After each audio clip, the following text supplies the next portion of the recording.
Mother. Something smells good. Good morning, sweetie. I'm making breakfast for you. Can you clean the bacon pan for me? Sure thing.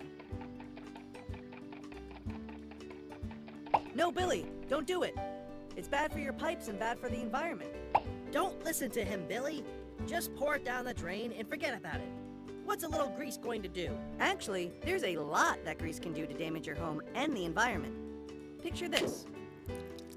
When you decide to pour fats, oils, or grease down the drain, you are letting those substances harden up and stick to your pipe walls, causing clogs and backups in your home that can eventually lead to expensive repairs. And can also cause gross smells and a nasty situation for your neighborhood and the environment. You can smell it. Instead, when the substance cools down, stick it in a plastic container. Make sure the lid is sealed tight and drop it off at your nearest cooking oil recycling station in Hillsborough County. That way, you're helping the environment and saving your family money, so they can buy you that new skateboard you've always wanted. All right. It's a win-win for everyone. New skateboard? Oh, yeah. Your way is definitely better than mine. Let's recycle that grease. For more information on how you can recycle your fats, oils, or grease, visit hcflgov.net/core.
I'm Emily, I'm 10 years old, and I'm a 5th grader at McFarland Park.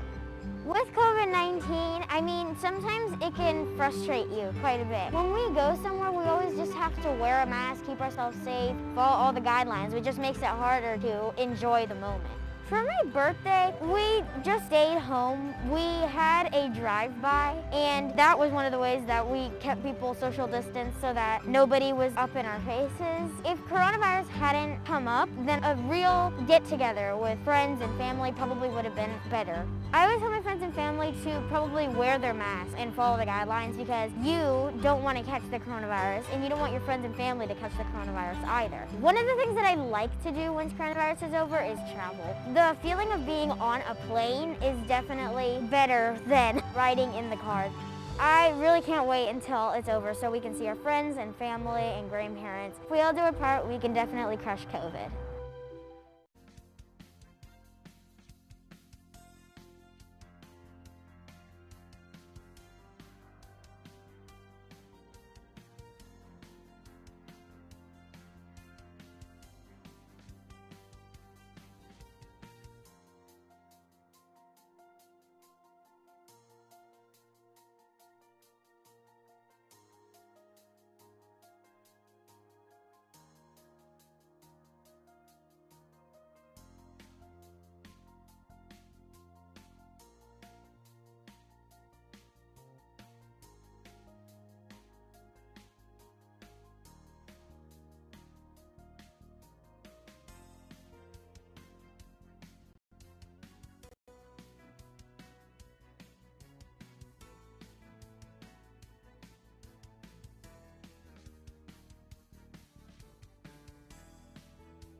My name is Trishan and I'm a first grade teacher at Mitchell Elementary. I'm just excited to share how I've been following CDC guidelines, encouraging families to do the same. It got a lot slower and a lot quieter and a lot more thinking through the activities that we do, and I think it was a big perspective change. The thing I miss most is just feeling their energy and the warmth that comes from being in person, and just the opening of the door in the morning, the random I love you, the good morning Mrs. Nicholas, and just those teachable moments that come from that, and then just sitting next to them, working with them, watching them do a piece of writing. The hardest thing as an educator adjusting to COVID has been just the lack of control that I feel, and just having to take the steps to think through things a little bit more clearly, know all the steps I'm going to take, communicate that to parents, but it's definitely been a challenge. I think what's changed for me to follow CDC guidelines has been just those practical steps of wearing a mask in public and washing my hands all the time. I firmly believe that if we all do our part and work together, we can crush COVID.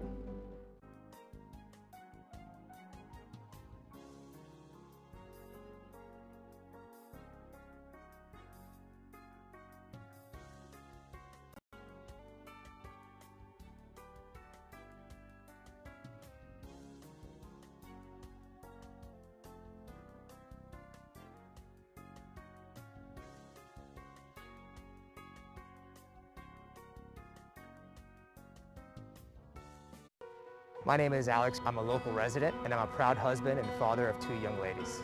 As a parent, it's been really difficult to navigate COVID-19. Navigating through the whole e-learning, just learning the different technologies, that's been hard to do. The other thing too is just socially. I've got a 10-year-old and a 5-year-old, handling their ability to still connect with their friends and family and still keeping them safe. As far as explaining what's going on with COVID, you know, as adults, you have your own interpretation of things, and as children, there's a different level of understanding. It's making sure they understand that what we do is to keep ourselves safe and also people we care about safe. Things we miss because of COVID, the list is pretty long, but I think it's getting together with family and friends as often as we used to. We have a pretty big circle of family and friends, and love to get together to celebrate certain things and just enjoy each other's company. So bringing that back into the routine would be something we're looking forward to. COVID has been something really difficult to navigate as a family and as a community, but I think together, following the proper health guidelines, we can crush COVID.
My name is Roberto and I'm one of the owners for the Blind Tiger Coffee Roasters, which is a local chain of coffee shops in Hillsborough County. I think for food and beverage concepts, we thrive on the opportunity to be able to connect with people. The thing that we had to understand how we can operate under the current COVID protocols was adjust our current operating business continuity plan. We were reduced to becoming sort of like a vending machine. We shut down dining. We can only do to-go orders. I think that that beat us up a little bit. If some of our employees got exposed, what does that mean in terms of quarantining? Our number one priority is not only to thrive and succeed, but to protect our employees and our customers. We want to be that place where people can gather, where they can come have meetings in a safe way. When we take ourselves to the equation and being selfish, we start thinking or listening about other people, then we can make much, much better decisions. Together, we can crush COVID.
Good morning and welcome to the Board of County Commissioners, Hillsborough County Commissioners Land Use meeting.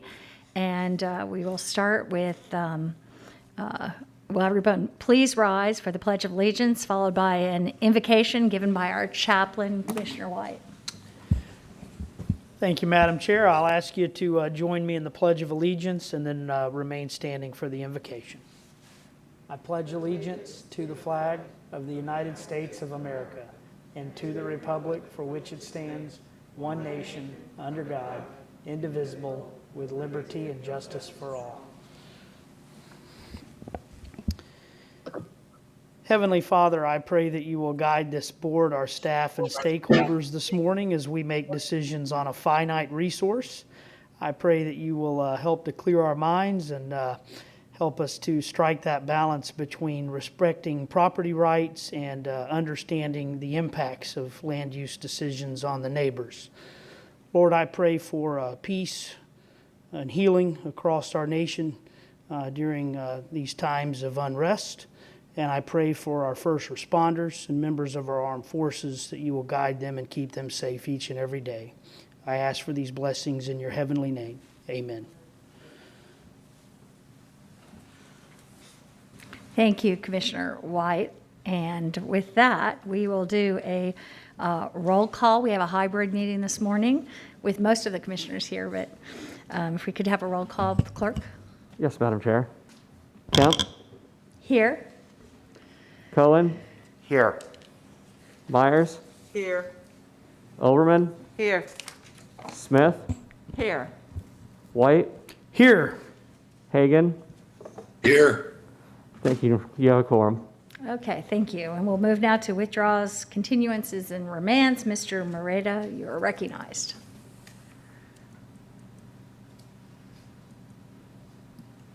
Good morning, Commissioners. Joe Moreta, Development Services Department. For the record, we have two changes that I'll read into the record that was transmitted last night. First one is found on agenda page 7, item F2, application RZPD 20-1149. This item has been moved from the F section, which is the section with no oral argument, to the G section, which is on the regular agenda because oral argument was filed timely. The next one is found on agenda page 10, item B14. A revised vicinity map has been submitted for the backup, and it relates to the Ruskin off-site general store improvements. Having said that, I'll move on to the agenda itself. Item A1, staff is requesting this item be continued to the May 11th Board of Commissioners meeting starting at 9 a.m. Item A2, this application is out of order, being continued to the May 11th Board of Commissioners meeting starting at 9 a.m. Item A3, this application is out of order, is being continued to the May 11th Board meeting starting at 9 a.m. Item A4, this application is out of order, is being continued to the May 11th Board of Commissioners meeting starting at 9 a.m. Item A5, this application is out of order. It's being continued to the May 11th Board meeting starting at 9 a.m. Item A6, this applicant is requesting the item be continued as a matter of right to the May 11th Board meeting starting at 9 a.m. Excuse me. Item A7, staff is requesting the item be continued to the May 11th Board meeting starting at 9 a.m. Item A8, the application is out of order. It's being continued to the May 11th Board meeting starting at 9 a.m. Item A9, this application is out of order, being continued to the May 11th Board meeting starting at 9 a.m. Item A10, the applicant is requesting the item be continued as a matter of right to the June 8th Board meeting starting at 9 a.m. Item A11, the applicant is requesting the item be continued as a matter of right in the 11th Board meeting starting at 9 a.m. And finally, item A12, staff is requesting the item be continued to the May 11th Board meeting starting at 9 a.m. Commissioners, that concludes the changes. Thank you. And do we have a Thank you. motion to move the changes? So moved. Second. Okay, we have a motion by Commissioner White and seconded by Commissioners Overman and Smith. Getting rusty here. With that, can we please have a roll call vote? Kemp, Yes? Cullen, Yes. Myers, Yes. Overman, Yes. Smith, Yes. White, Yes. Hagan. Yes. Motion carried 7-0. Thank you. And now we will move to our consent agenda. Move consent. Second. Okay, we have a motion by Commissioner White, seconded by Commissioner Cohen to move our consent, and seeing no further, may we have a roll call vote? Kemp, Yes? Cullen, Yes. Myers, Yes. Overman, Yes. Smith, Yes. White, Yes. Hagan. Yes. Motion carried 7-0. Great. If anyone out there has a B item, your item's been approved on the consent agenda. And if you're planning to testify today, we are going to have we have to have the clerk's office, please administer the oath. All right, if you're able to, please stand and raise your right hand.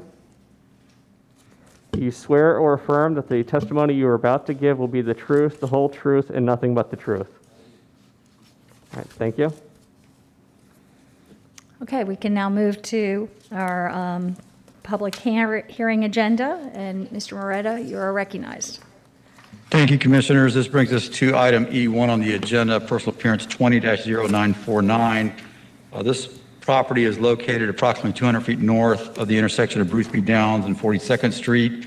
It's an amendment to revise the access. The project has 2 access points, and I'm going to turn this over to Michelle Heinrich of our staff, who's a case planner, and she will provide some more orientation in terms of its location and more specifics on where the access changes are occurring. Thank you.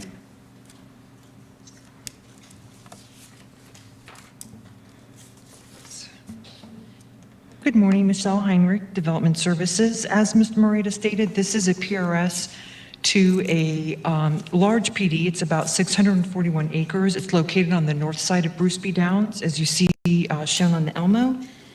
There are 2 access points for this project approved, both on Bruceby Downs and both within Tract C1. There is a western access and an eastern. And this modification is to modify the eastern right-in, right-out access only to right-in only. And that is located where the red circle, right there, and where it is highlighted. The reason for this request is due to the turn lane that will be located across the Tract's frontage. Allowing right-out movements in the turn lane would create a conflict. Transportation staff has reviewed this request and agrees with the need for this change. Their comments also note that this will result in all outbound traffic to utilize the signal at the western access point, which is located further down, right there where my pen was noted. And it will not impact the functioning of the signal, Bruceby Downs, or for the ability for vehicles to enter the site safely. Based upon these considerations, staff does recommend approval, and I'm available if you have any questions. Thank you. And is the applicant present? Good morning, Commissioners. This is David Wright, President of TSP Companies. Our address is P.O. Box 1016, Tampa, Florida, 33601, and I have been sworn in. I had a presentation that I was going to give, but I think Ms. Heinrich adequately explained what we're requesting here, and I'm also available for any questions. Thank you. And at this time, do we have any proponent testimony? Any proponent testimony? Any opponent testimony? Anyone testifying against this project? Okay, and can we have the Development Services recommendation, if any? Pardon that, we don't have anybody here to testify except for the applicant, or unless they're on virtual, and our recommendation is for approval with conditions. I'm sorry, I didn't understand if there was another question. I'm sorry. Everyone has spoken. Okay. And with that, I guess there's no rebuttal. I'll just check with the applicant. And with that, can we have board discussion, a motion? Move approval. Second. Okay, we have a motion by Commissioner Cohen, seconded by Commissioner Myers. And seeing no further discussion, I don't believe. If we can have a roll call vote. Kemp, Yes? Cohen, Yes. Myers, Yes. Overman, Yes. Smith, Yes. White, Yes. Hagan. Yes. Motion carried 7-0. Thank you. Mr. Moretta, you're recognized. Thank you, Commissioners. Thank you. This brings us to item E2, personal appearance 20-1315. If you recall, this has been continued a couple times to this agenda, specifically from the last meeting. It's located at 15063 Baum. It's related to modifying location of design, the village node, modification of access points, stormwater ponds. Ms. Michelle Heinrich will provide more orientation in terms of where it's placed, where it's located in the county, and also walk through briefly the site plan changes that have been part of the request since the beginning. As you may know, there was also been meetings going on in the community, and I believe Adam may want to speak to at least the results of those meetings, if any questions come up regarding the transportation improvements. Having said that, I'll turn it over to Michelle and let her walk through the map and the site plan. Thank you. Good morning, Michelle Heinrich, Development Services. I'll put up our vicinity map to remind you of the area that we're speaking to. Again, this is PRS 20-1315, which is a modification to PD 170619. The area that is subject to the modification is the western border of the outlined parcel in red, which is known as the BOM area. And you may remember that there are 6 changes proposed to this area, which is known as Pocket A. And just briefly, again, those were to relocate the village node northward, to relocate a stub out along the eastern boundary, relocate an access along the eastern boundary, reposition stormwater ponds within the western buffer, relocate an eastern stub out along the northern portion, and reconfigure the internal roadway network. And as you may recall, this was continued at our last board meeting to allow for further discussion in regards to transportation improvements. And my understanding is Mr. Gormley is going to provide a recap of that for you. Thank you. Thank you, Commissioners. For this item, this is related to the application that was discussed at the last meeting, and particularly the realignment of BOM Waimama Road. At the time of last month's meeting, the applicant's intent was to utilize option 1 to realign BOM Waimama Road north through a parcel that had an existing wetland on it. That proposal from the applicant has changed, and the proposal currently would be to use what's described as option 2. So instead of aligning BOM Waimama north through the parcel with the wetlands, BOM Waimama will be moved from its current diagonal northeast direction to move due east to intersect with Shelley Lane. The applicant will be improving Shelley Lane to county standards, and will be providing, once warranted, a traffic signal at the intersection of Shelley Lane, Bomboyette Road, and 672. That signal improvement will also have turn lanes, both left and right on 672, and a turn lane will be added to the northern leg of the intersection, Bomboyette Road. The current intersection of Bomboyette Road will be removed, and that will be joining Shelley Lane further south. So we'll make that intersection a four-legged intersection instead of the current 5 slightly misaligned roads coming to that intersection. The applicant has also committed to improving 672 from the location of the intersection west to the western boundary of the PD, and will be adding bike lanes to the existing the existing 672 roadway. And those conditions are in the backup and are available for any questions the board may have.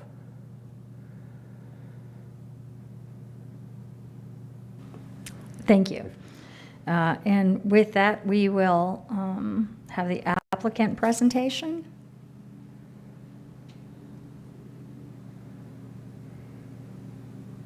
Is the applicant present? I am. Good morning, Commissioners. William Malloy, 325 South Boulevard, Tampa, Florida. Just a few things for the record. We brought this PRS in as really a simple internal redraw of some driveways and realigning the village node for this PD. And that segued into a conversation about other offsite improvements, which I think at this point we've worked through with staff and with the community to the point that we all have a plan that we're satisfied with. Again, we do want to focus on the crux of the request, which is the internal redraw, while acknowledging everything that we've produced with staff and the community to this point. We are here with our traffic engineer and our planner if we need to answer any questions. Thank you. Thank you. And with that, this is a public hearing, and can we have any proponent testimony at this time? Anyone speaking in support? And we'll move to opponent testimony. Anyone speaking against? It looks like we do have opponents in person. Okay. And I'm just looking here. Okay, this is not the, okay. And yes, you're recognized for our first Good morning, Commissioners. Buddy Harwell, Balm, Florida. I know the applicant sent in some new revisions on the intersection. It is better than the previous one, going through a bunch of the wetlands and stuff. Our main concern is they say they'll install the traffic light if it's warranted or not. That's a big concern.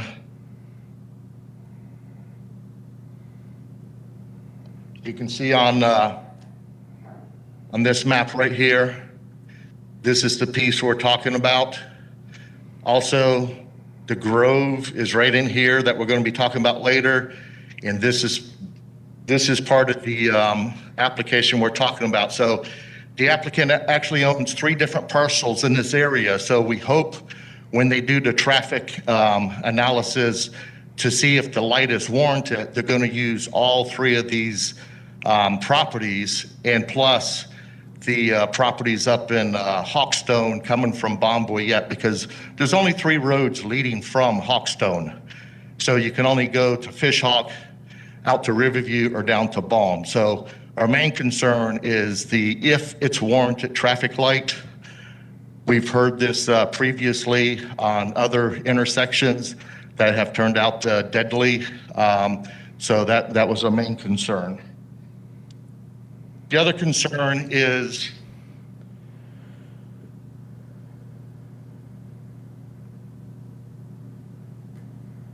the pink area is the RP2 designated area.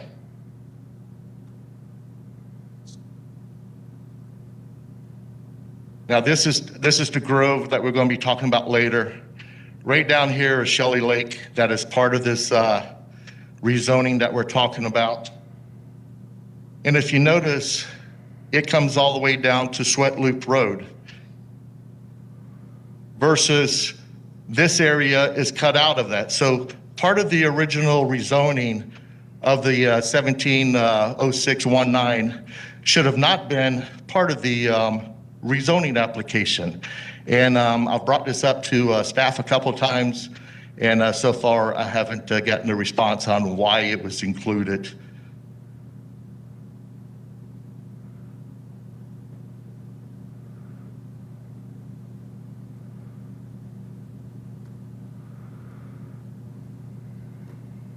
This is the piece of property that I'm talking about that's included.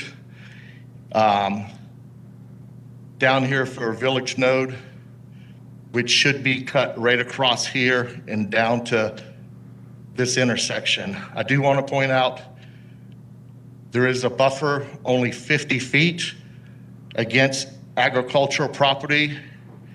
And just to be clear, this is my property right here.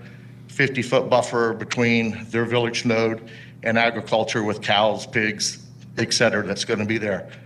And then they put a 250-foot buffer on the lake that buffers the lake from the lake. This is some of the issues that we're having. The buffer, like I showed the definition before, is to buffer the rural from the urban area, so we don't have the problems with the city folk moving to the country and not liking what they see on the other side of the fence. We still, like I say, got some issues with this. I'd like to someone look into this, the buffer, and why part of this is in the RP2 that got rezoned RP2 that isn't actually in the RP2. Thanks.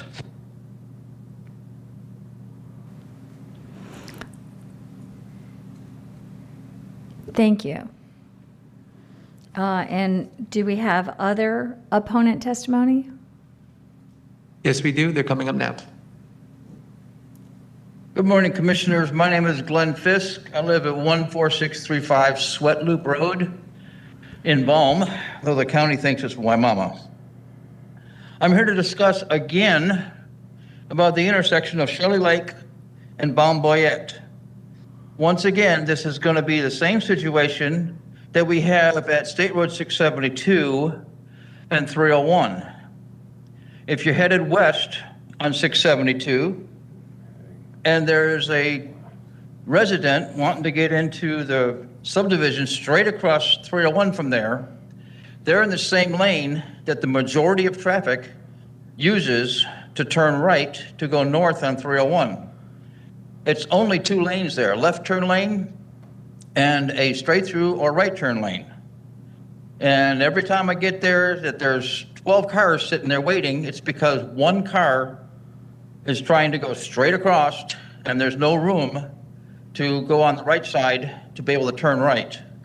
This is the same situation you're going to have at Bomboyette and Shelley Lakes if you don't have 3 lanes coming south to that intersection, whether there's a traffic light or not. People that want to go straight across are going to stop people from turning right to go west, which majority of traffic will be trying to do, and the very few that are going to be turning left to go east on 672. My issue is mainly people are coming across there as this place gets developed, that there's, maybe half the people are there, and probably, I don't know, a dozen times a day, someone's gonna be sitting there waiting to go straight across, and nobody can turn either direction off of Bomboyette to get to where they're headed. I appreciate your time. Thank you. Good morning, Jamie Franklin, 15064 Baum Road, beautiful downtown Baum. I'd like to talk about 2 things. One of them is they want to put a road off this property that's going to put a lot of traffic right into the church parking lot. I don't really like that. And another thing is they talk about maybe putting a traffic light up, maybe not. That traffic light is very important to be put up as soon as possible. I'm one of the residents here that actually live on Baum Road, that all this traffic is going to be trying to go down. It needs all the help it can get. A traffic light would really help when they start putting houses in. Thank you. Thank you. Do we have more opponent testimony? I believe that's everybody. Okay, thank you. And we'll move now to applicant rebuttal.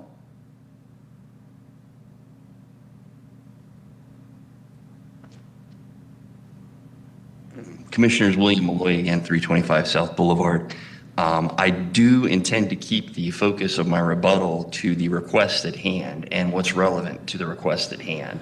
And to that, I heard 2 issues that we need to address. The signal at Shelley Lane and 672, the warrants, I believe, is a codified process. There's a trip count, and the warrant indicates whether or not the signal is necessary or not. I don't believe we have any discretion in that process, but if there's any questions about it, I believe Mr. Henry could answer them. He's here this morning. And then the other issue was about the appropriateness of the initial rezoning, and just to clarify, the AS1 pieces at the southern end of the PD are appropriately delineated on the plan, and they're earmarked for the correct density. There's no issue with that. That being said, we're happy to answer any questions about the request at hand. Thank you. Thank you. And we'll close the public hearing and move to board discussion. And I see 2 commissioners, Commissioner Smith and Commissioner White, with hands up. I'm not sure which. I'm not sure which went up first, but Commissioner Smith, you're recognized. Thank you. And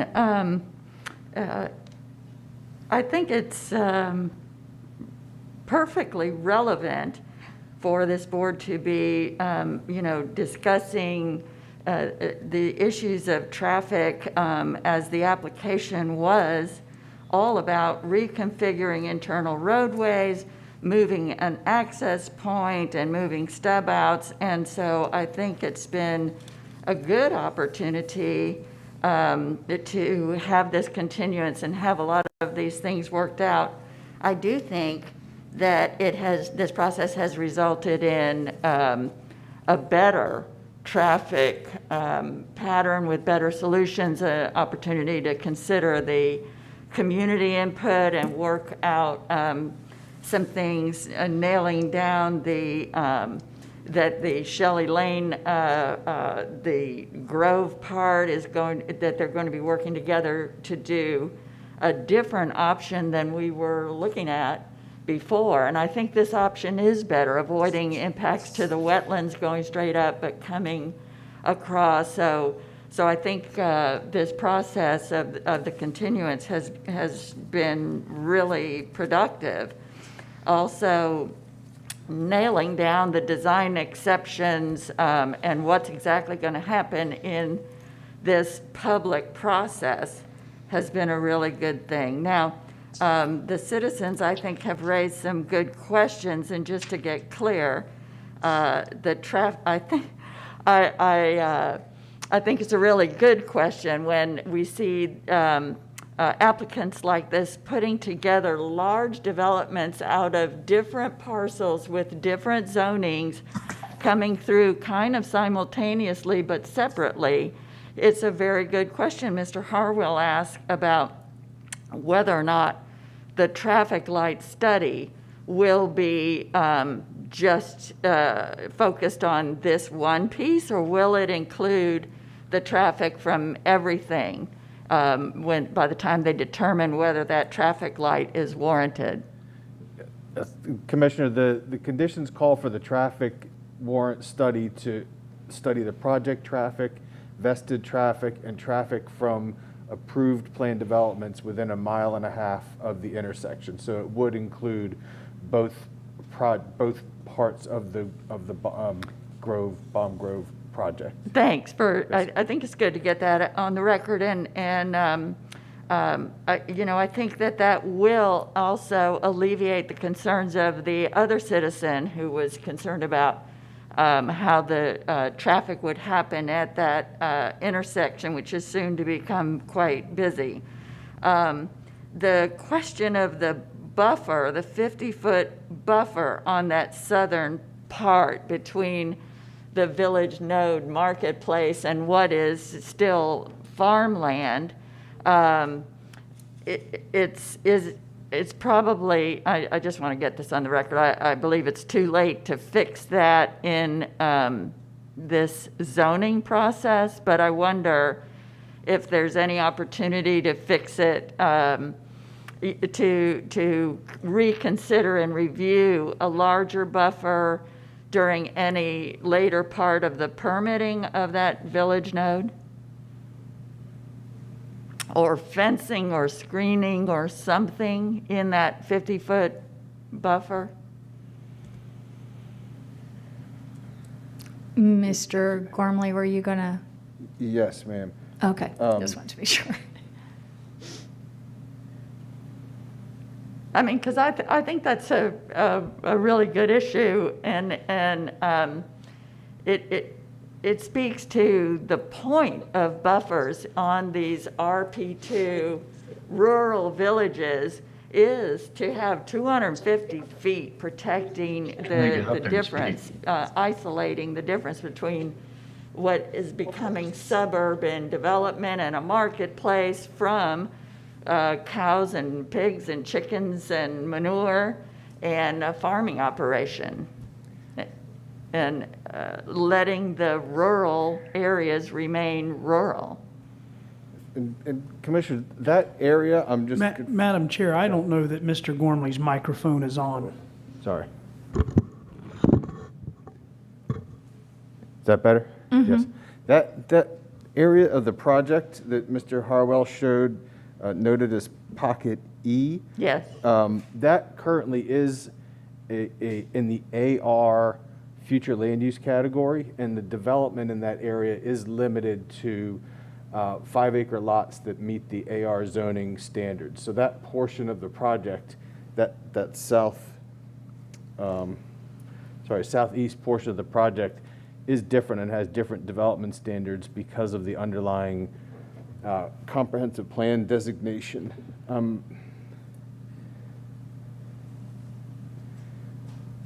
Great. That's what I understood the applicant, Mr. Malloy, to be explaining, was that, as Mr. Harwell pointed out, that is not in the RP2 area. So that is still AR, so that will still be 1 per 5 agricultural, not village node or anything? Yes, that's correct. Okay, And great. it's limited my to six units in that area of the project. Thank you. And my last question is about condition 42, because I understood that they were still, they still had a requirement in the conditions to improve Balm Road westward to the nearest standard roadway to county standards. But I thought when you were reiterating that, Mr. Gormley, that you might have said just in their area. It is to the nearest. The improvement would run from the signal at Shelley Lane west to the project's western boundary, which is right about where there's a bridge over 672. Mm-hmm. So that's the area, and that will add the 5-foot bike lane with a 3-foot additional stabilized shoulder, and ensure that there's 12-foot travel lanes. Is that westward to the nearest standard roadway? It is westward to the western edge of the project. Right, but not to the nearest. Did that get changed? Right. Well, this initial condition had that general requirement, and then it had the provision for design exception or waiver. The applicant went through the exercise during this continuance that the new ones that we bring you do, and have set out those actual improvements, as opposed to leaving it open-ended for post board action permit. Okay. Well, not the way I would write it, but I'll take it. Thanks. Thank you. Thank you. Commissioner White. Mr. Gormley, with respect to whether or not that traffic signal will ultimately be warranted, are there any sort of projections at staff's disposal that would just give this board an idea of the likelihood that this is going to trigger the signal? We do believe it is likely. The analysis hasn't been conducted, but with the existing traffic on Balm Waimama Road, which will be going through that intersection, and the two projects traffics that will also feed to that intersection, we believe that it will meet signal warrants. Yeah, and just looking at it from a layperson's point of view, I'd be shocked to think that a signal wouldn't end up being warranted there. So those were really my two major issues, were aligning that intersection and making sure that it becomes signalized. It's great that the right-of-way situation has worked out such that we can have the turn lanes there as well. I think that'll add to safety. As many of you well know, particularly Commissioner Smith, who's a South County resident, that's a truck route, and believe me when I tell you that some of those trucks are in a hurry to get from point A to point B on 672, and you got to be real careful if you're coming to a stop to make a turn or something. So everything that you've said then has given me peace of mind, and I'll move approval of the item. Second.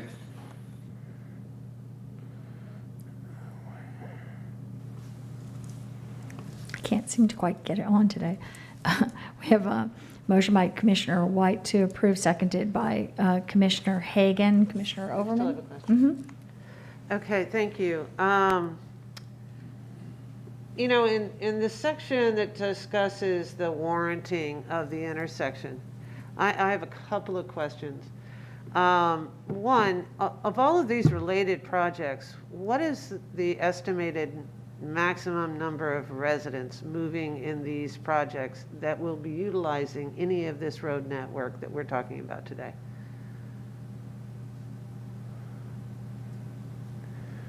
Because there's, we've got this, the E2, G5, and then the other related project, and the one that's to the north is going to create a significant number of residents in this particular area, correct? Yes, Commissioner, this project is approval for 267 units, and Michelle, please correct me if I get this wrong, but I believe the other one is about 360 odd units. So permitted or potentially permitted in this particular area, we're looking at no less than, say, 800, 500, 800? Yeah, 600 or at Somewhere least, in those, you know. Yes, Large number of households. yes, And on a truck route. yes. And in the language on page 18, there's a discussion of the process of determining whether it's warranted or not. And it suggests that the study would maybe not be warranted, but if it is warranted, you know, 3 months prior to 80% of the project's residential entitlements, you know, we'll do the study, and then within 18 months, we'll have to, the developer would actually have to put in an intersection. So how many people have to die in that 18 months when we all know that intersection is going to need a signal given the number of homes and the fact that the speeding on 672 already, given the truck route, is unacceptable. So I'm wondering why we're not just saying straight up, plan for a signal. So we don't end up in this, you know, delayed game of putting people's lives at risk when more and more people are going to be moving into this location. I know this isn't the MPO or isn't, you know, we're not transportation in this particular case, but if this board, which we wear a lot of hats, has committed to Vision Zero, then here's a good opportunity to stand behind that commitment. It is very clear for all of us recognizing who, you know, who's living here, what kind of traffic's going through there and used to going through there, and then what will be there, that we've heard from residents in the South County that it's critically important that we improve our transportation resources. So if we know pretty much, I mean, I don't think anybody on this board has said, well, this probably is not going to need a light. Whether it's a circle or, you know, some kind of traffic management at an intersection that historically has had a, you know, a left turn, 3-way intersection, a 4-way, 5-way intersection that is going to change on a truck route where speed is clearly an issue from everybody I've heard that has traveled on that road, then it makes sense to make that decision today so that the developer can work appropriately so we don't actually have an 18-month delay once 80% of the folks are there. It just doesn't make sense to me. So while I appreciate the motion, Commissioner White, to move this item with the, I would actually like to offer an amended motion to approve the item with a requirement that a signal be part of the developer's plan. And Commissioner, just to address the timing. Excuse me. Sorry, Yes. I'm sorry. Go ahead. Sorry, just to address the timing of the signal, there are two timing phases. The first is with the initial phase of development, the developer performs a signal warrant analysis, and if it is warranted, that signal will get constructed with the first phase. The provision that you read was in the event it's not warranted at that initial phase of development, we look at it again further into the development of the project. So I just wanted to offer that it was not a default at the 80%. You do the signal warrant and then 18 months. That's the second test of the warrant. The initial one comes at the initial phase. And I appreciate that. But again, it's pretty obvious that this is going to need a light. And that requires a study, and if it's warranted, we go through this process. It is becoming readily clear, given the number of approved permits in that area, and the complexity of this particular transportation challenge, while we see a good solution, the solution warrants a light. And the process is, you know, takes a while to do that and puts people's lives at risk. So, I mean, I don't know in the particular agreement whether the developer would be willing to say, okay, fine, we'll just do the light. Because it seems as though that is the appropriate course of action here, to me, which is why I offered the amended motion. Okay. Commissioner Overman has made a amended motion. Do we have a second? Well, I'll second it for the purpose of discussion. Okay. And before we move, because I know there's other commissioners that would like to speak, but it's, I totally understand what you're saying. I've had those frustrations all over the county about places, even next to our homes, where we live both close by, not being able to have lights or certain turn lights or something like that. As I understand, and maybe Mr. Gormley could address this more, that it is when they say a codified system, it's a codified system, and I always hear from DOT, it's under federal law and very standards. It's not like we can just do this at the county level or in this process. I don't know, Mr. Gormley, could you address the legality of warrants? And so the signal warrant process is an established process. The county's consistent practice has been that we don't install lights that do not meet signal warrants, and we do that in part for liability purposes, to make sure if we're putting in those lights that they are going in at a time that we can say this light is required here and it checks the appropriate boxes for installation of the signal. There is a little lag. There is a little bit of a lag time with the installing the signals, the poles that support the signal, the vertical and the horizontal mast arm do take some time to order, sometimes up to 6 months to get those in, and that's where the 18 months came in. But it would suggest that however the timing goes, that the installation of the actual signal be timed to when the warrants are met to show that a signal is needed there. That has been our consistent practice. can I just ask for clarification? Yes. So on a county road, the warranting process is a process that is done by the county? Yes, we would look at those signal warrants and make the determination of whether it's warranted. Okay, so it is at our discretion. It is an established process, the warrant study process, yes. The decision about putting the signal on a road, a county road, is the county's decision to make. Can I follow up? You're recognized. Okay. So the 672 is basically the road this is going on, which is that's county state road. And so okay, so let me get back to my original point. Okay.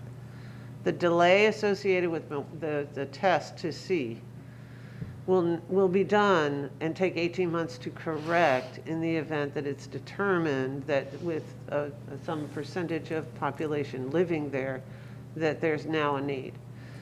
That process hasn't gone well in other communities where we have deadly intersections, where unfortunately the study didn't warrant it, but now the reality does.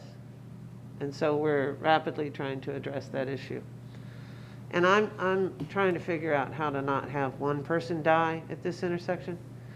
And given that even though there are turn lanes to accommodate, I have little confidence that not planning for a light is going to result in saving lives.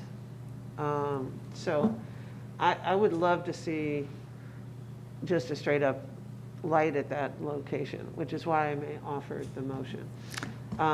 But, you know, I'm fairly certain we're going to find that once traffic and all the people living there, that the light's warranted. Unfortunately, our process of making that choice or making that analysis is before everybody gets there. And before the full impact of all the residents living in that area and the commerce that creates in the village nodes as well as the truck traffic that's traveling through there, all come to a head, and it's determined that, yes, we should have put a light there. So, I'll stop there, but I've made my point that it's pretty obvious, I think, that there's going to be a light there. And I'd like to make sure we don't lose lives trying to figure that out. And thank you. And I will get to the others. I just want to, so this is 672, and so it's a state road. So does that mean that the warrant is issued by FDOT? No, by us still. It's county road. Yes, It's a county road. Yes, Okay. Okay. Yeah. Thank you. I didn't 670 quite realize that. Yeah. So I just wanted to clarify that too. Okay, as well. Thank you. And with that, we'll move to Commissioner Cohen. You're recognized. Thank you. I think this is a very, very big question that you're raising. I mean, it's much larger than just this application. And what I guess my first question, does this board have the authority to direct that signals be placed at certain intersections regardless of what the policy is? I'm not asking whether we should or shouldn't. I'm just saying, do we actually have that authority?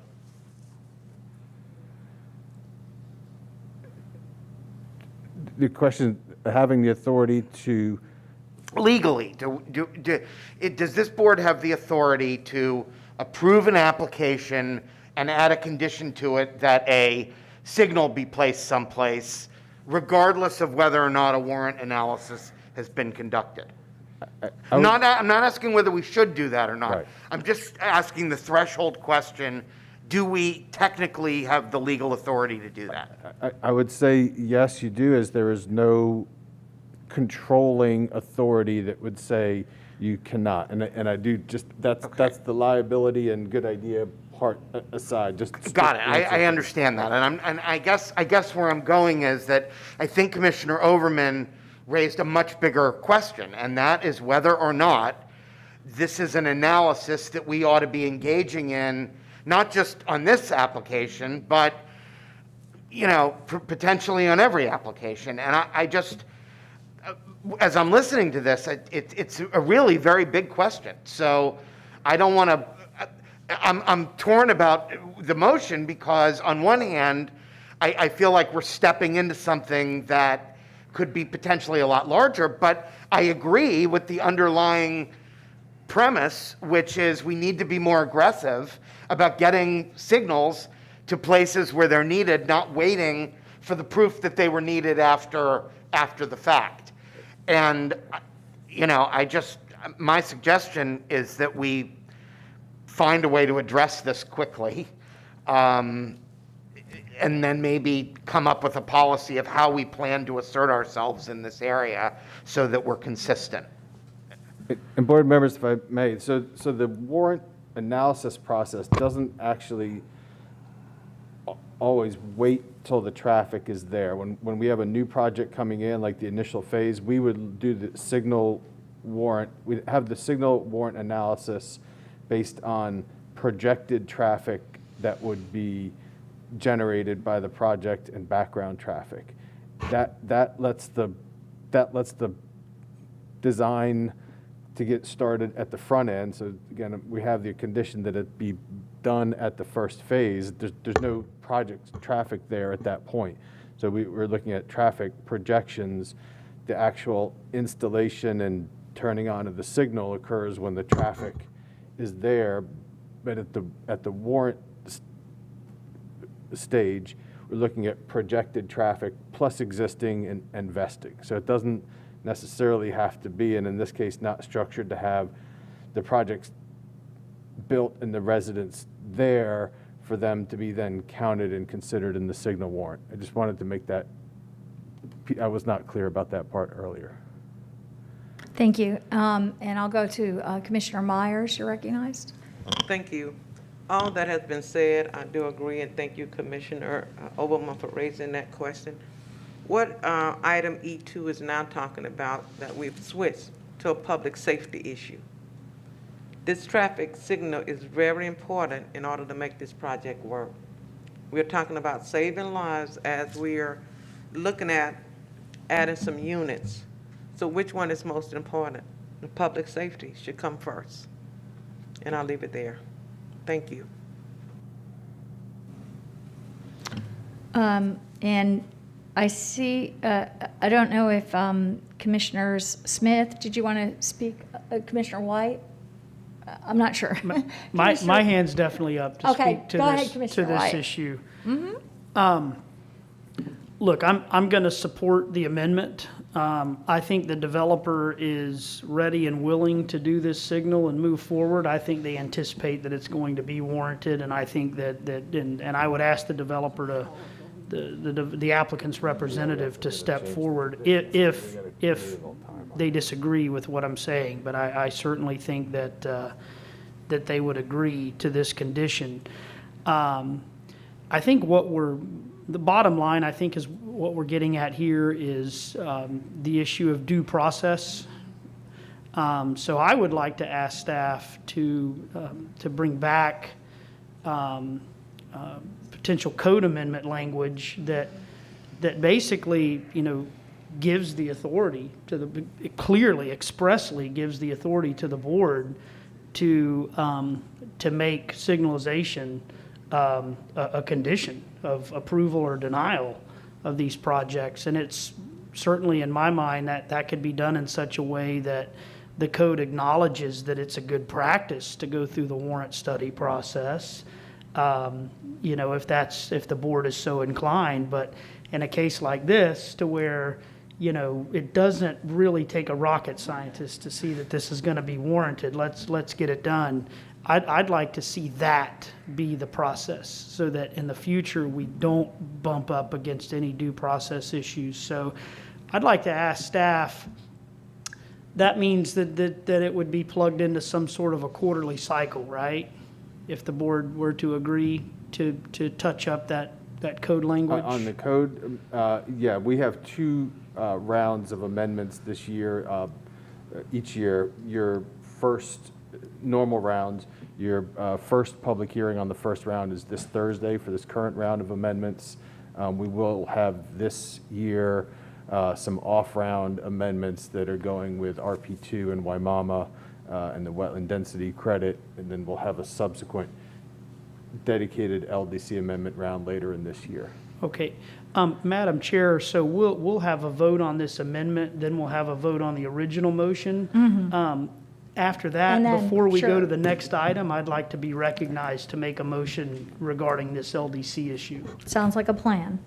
Madam Yes. Chair, could I ask, we do have some fairly detailed conditions here, and if the board is inclined to make this change, I would feel more comfortable if we could continue this to later in the hearing so we can have amended conditions and take a little bit of deliberate action to make sure that the conditions reflect what the board is Okay. seeking. And, but before, is there anyone else at this point, before we take a motion to continue to speak? I see Commissioner Overman and Commissioner Cohen. So Commissioner Overman.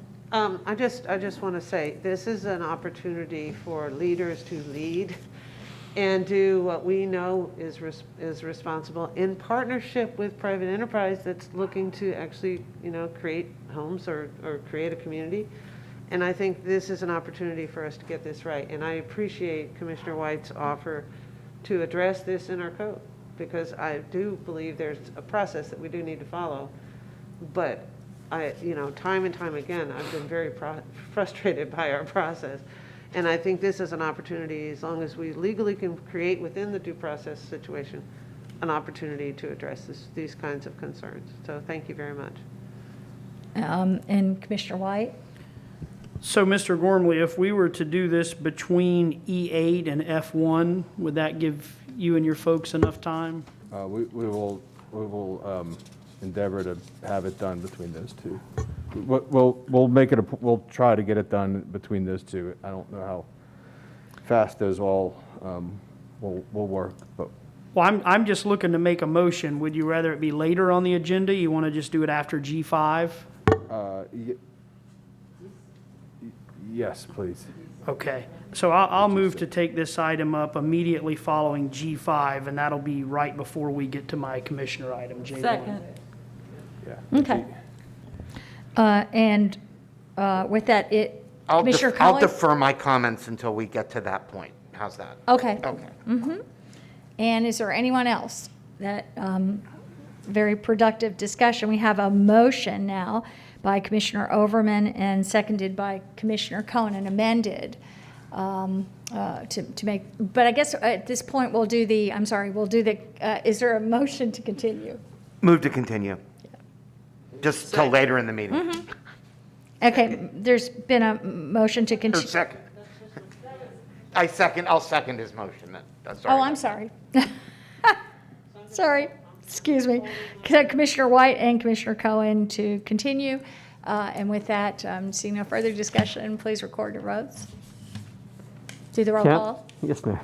Sorry. Kemp? Yes. Cohen? Yes. Myers? Yes. Overman? Yes. Smith? Yes. White? Yes. Hagan? Yes. Motion carried 7-0. Okay, thank you. Mr. Murata?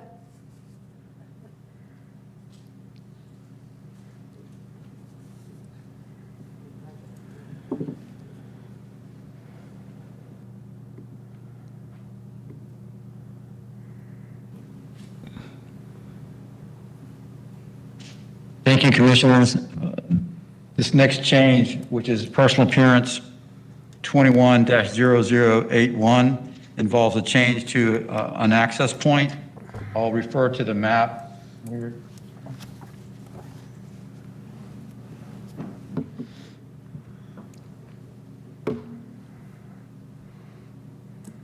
I'll refer to the map to provide some orientation.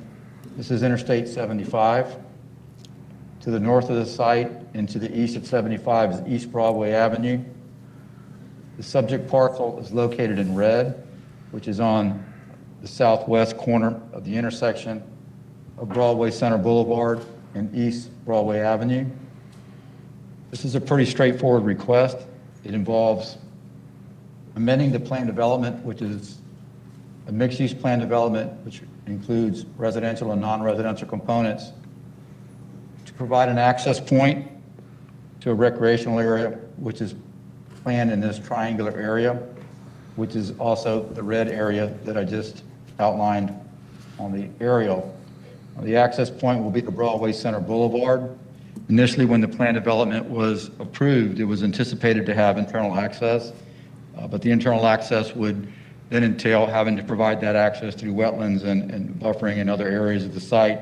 So it just makes it's more practical to have it in this area, and it just makes more sense. Staff is recommending approval with conditions.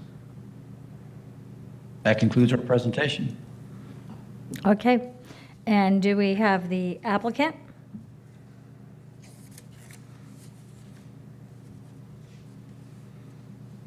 Good morning. My name is Dallas Evans. I'm an engineer with Landis Evans and Partners. Our address is 3810 North Dale Boulevard in Tampa, and I've been sworn. I'm here today with Pasquale Roberto, contract purchaser of the property.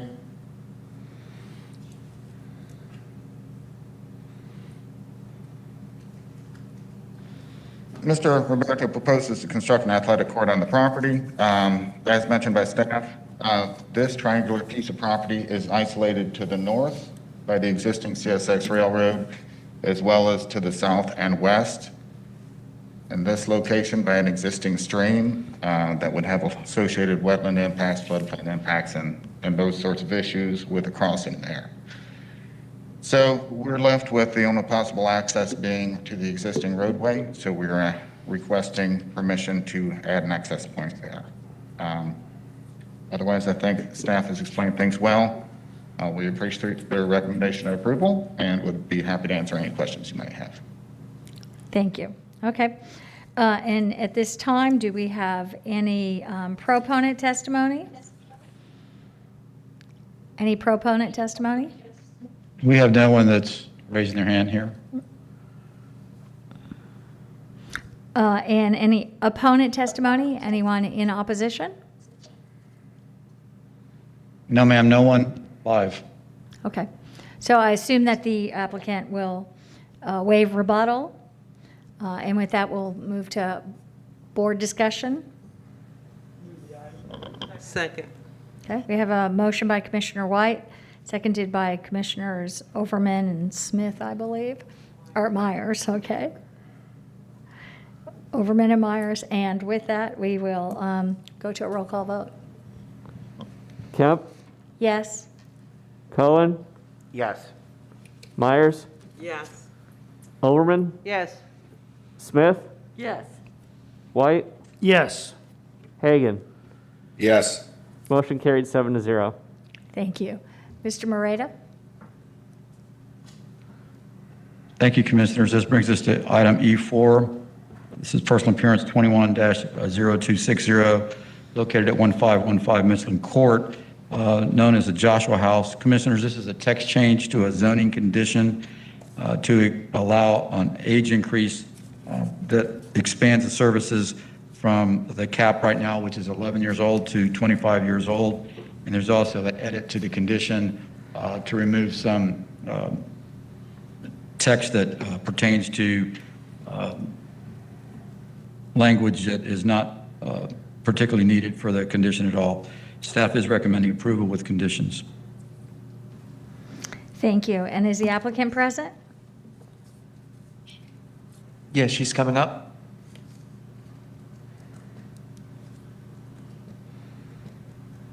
Good morning, Commissioners, and thank you for your time. I am Dee Dee Grundell, Executive Director of Joshua House Foundation, 1515 Michelin Court, Lutz, Florida, 33549. We agree with the staff recommendations and truly appreciate their time and thoughtfulness as we've gone through this process.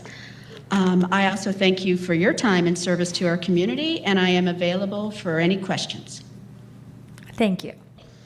And at this point, do we have any proponent testimony? Anyone here to speak in favor?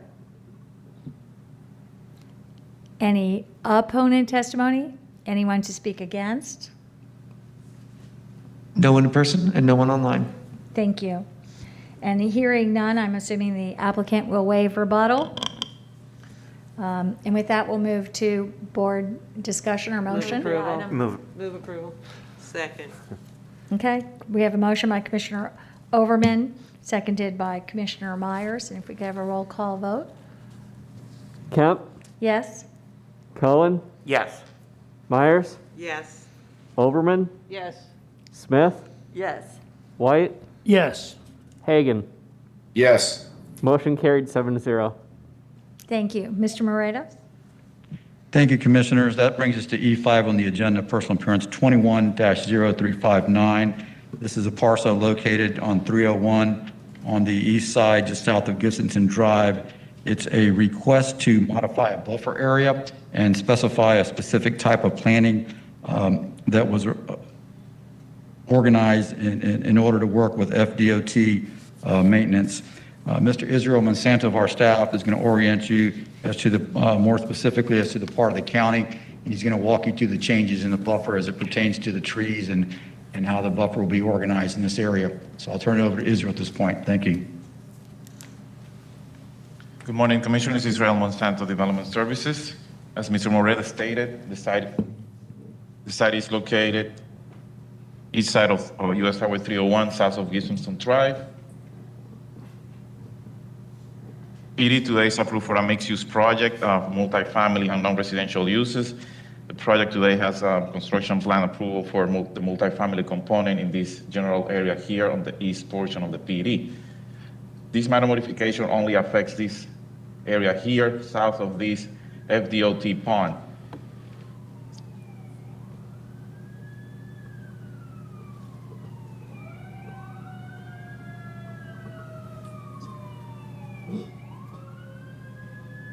Specifically, there is a buffer area that's going to be, is being requested to be modified.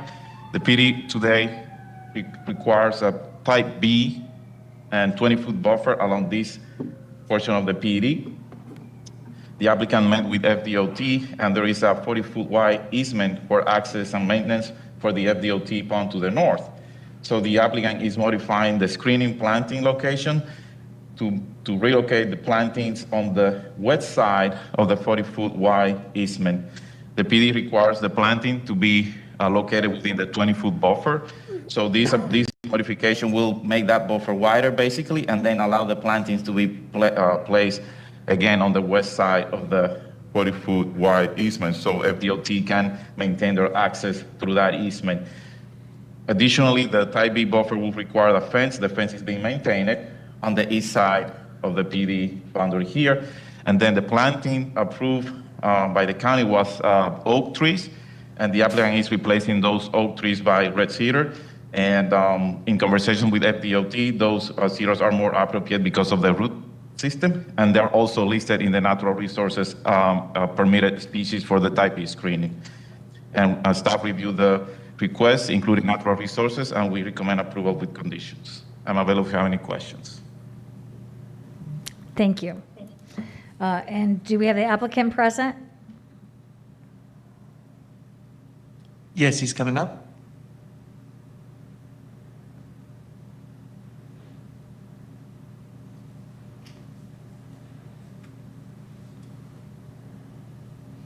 Good morning. My name is Pete Penza. I'm with Avid Group. I have not been sworn in. Thank you. Please raise your right hand. Do you swear or affirm that the testimony you're about to give will be the truth, the whole truth, and nothing but the truth? I do. Thank you. Good morning. Again, my name is Pete Penza. I'm an AICP certified planner with Avid Group. We are the professional engineers, surveyors, and planners on the project. Staff did a good job summarizing the request. We have an approved PD during the course of construction of the apartment complex on this property. DOT approached the developer asking for the trees within the buffer to be relocated as far west as possible in order to provide for the ability for them to get maintenance vehicles to run through this easement area on the east side of the property to access their pond, which is just north of the area where the amendment is proposed. And again, this is the same exhibit that Israel had put up on the screen earlier. DOT has a, it up a little bit more. DOT has an easement that comes in along Murphy Road along the south side of the property and then goes north along the east side of the property to their pond located here. Working collaboratively with DOT and the Natural Resources staff, it was agreed to place red cedars, which would not have a large root zone, so it wouldn't have an adverse impact on DOT storm pipes along the top of bank of the stormwater pond for the project. And this is what we proposed. Staff has reviewed it and approved it both from a PD perspective as well as the site plan. And so we're requesting your approval of the amendment today. Thank you. And with that, we will, this public hearing will move to any proponent testimony. Anyone there in opposition? Not seeing I'm anyone sorry, present? in support. In support, excuse me. Proponent testimony. Anyone there in support? Opponent testimony? Anyone there in There's no one opposition? here in opposition or support. There may be somebody virtual. I'm not sure about that piece. I'm getting a negative on the virtual as well. Okay. And with that, I'm assuming that the applicant will waive rebuttal and move to Applicant board. indicated yes. Thank you. Move to board discussion. Move approval. Second. Okay, we have a motion by Commissioner Cohen, seconded by Commissioner Overman. And seeing no further discussion, can we have a roll call vote? Kemp, Yes? Cohen, Yes. Myers, Yes. Overman, Yes. Smith, Yes. White, Yes. Hagan. Yes. Motion carried 7-0. Thank you. Mr. Moreta? Thank you, Commissioners. This brings us to item E8. This is on US 41. The parcel is located on the east side of US 41. I'll refer to the aerial that we have queued up. The parcel is located in red. It's located between US 41 on the east side of 41, on the east side of the parcel itself, CSX Railroad, and it's south of Sims Road. And Commissioners, this is a this is a change to the graphic of the site plan. The site already permits the unit count. The applicant is proposing to change the graphic to take advantage of the units that are already approved and introduce 4 units in the very easterly portion of the site in an area that abuts the CSX Railroad. Staff is recommending approval of the condition to change the site plan, and we're available for questions if necessary. And this is E6, correct? This is E8. No, E6. Yes, excuse me, E6, I'm sorry. Okay, I'm sorry. just wanted to clarify that. Getting Thank ahead you. of myself. E6, okay, thank you. Okay, and with that, is the applicant present? He is. He's coming up. You can turn the mic on the right button. Good morning, Commissioners. This is Matt Newton with the law firm of Shoemaker, Loop and Kendrick, 101 East Kennedy Boulevard, Suite 2800. Out of respect for everybody's time, I'd like to just reiterate that this is not approving any new unit counts. This is approving the location of already approved unit counts. Happy to answer any questions. I appreciate your consideration. Thank you. Is there any, this is a public hearing, any proponent testimony? Anyone there to speak in favor of this? Seeing none in person or virtual? And any opponent testimony? Anyone there to speak against this? Seeing none in person or virtual? Okay, and I'm assuming the applicant will waive rebuttal? We waive. Okay, and with that, we'll move to board motion discussion. Move approval. Second. Okay, we have a motion by Commissioner Cohen, seconded by Commissioner Overman, and seeing, Myers, but I do I'm have sorry, a question. Myers.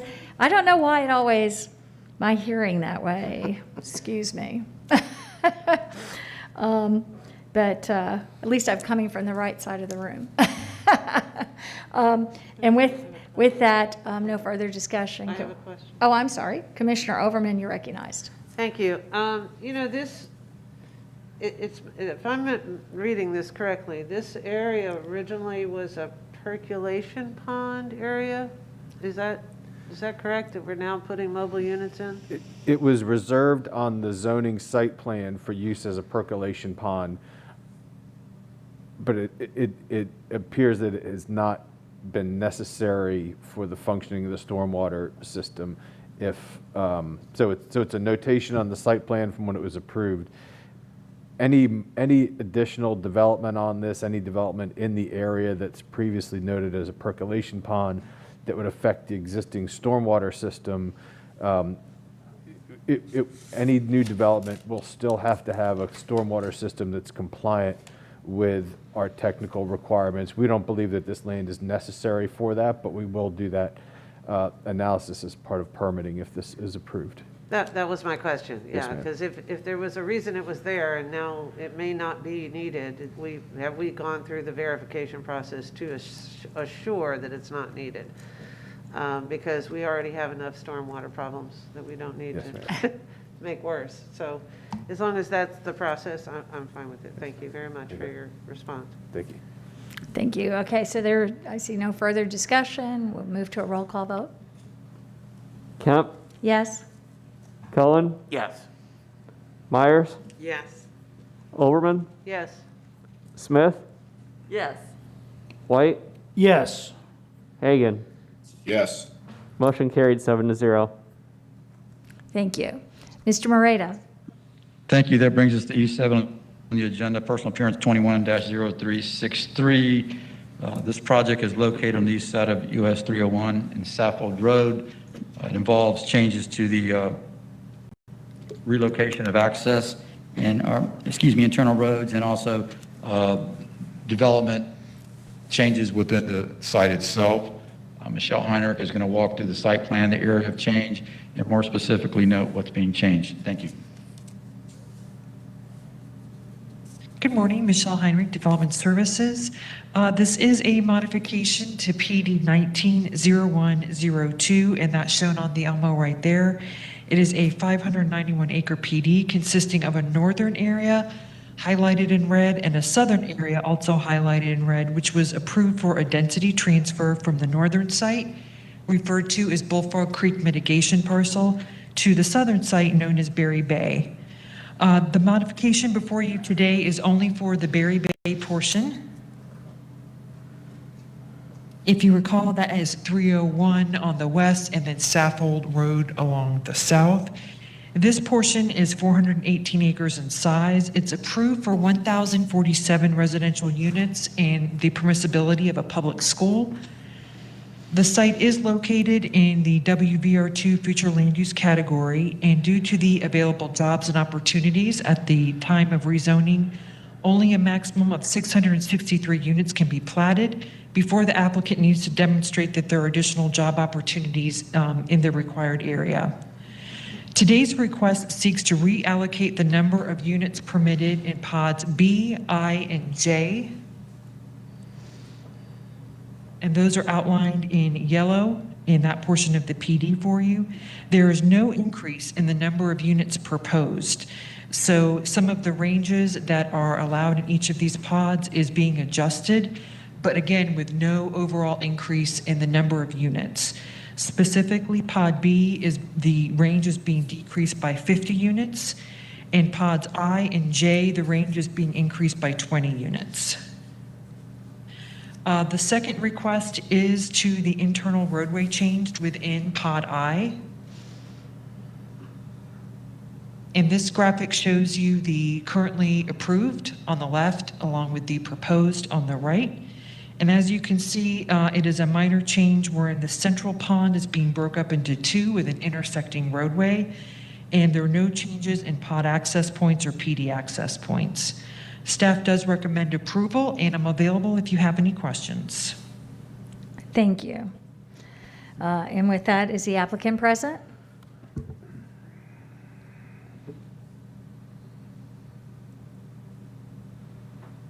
Yes, good morning. Cammie Corbett with the law firm of Hill Ward Henderson representing the applicant.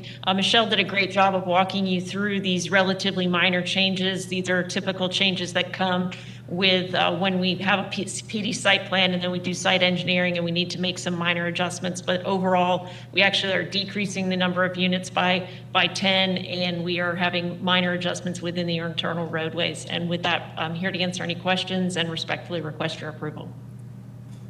Thank you. And with that, we'll go to, this is a public hearing. Is there any proponent testimony? Those in favor of proponent testimony? Is there any opponent testimony? Those opposed, those against? Any opponent testimony? No, ma'am, we don't have any opponents or support. Okay, thank you. And hearing none, I'm assuming the applicant will waive rebuttal? Cammie Corbett, for the record, yes, we waive a rebuttal. Okay. And with that, we'll move to board discussion, board motion. Move for approval. Second. Okay, Commissioner Myers to approve, seconded by Commissioner White, and I clearly heard you that time, Commissioner Myers. And Commissioner Smith, you have your hand, or Commissioner Overman? Oh, I'm sorry. No, I forgot to get it down. My apologies. Just a quick question. I thought I heard the applicant say they were reducing the overall number of units? Yeah, Commissioner, the number of units is approved is staying the same at 1,047. What's coming down is the top end of the range of uses that are in the pods. So there's a range of number of units that can be in each pod. The maximum of each of those ranges totals more than the total units. So the maximum of the top number of each of those ranges, in fact, the top and the bottom are going down by 10, but the number of units that are approved in the project is staying the same, 1,047. The range of units in each of the pods range from 985 to 1,330. So they have flexibility where those units can go, but the overall number is staying the same. Thank you. And as they shift more units into one pod, they're not changing the minuscule lot sizes to crowd them in any closer, are they? The lot, no ma'am, the lot sizes are not changing. All right, thank you. Okay, and with that, I don't think seeing no further discussion. We have a motion by Commissioner Myers, seconded by Commissioner White. Can we have a roll call vote? Kemp, Yes? Cohen, Yes. Myers, Yes. Oberman, Yes. Smith, Yes. White, Yes. Hagan. Yes. Motion carried 7-0. Thank you. Mr. Moreta? Thank you, Commissioners. Item E8 is a petition to establish the Cypress Ridge Community Development District. Mr. Brian Grady of our staff is going to walk you through that item. Thank you. Good morning, Commissioners. Brian Grady, Hillsborough County Development Services. This CD application 21-0157 is a petition to establish the Cypress Ridge Community Development District. The petition has been submitted by Clayton Property Group Incorporated to establish the Cypress Ridge CDD. The Cypress Ridge CDD will encompass approximately 481 acres and is located on the west side of County Road 579, south of State Road 674, east of the intersection of Bishop Road and West Lake Drive in Waimama. No objections to the pro CDD were raised by reviewing agencies. Staff finds the application meets the requirements of Chapter 190 Florida statutes to establish a community development district and recommends approval. Available for any questions. Thank you. Thank you. And at this time, is the applicant present? Yes, Commissioners. Roy Van Wyk with Hopping Green and Sam's on behalf of the petitioner, Clayton Properties Group. I'm available to answer any questions you may have. Also, within your agenda package is some pre-filed written testimony of our experts supporting the recommendation of staff and the approval of the CDD. So I'd ask that those pre-filed written testimony become part of the record of today's hearing. And if you have any questions, I'll be here to answer them. If not, I would seek approval of the community development district as set forth in the petition. Thank you. This is a public hearing, and anyone who would like to speak to this item may. Is there anyone present or virtually present that would like to speak to this item?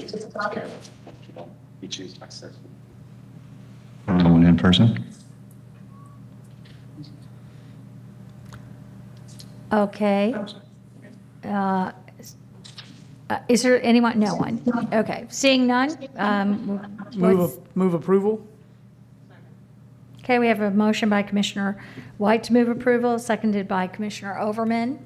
And Commissioner Smith, you're recognized. Yes, just for the public record, this development got a water impact fee assessment unit designation before we ended the program.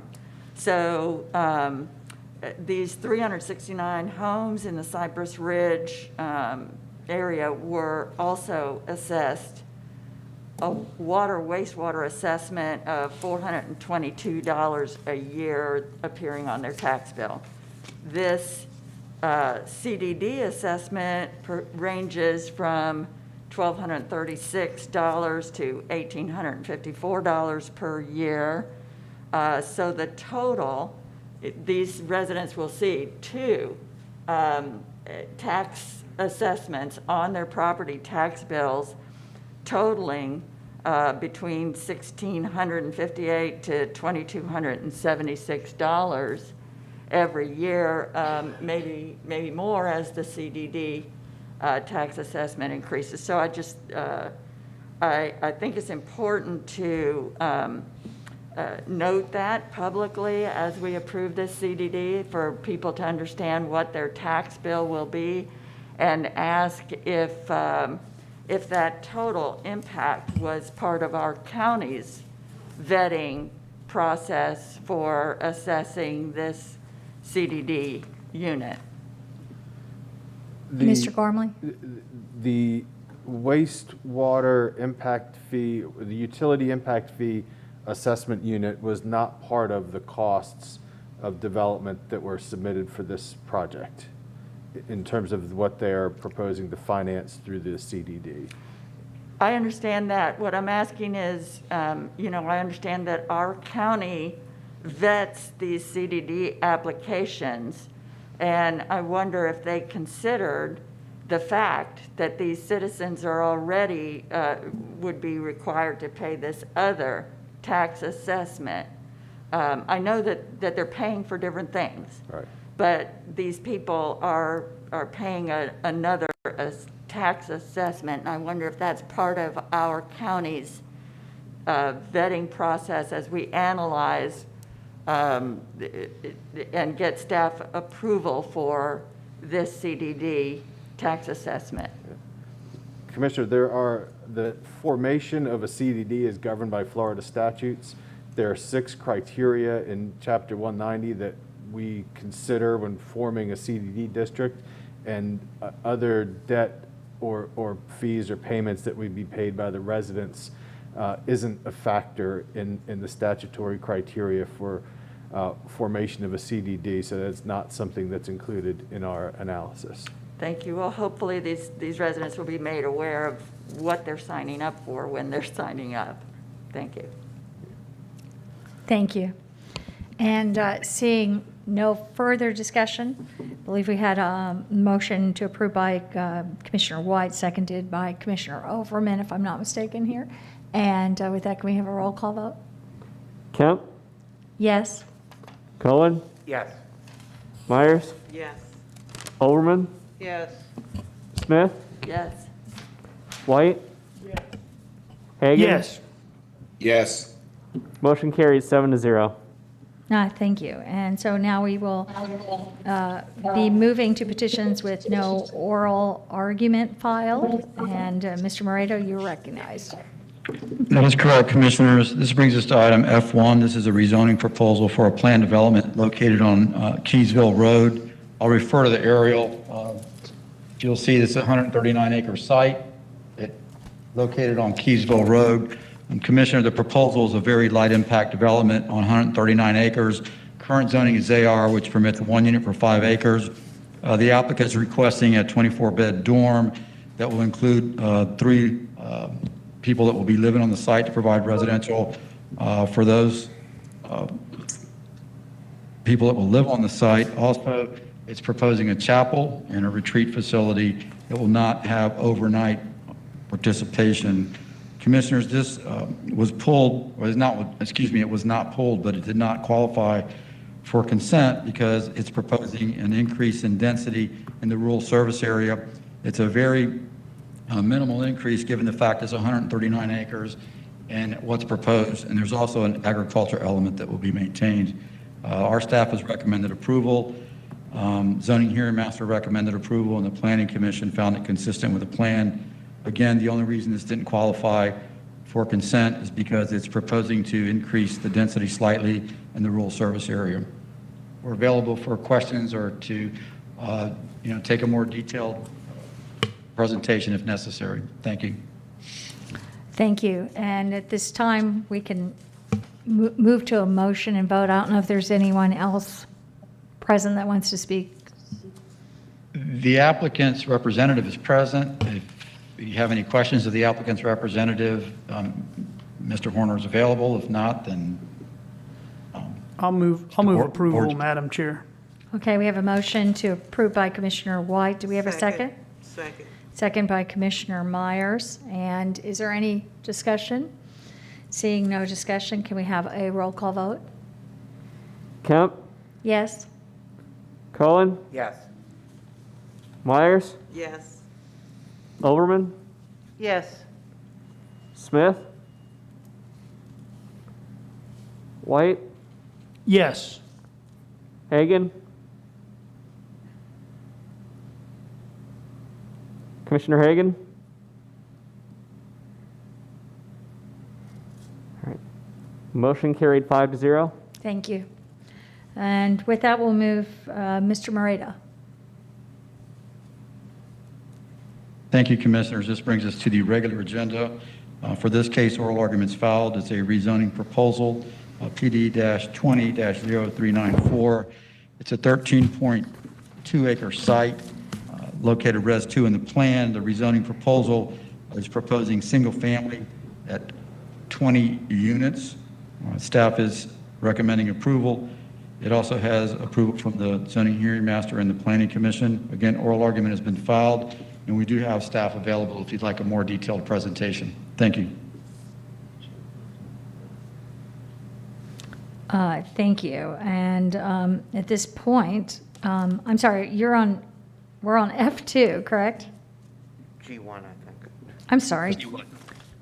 Commissioner, item F2 was moved in the changes to be item G6, so we're on item G1. Thank right you. now. Thank you. Thank you. I was a little confused there. I appreciate the clarification because I was like, wait, looks very different than what I expected. Okay. Then then we are on to, at this point, the regular agenda. Okay.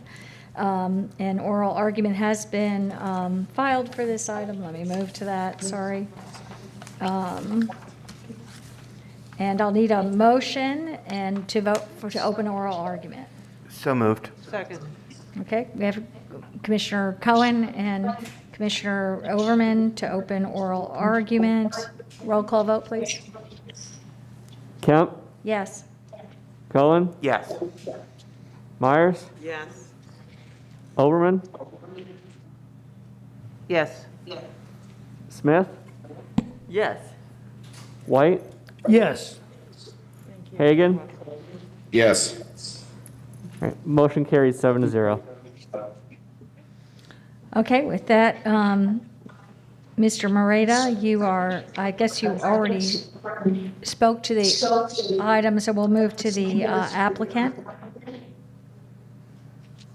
Thank you, Madam Chair and board members. I'm Michael Horner, 14502 North Dale Mabry Highway, representing the applicant, the ownership interest. With me this morning is Mr. Michael Yates, Palm Traffic Engineering, as well as Mr. Reed Fishback, representing the ownership interest.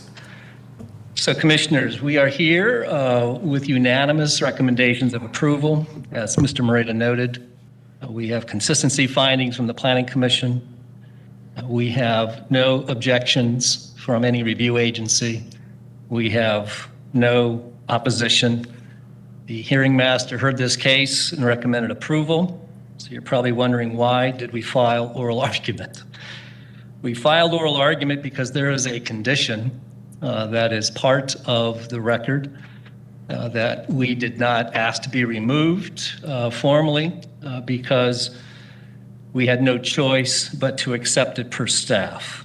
This is a 13.2 acre tract west of Boyette Road. It lies close proximity to the Fishhawk community. It is within the urban service area. We are proposing 20 single-family lots, an average density of 1.5 units per acre.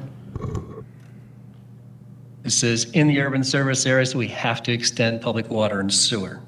Again, all approvals, no issues, no opposition. This only generates an additional trip impact of 12 a.m. trips and 16 p.m. trips.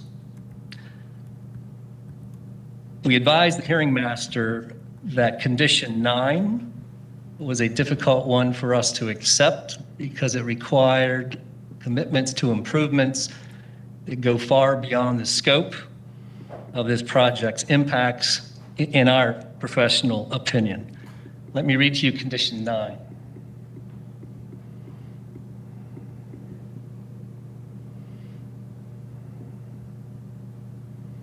Commissioners, condition 9, which is on page 5 of the staff report, reads: the developer shall improve Boyette Road between the project entry and nearest standard roadway to current county standards for a 2-lane, undivided urban collector roadway. It's found within the Hillsborough County Transportation Technical Manual. Essentially, what that requires us to do is commit to improvements all the way north on Boyette Road, the closest standard road, is Lithia Pinecrest, almost 2 miles away. The transcript of the record, we're not introducing any new evidence here. The transcript of the hearing master hearing will reflect our concern about that. We did not want to place that burden on Ms. Hatley. We advised her in our rebuttal arguments that this is going to have to be a policy directive from the board on how to handle cases that have such low trip impact on projects that have such far-ranging required improvements. Mr. Ratliff at that zoning hearing master hearing indicated they just needed to file a design exception. In our rebuttal to that response, we indicated that we had had those discussions. And unfortunately, due to Mr. Williams' hands being essentially tied to the board's directed policies, because there is sufficient right-of-way out there, that he did not have the flexibility to approve a design exception, and the one that he would approve under his policy guidance could not be accepted due to a cost exceeding $1.5 million, plus stormwater management impacts, piping, etc. It's important for you to note that this project was just recently approved and completed and constructed last year as a Boyette Road project under the CIP. They just finished it, like it's $2.8 million plus or minus. And the unfortunate irony of that, since we've been in the process for a year, is that we thought we would now be able to go on the coattails of the county improvements, and we find out that they built the road to not meet county standards. So the condition 9 placed on this 20-lot subdivision requires us to extend far beyond what the county just completed. We believe it's a disproportionate impact. My client is more than prepared to accept improvements. We always agree to those conditions. This is rather unique that we find ourselves here, but we have our hands tied, as well as Mr. Williams having his hands tied on property that is within the urban service area that is certainly compatible, no opposition, no objections. We're willing to agree to all the frontage improvements, sidewalks, drainage, but the off-site improvements under that condition 9 requirement is $1.5 to $2 million. It just simply cannot be absorbed by those 20 lots. So rather than accept a condition or an approval, I should say, that has a condition that kills the project, we filed this oral argument so that we could have this dialogue with you, board members. I'm going to have Mr. Yates provide his professional reviews on this issue. I believe he also had a discussion with Mr. Williams back in March 30th of 2019 on this very issue, 2020. And these issues were well made aware of to the transportation staff. Mr. Williams, again, his hands were tied and we had to proceed. So we look to you for some guidance on how to proceed and look forward to that dialogue. At this point, I'm going to have Mr. Yates give you that background on the technical side, and then Mr. Reed Fishback will offer closing comments. Thank you. Thank you.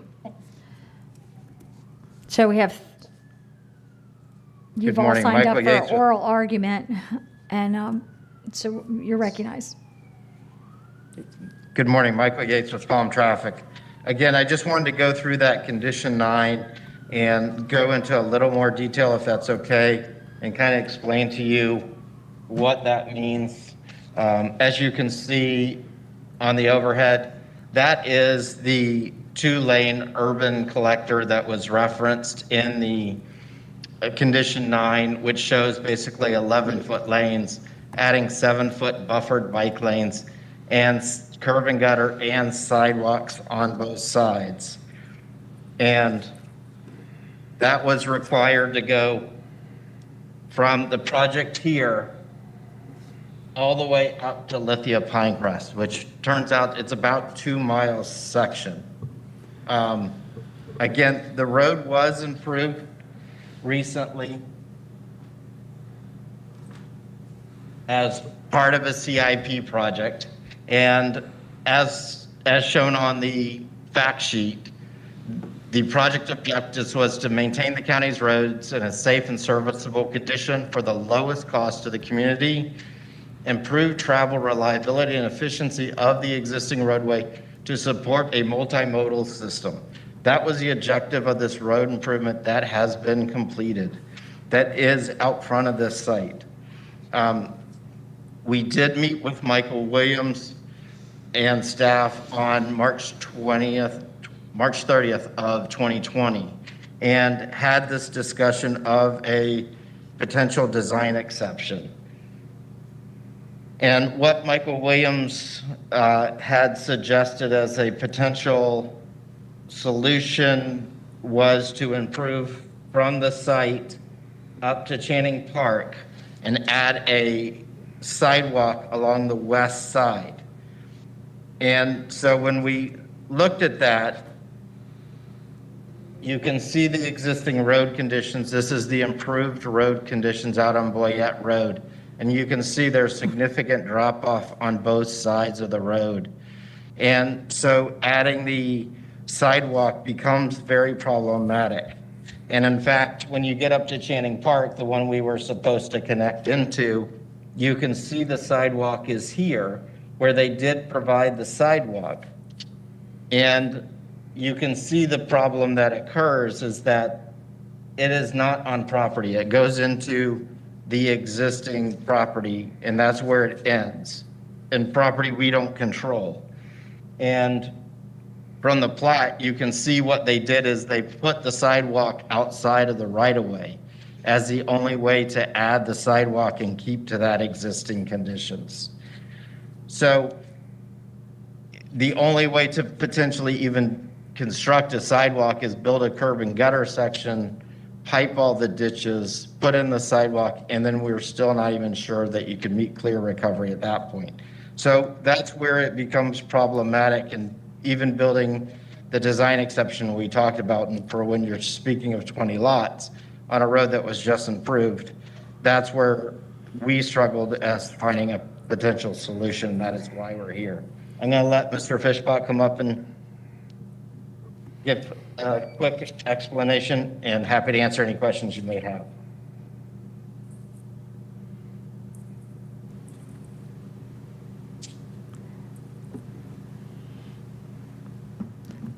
Good morning. To our legal, before this begins, because we have 24 seconds left in the applicant's presentation. Good morning, Commissioners. Hold on one second, Mr. Fishbach. Okay. Mr. Fishbach is listed as the applicant. Okay, so what about the others? Because the clock was running for 10 minutes, but then we do have proponent and opponent testimony. We have 3 people signed up, so. On this application, the only oral argument speakers are the applicant representatives, Mr. Fishbach, Mr. Horner, Mr. Yates on G1. Right, so are they given more than 10 minutes? They're given 10 minutes for the applicant team. Right, and we're down to 24 seconds. Okay, I just wanted to clarify, Mr. Fishbach's with the applicant team. Right, so he has 24 seconds, and you're saying that's the clarification? Yes. Okay, thank you. Did you understand that, Mr. Fishbach? All right, may I have 1 additional minute? I'm sorry, this is just what we have limited, but I think we got a lot of information. So, Okay. Well, I Reed Fishbach. Good morning. I'll make just a quick statement. I'm really looking forward to seeing the board's discussion on what kind of flexibility they can look at these type of infill properties. I think it's going to be a common issue. There's been a lot of focus on infill development, but there are constraints to these sites. So I'm really looking forward to listening to the board discussion on these conditions in regards to infill properties. Thank you. And I guess, and Ms. Lundgren, if I could just check with you a minute more, because we have proponent and opponent testimony, of which we have none scheduled, but then we do have rebuttal from applicant.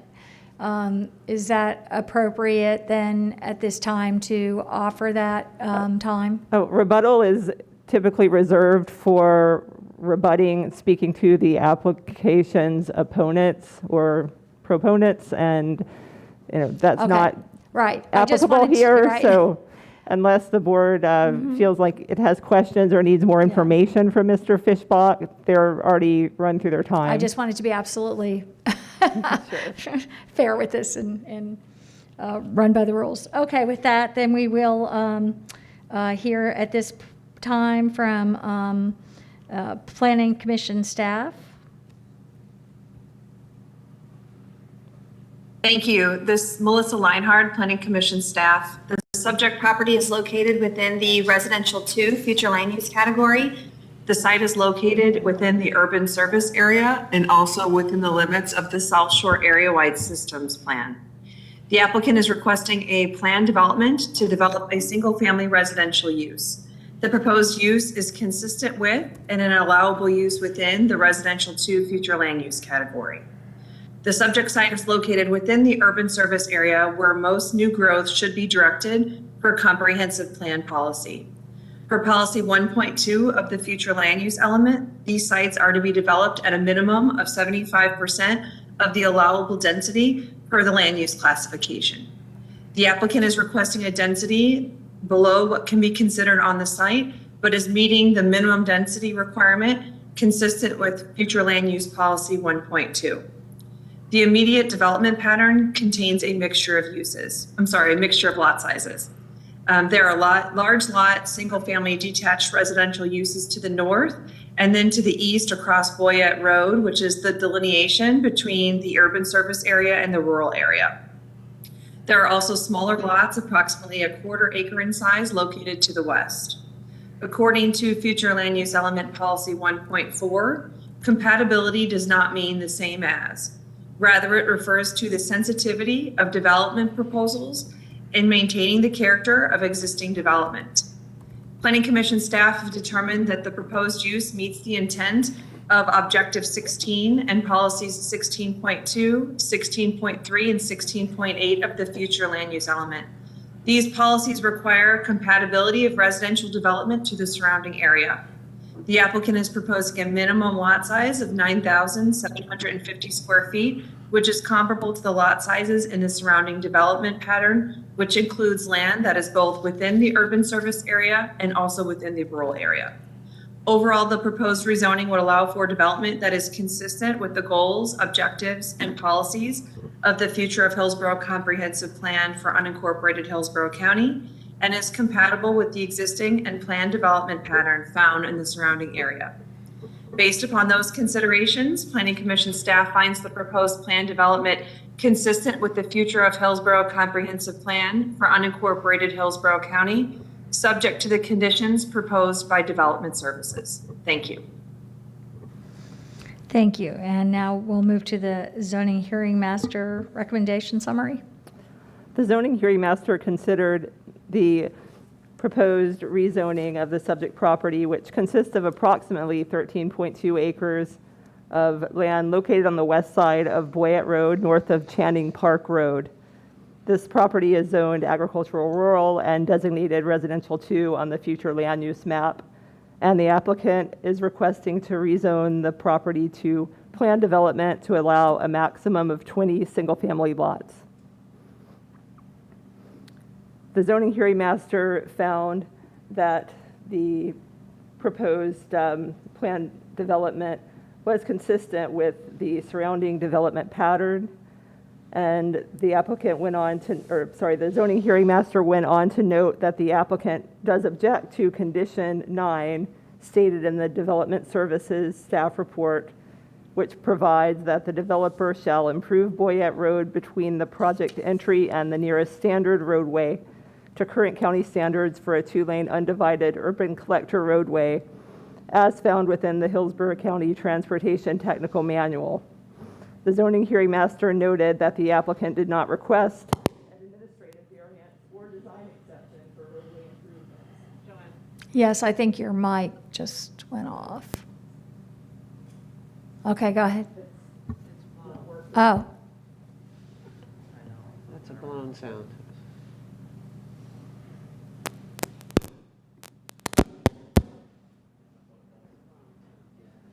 It's back on. okay, great, thank you. The Zoning hearing master did find that the proposed PD with a minimum lot size of 9,750 square feet is comparable to lot sizes in the surrounding development pattern. And there's no issues with compatibility with surrounding properties. The zoning hearing master did find that the proposed PD, subject to the conditions set out in the Development Services staff report, is consistent with the residential to future land use designation and furthers the objectives and policies of the comprehensive plan, and the zoning hearing master therefore recommended approval. Thank you. That's it? Okay, thank you. And with that, we'll move to board discussion. Commissioner White, I see your hand is raised. Is that from this? Oh, thank you. Yeah, yes, it absolutely is. This is definitely the type of infill development site that we should be supporting. It's inside the urban service area. It takes the pressure off the expansion of the urban service area that we're always talking about.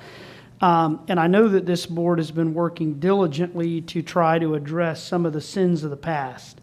Why this road was not improved with the huge Fishhawk and Channing Park developments, I don't know, but that's really what has put the tremendous amount of pressure on, what was previously a rural country road. I think that it would be unfair to ask this applicant that's doing a 20-lot infill development project to improve this 2 miles of road that's experienced so much pressure from these huge surrounding developments. So my position is that this would not be the appropriate avenue by which to attempt to improve this road from there to Lithia Pinecrest. So my motion would be to strike condition 9 and approve the application. Second. We have a motion by Commissioner White, seconded by Commissioner Hagan. And we have several hands up. I'm not sure who went up first, but Commissioner Smith, you recognize? Okay. Is that? That's fine. The Planning Commission and the Zoning Hearing Master found this approvable and consistent with the comp plan given condition 9. Just to put that on the record, their findings of approval and consistency were subject to all the listed conditions, including condition 9. I understand the applicant's predicament that Boyette Road is and putting a sidewalk there is problematic, and they say it's expensive. But if they don't pay, somebody has to pay. We pay, and it's not on any of our plans to improve Boyette Road. They are, in this area already. They would be impacting the area negatively. All the assigned schools are over capacity. There's no adjacent capacity at the elementary and middle level, according to the school district's comments. It's in the irrigation restriction area where extra water restrictions are in place. And,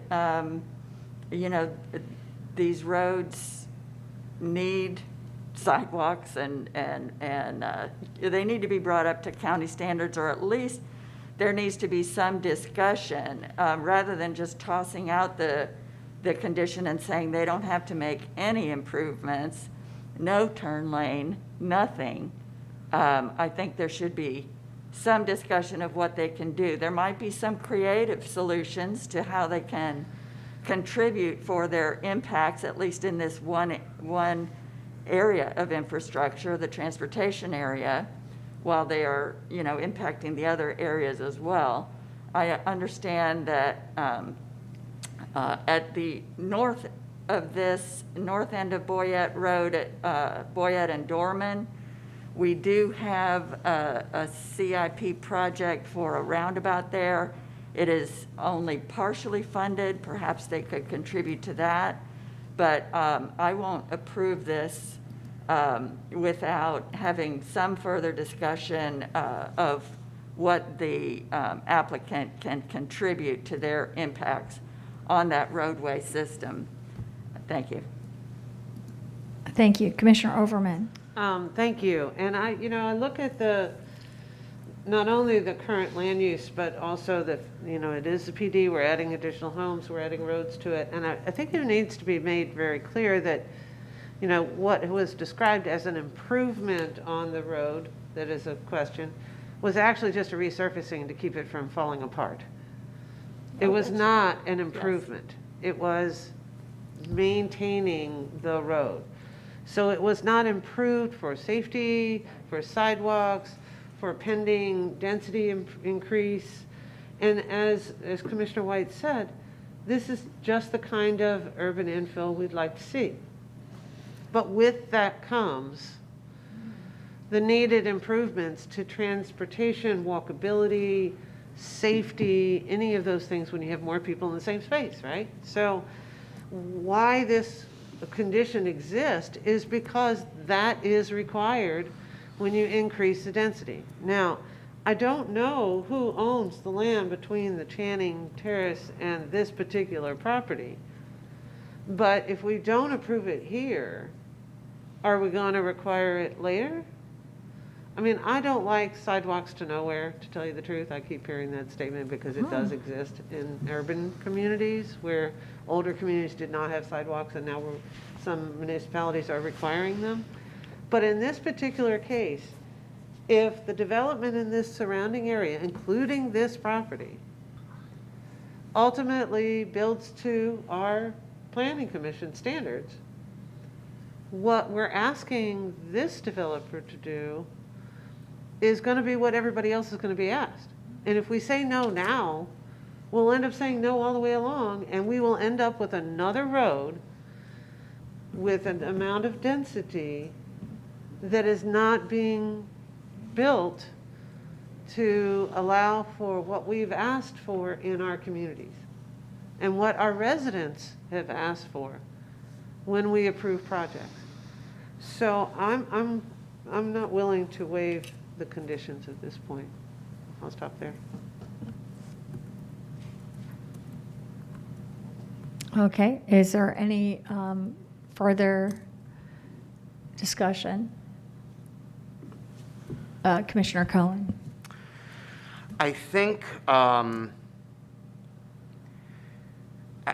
it's very problematic to ask a development of this size to do a project as large as improving Boyette Road all the way up to Lithia Pinecrest. That to me does not seem like an equitable condition. I agree with where Commissioner Smith was going, that there ought to be something, that something ought to be put on the table. But I do think that the condition as it stands is unreasonable. And so, I don't know the degree to which there can be give and take right at this moment, but surely there must be some way of doing something without imposing a condition that I think is clearly unworkable. And I don't see any other discussion, but again, I agree with all that's been said, all of it. It's a de minimis impact, but what if we keep doing this without anything? And I like where you landed, Commissioner Smith, not on the whole impact, because that would seem totally inequitable and unreasonable. And as we've stated, this is the kind of development and infill, but I'm wondering if someone, I'm just throwing this out there, we do have this standing motion, but if that fails, if someone might make a motion to continue this, maybe there could be some discussion by the applicant with staff towards some alternative. I'll make a substitute motion. Okay. To continue in order to provide an opportunity for the applicant to work with our county transportation plans and bring back some specific contribution to the general area of Boyette Road. As I say, that roundabout at Dorman Road that's planned but not fully funded is just, 0.6 miles up the road from them. That could be a contribution. Let's see if we can't get something that has them contributing their fair share. That would be win-win for everybody, that we could move this forward. Okay, we have a motion by Commissioner Smith, seconded by Commissioner Cohen, a substitute motion. And is there any further discussion? Commissioner White, you're recognized. Well, I can count the votes and see that this thing's going to be continued, but I'm not going to support the substitute motion, though. I'm ready to vote on it today. This is a small 20-lot infill development project, and I just think this has morphed into something that's well beyond the scope of what was originally laid out in Condition 9. But with that being said, I can count the votes. I can see where this is going, but I'm still not going to support it. Okay. And is there any further discussion with regards to this? Okay, yes, Mr. Announce the Gormley. continuation date would be, the next land use meeting would be May 11th at 9 a.m. Okay.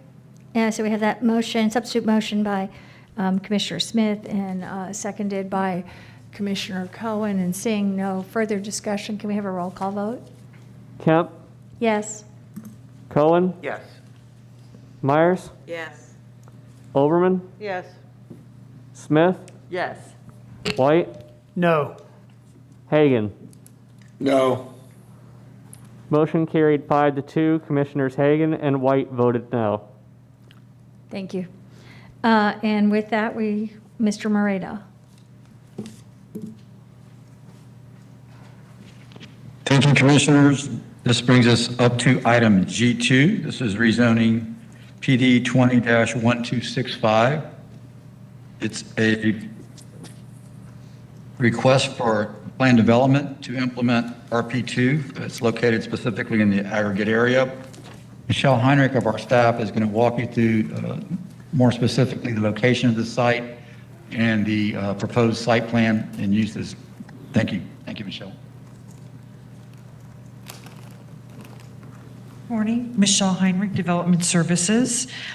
This is a rezoning of a little over 102 acres from AR to PD to allow for 205 single-family units. That's a density of 2 units per acre, along with an internally located village node.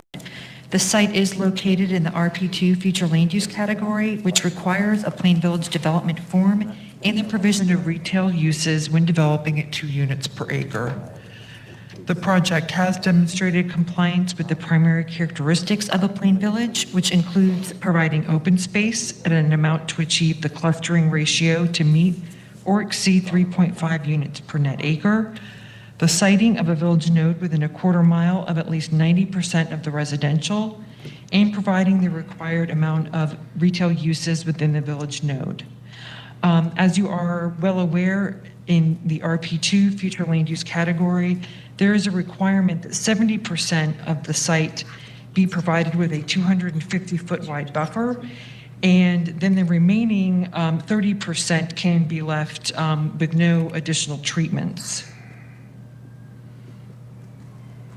In this case, the applicant has requested this to be reduced to 65% until the existing use in envelope B, which is located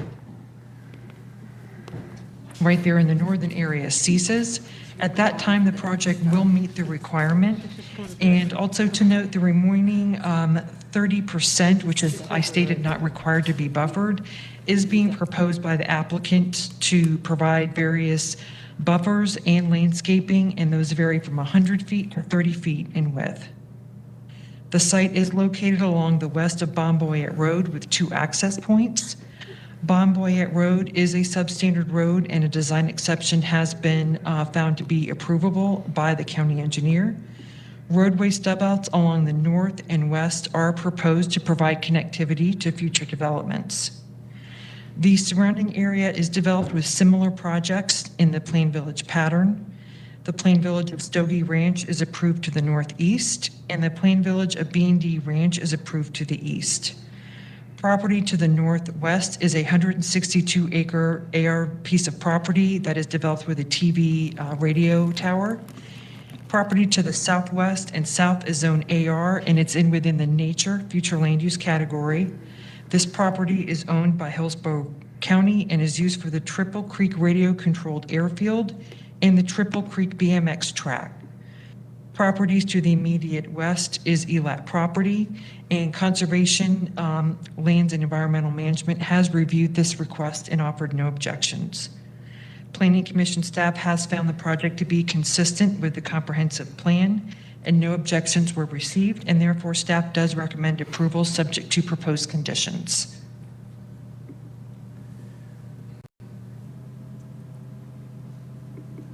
Thank you. So we need a motion, Joanna? Yes. Move to open oral Commissioners. argument. We need a motion to open for So, oral argument? yes. First, a motion for opening of oral argument, and then motion on the additional evidence request. Right. I'll entertain a motion to open for oral argument. All right. I have a motion by Commissioner Smith, a second by Commissioner Cohen. Can we get a roll call vote, please? Kemp, Yes. Cohen, Yes. Myers, Yes. Overman, Yes. Smith, Yes. White, Yes. Hagan. Yes. Motion carried 7-0. Thank you. Right. So with that, we will have the, Mr. Moreta. Madam Chair, I believe the county attorney has a message about additional evidence. Okay, thank you. Yes, at this time, I'd request that the board take up the request for additional evidence followed by one of the oral argument speakers, Mr. Harwell. I have reviewed that request and found that it is not consistent with the code. I recommend denial of that request, and I've advised the requestor, Mr. Harwell, of that recommendation as well, and he understands the recommendation. And with that, we will take is there a motion to? Yes, there should be a vote on that. Okay, do we have a motion to deny the request for additional evidence?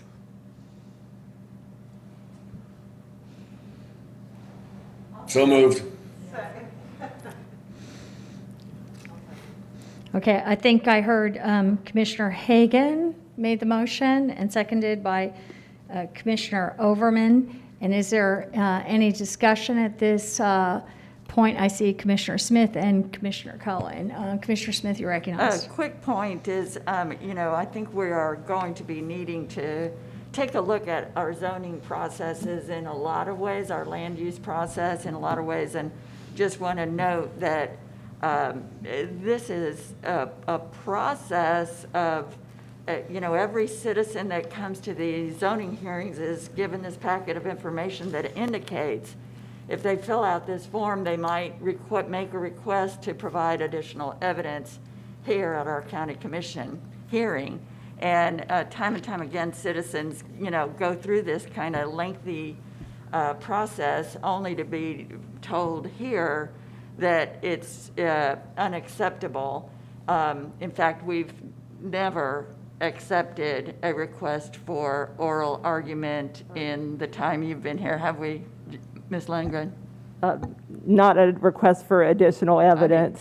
Sorry, I misspoke. The code requirements are very stringent. Yeah, and I'm not doubting that. I'm just pointing out that it seems to be a system that needs fixing. If we're never going to accept it, let's don't fool people into thinking they could fill out these forms and maybe get accepted. Let's provide some information saying it's just not possible to file additional evidence or whatever it takes rather than jumping through these hoops. I mean, while I'm at it, let's consider not having a motion to open for oral argument at every single G item. I mean, that seems like something we could streamline this process with. Thank you. Thank you. Commissioner Cont'ds. I've lowered my hand. Thanks. Oh, okay. Thank you. Okay. I couldn't agree more on that. At this time, seeing no further discussion with regards to this, we'll take a roll call vote. Kemp, Yes. Cohen, Yes. Myers, Yes. Oberman, Smith, Yes. White, Yes. Hagan. Yes. Motion carried 7-0. Thank you. With that, we will move on to the summary of the application and findings. Did we have that? I believe that was already done, Madam Yes, Chair. that's what I thought. Okay. So I'm sorry. I just wanted to check. Okay, the applicant, the oral argument, we have 10 minutes. Yes, good morning. Cammie Corbett with the law firm of Hill Ward Henderson representing Mattamy. As you heard, this property is located in the RP2 future land use category, but it is in the northernmost portion of the RP2 land use category, which was not subject to the moratorium. And at the time of the moratorium, I think Commissioner White made a very good point that this area is unique. And it is unlike other areas to the south that are in more rural area, and this is more of a logical extension of Fishhawk. And with that, I'd like to ask Isabel Albert to come up and briefly make a planning presentation, and she'll be followed by Mr. Steve Henry, who will outline the transportation improvements that will be made in conjunction with this project.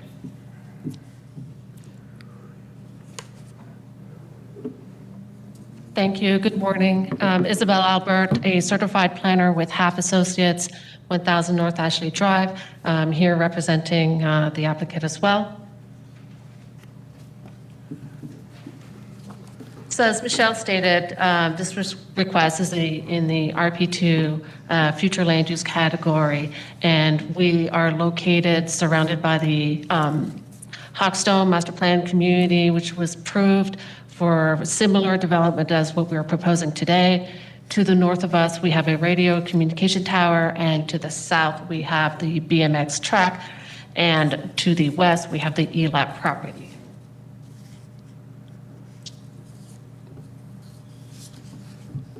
Quickly, our request is for a single-family home development with the commercial components that's required by the RP2. We are within the Riverview Community Plan as well as the South Shore Community Plan. We are meeting all the design rules found in the Land Development Code, including the clustering ratio, the majority of residents having views of open space, and that the residents also are located within half a mile of the village node, which we are in fact a quarter-mile village node. And we will be providing the water and sewer by the developer. We have our main access on Bonboyette Road with two future connection for future development to the north and to the west. Ms. Heinrich also went through the buffering, alternate buffering that we're proposing. The majority of the development around us is going to be similar development. The only low-density development is located in the middle, where we are proposing the majority of the 250-foot buffer with an alternate 100-foot buffer.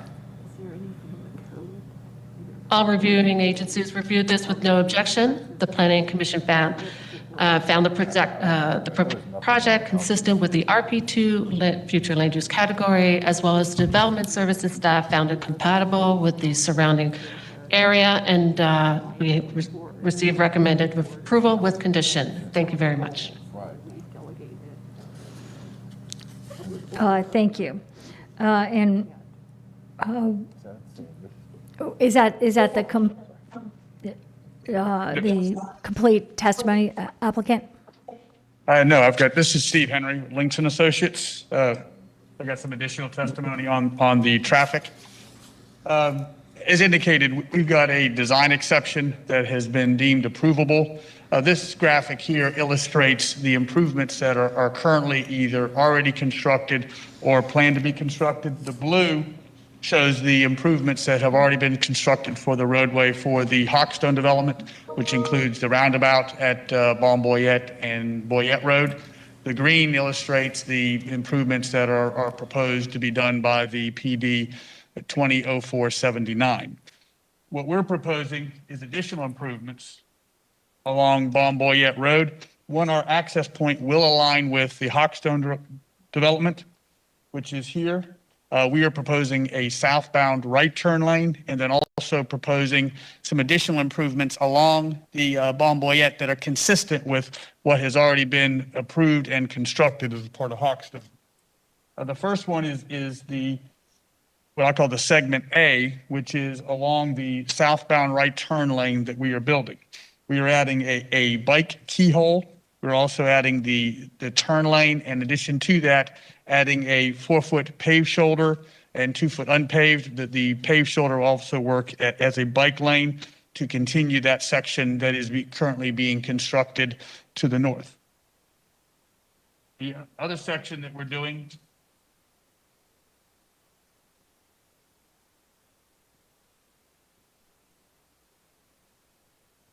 get to it. This is the section that is outside of the turn lane in which we are doing the 4-foot paved shoulder. We're putting the ditch in to meet the county standards and sidewalk along there to provide a continuous sidewalk along the property frontage. That concludes my presentation, unless you got any questions. Thank you. Madam Chair, could I please confirm how much time we have remaining? 5 minutes and 12 seconds. Okay, great.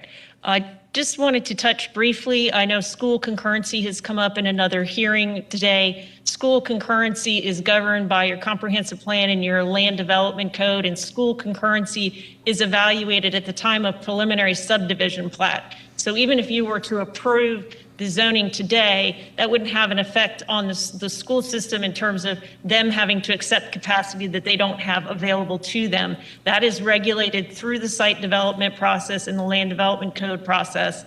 And it often takes, it's not unusual for a zoning process and a construction plan process to take a couple of years. I've had several projects that I've brought through the rezoning process, and the preliminary comments from the school board was there was not capacity in the school areas at that time, but by the time the developer actually got to the time of either site plan approval or preliminary plat approval, there was capacity. There had either been capacity improvements made, or there was, just natural capacity became available in certain areas because of the way that it's a constant moving evaluation that the school board does, and they evaluate that on a regular basis. So that would be determined at the time of preliminary subdivision plat for this project.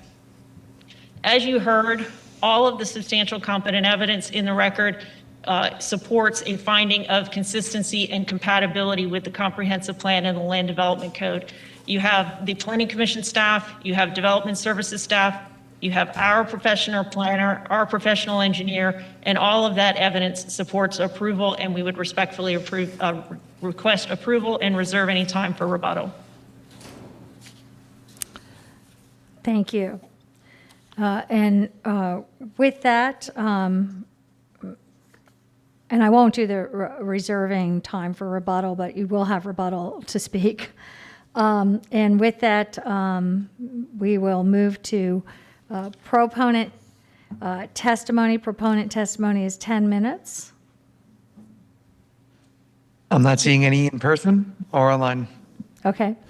And then we have opponent testimony for 10 minutes. I see that there are 3 or just 1 here listed in opposition. And Mr. Harwell, you have 10 minutes. Good morning, Commissioners. Buddy Harwell, Baum, Florida. I will have to designate proxy some of my time to a couple other gentlemen here. That failed the oral argument process. Imagine that. Hopefully you'll pass that tonight or Thursday. First of all, policy 33.9, all capital improvements costs associated with the provisions, public facilities and services as determined by the appropriate regulatory agencies, public service provider, including but not limited to public water, wastewater, schools, parks, libraries, shall be the responsibility of the developer of the planned village and not the responsibility of Hillsborough County.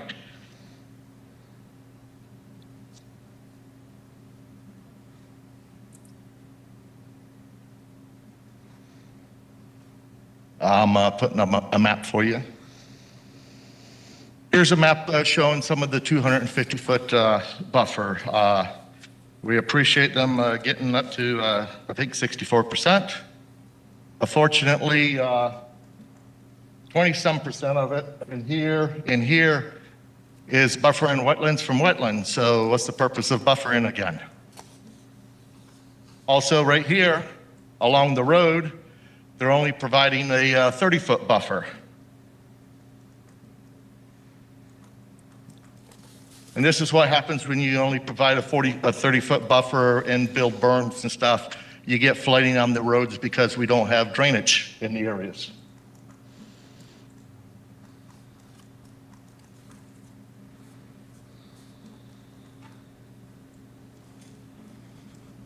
Here's a map of the previous subdivisions built right in here. They say this is improved road.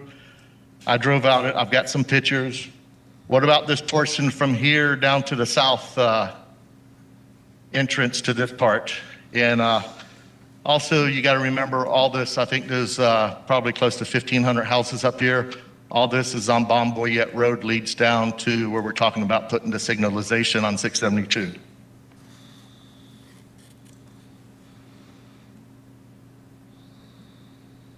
As you can see, there was an attempt to put some bike lanes on the side, but I think it failed miserably. And this is what the road looks like from the between the two subdivisions that I just showed you, the south entrance. Here's another part of the road.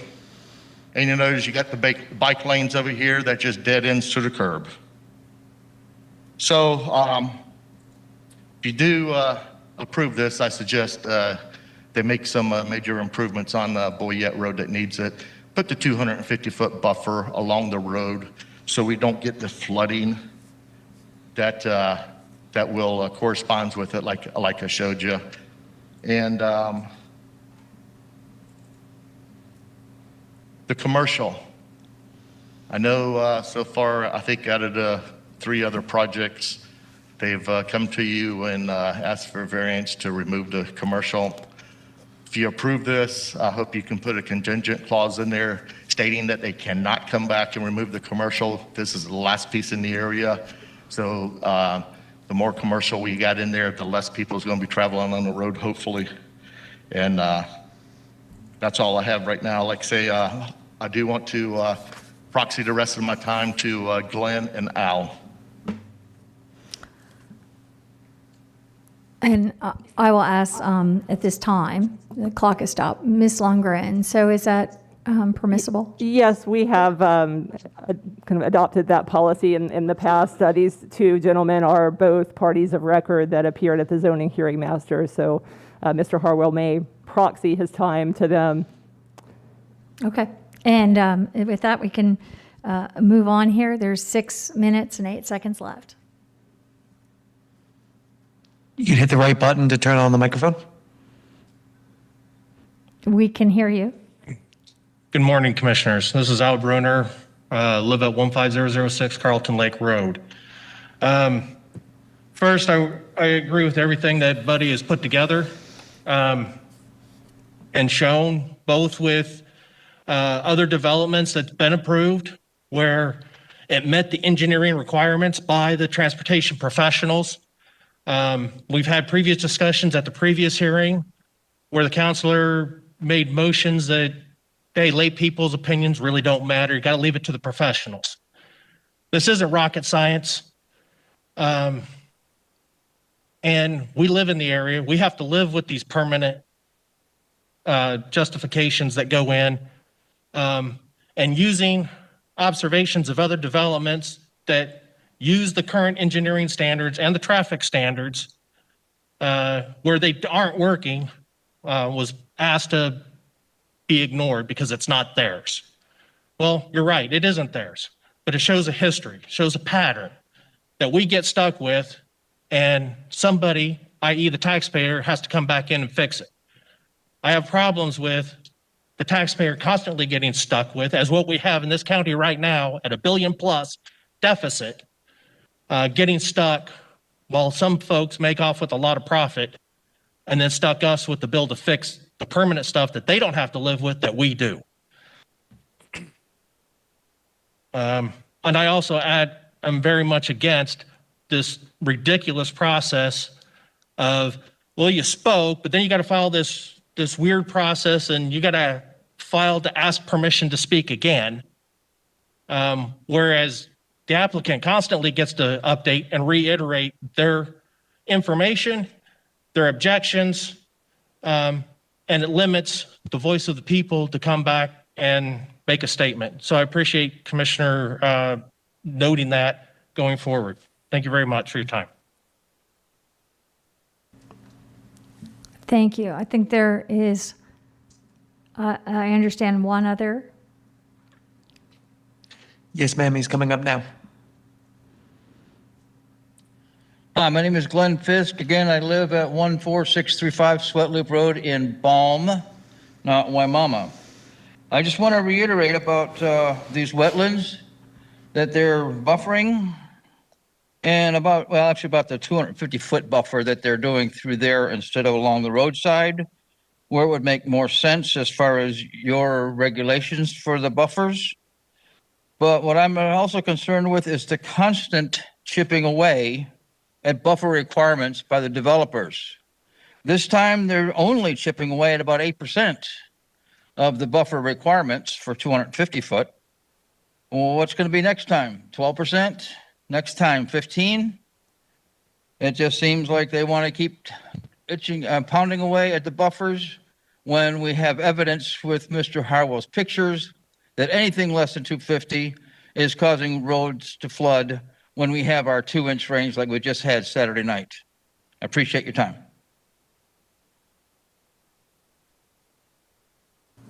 Thank you. And has everyone at this point spoken? I believe so, ma'am. Okay. And the applicant is allowed 5 minutes of rebuttal.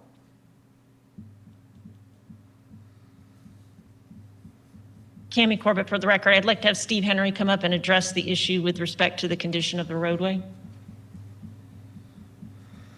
Steve Henry, Links and Associates. The roadway, and I'm not sure at what point those pictures were taken, but the roadway was constructed in accordance with the construction plans. The county inspected the roadway and has approved it to meet the standards of the county based on the approved construction plans. Thank you. And I'd like to ask Trent Stevenson to come up and address the buffer and screening and drainage. Hi, Trent Stevenson, Level Up Consulting, 505 East Jackson, Suite 200.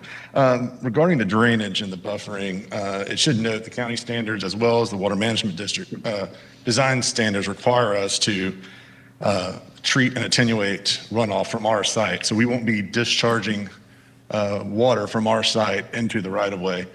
Additionally, with the right-of-way improvements, we are constructing ditches that meet county standards as well. And available for questions. Thanks. Thank you. I'd just like to put the buffering screening standard back up on the Elmo, but it is probably in your packets, but we're not just leaving a buffer. That's a misconception that it's just a 50-foot buffer, meaning that it's just a wide open area with ditches. We are actually proposing screening within the buffer, and that is consistent with all of the buffering and screening that's going all along that area, and it's very consistent what was done with Hawkstone, and it fits right in with that aggregated plan village. And again, it's not that lay testimony doesn't matter. Of course, citizens' concerns do matter, but this is a quasi-judicial proceeding, and the law requires you to consider substantial competent evidence. And I think the overwhelming substantial competent evidence in this case demonstrates that the applicant has met its burden, that this proposed development is consistent with the comprehensive plan, it's compatible with the surrounding area, and it has all recommendations from approval from all experts that have testified on matters that require expert testimony, such as transportation, drainage, and even compatibility. Those all under the law require expert testimony. And with that, I'd respectfully request your approval. Thank you. And with that, we'll hear from our Planning Commission staff. Thank you. Melissa Leinhardt, Planning Commission staff. The subject property is located within the Residential Plan 2 future land use category. The site is located in the rural area and is located within the limits of the Riverview Community Plan and the South Shore Area-Wide Systems Plan. The applicant proposes to develop the subject property at 2 dwelling units per gross acre. According to Future Land Use Element Policy 33.3, the Residential Plan 2 future land use category permits consideration of 2 dwelling units per gross acre if certain requirements are met. The neighborhood commercial needs of the project can be met by existing or planned neighborhood commercial services located either within the aggregated planned village area or within a 2-mile radius from the boundary of the primary development. The applicant is providing a total of 2,767 square feet of commercial uses to meet the intent of this policy. The applicant has agreed to conditions of approval requiring that the proposed planned village development of 204 residential units are permitted within a maximum of 58.51 acres, which is the developable acreage, to meet the clustering requirements. Per policy 33.3 of the future land use element, the proposed development must meet a 3.5 dwelling unit minimum clustering ratio for dwelling units per acre. With the 43.2 acres of open space and a developable acreage of 58.51 acres, this application is consistent with this policy direction. The subject property is located within the limits of the Riverview Community Plan, and the proposed plan development requests a minimum lot size of 4,400 square feet. The plan development 17-1399 to the east of the subject property allows single-family residential lot sizes ranging from 3,000 to 4,000 square feet. Plan development 16-0635 located to the southeast of the subject site has a minimum lot size requirement of 5,000 square feet. Different lot sizes throughout this area reflects the vision of the Riverview Community Plan by encouraging attractive residential development that complements the surrounding character and promotes housing diversity. The proposed residential development would be comparable and compatible to the development pattern in the area and would further promote housing diversity consistent with community plan vision. Based upon those considerations, Planning Commission staff finds the proposed plan development consistent with the Future of Hillsborough Comprehensive Plan for unincorporated Hillsborough County, subject to the conditions proposed by Development Services. Thank you. Thank you. The ZHM recommendation? The zoning hearing master considered the request for rezoning of the subject property, which consists of approximately 102.6 acres located on the west side of Blvd Road, south of Boyette Road, and the Riverview community. The subject property is designated Residential Plan 2 on the future land use map and is located within the aggregate planned village area, which permits planned villages consisting of less than 160 acres. The applicant's request is to rezone the property to planned development to allow for a 204-unit single-family residential development and a village node and development envelope A, as well as the interim use of 1 single-family unit and AR uses in development envelope B. The village node is proposed to include retail uses, commercial uses, office, and an open-air market.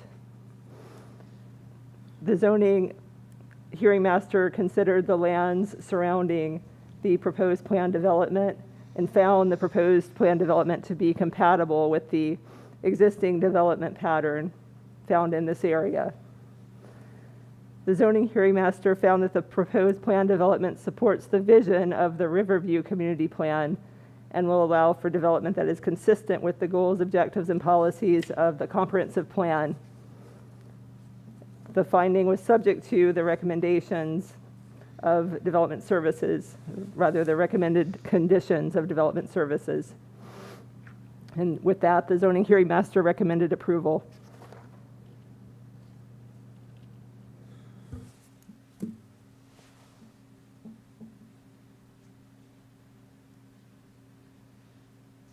Thank you. With that, we can move to board discussion, and I don't know who raised their hand first, but Commissioner Smith, you're recognized. Thank you. And, you know, I find this in the context of our recent court decision of a very similar case in the RP2 area that came to us with findings of consistency by the Planning Commission and a recommendation of approval based on that by the zoning hearing master. And yet we were entirely within our rights to deny that. And I think there's similar grounds to deny this today. The timing is simply not now. As I think it was Mr. Bruner noted in the opposition testimony, these rural village, the RP2 designation is a special designation in the rural area. And in order to be allowed to have your density multiplied from the agricultural 1 per 5 acre, have it multiplied 10 times to 10 per 5 acre, 2 per acre, 10 per 5 acres. You have to meet all the requirements, you know, and then some. It's not a matter of, and this is what the court decision highlighted, it's not a matter of the Planning Commission ticking each box off and kind of seeing if you could stretch the regulations to make it to tick that box. It also includes the overall judgment of our judgment of whether the timing is right and whether this fosters sprawl or whether it will put our taxpayers on the hook, because these rural villages are very special in that if we agree to allow one of these to happen here and there in the rural area, it needs to show that it is paying for all its infrastructure, because it is outside the urban service area where we are not committed. And in fact, as Commissioner Kemp brought up at one of the last ones, they're supposed to be providing libraries as well as roads and water and sewer and school, you know, making sure that the school capacity is there. In this case, the school capacity is not there. This is in the irrigation restriction area. So it's until we have some other process for assessing whether the capacity is available, all I know is this is an area where residents are being required to restrict their water use. Their level of service has been lowered south of the Alafaya River because of additional development. So it may be that later we can put 200 more houses here, but not today. The local roads are substandard, and there is no connectivity, no real connectivity being proposed from this development to the roads in the area. There is only one primary access point to serve the 204 houses and commercial development in the village node. There's one other access point, but that just serves one house. They are providing 2 stub outs as if there might be future connections, but there's no indication that either of these stub outs will ever connect to any real roads. The one to the west just kind of points aimlessly at the county-owned parkland, where I can't imagine we're planning to build a road through the park anytime soon. I think, near as I can figure out, there's some talk about one of these stub outs going to the Big Bend Triple Creek extension, which we've removed from our 2045 long-range transportation plan. So neither of these stub outs are really providing the connectivity.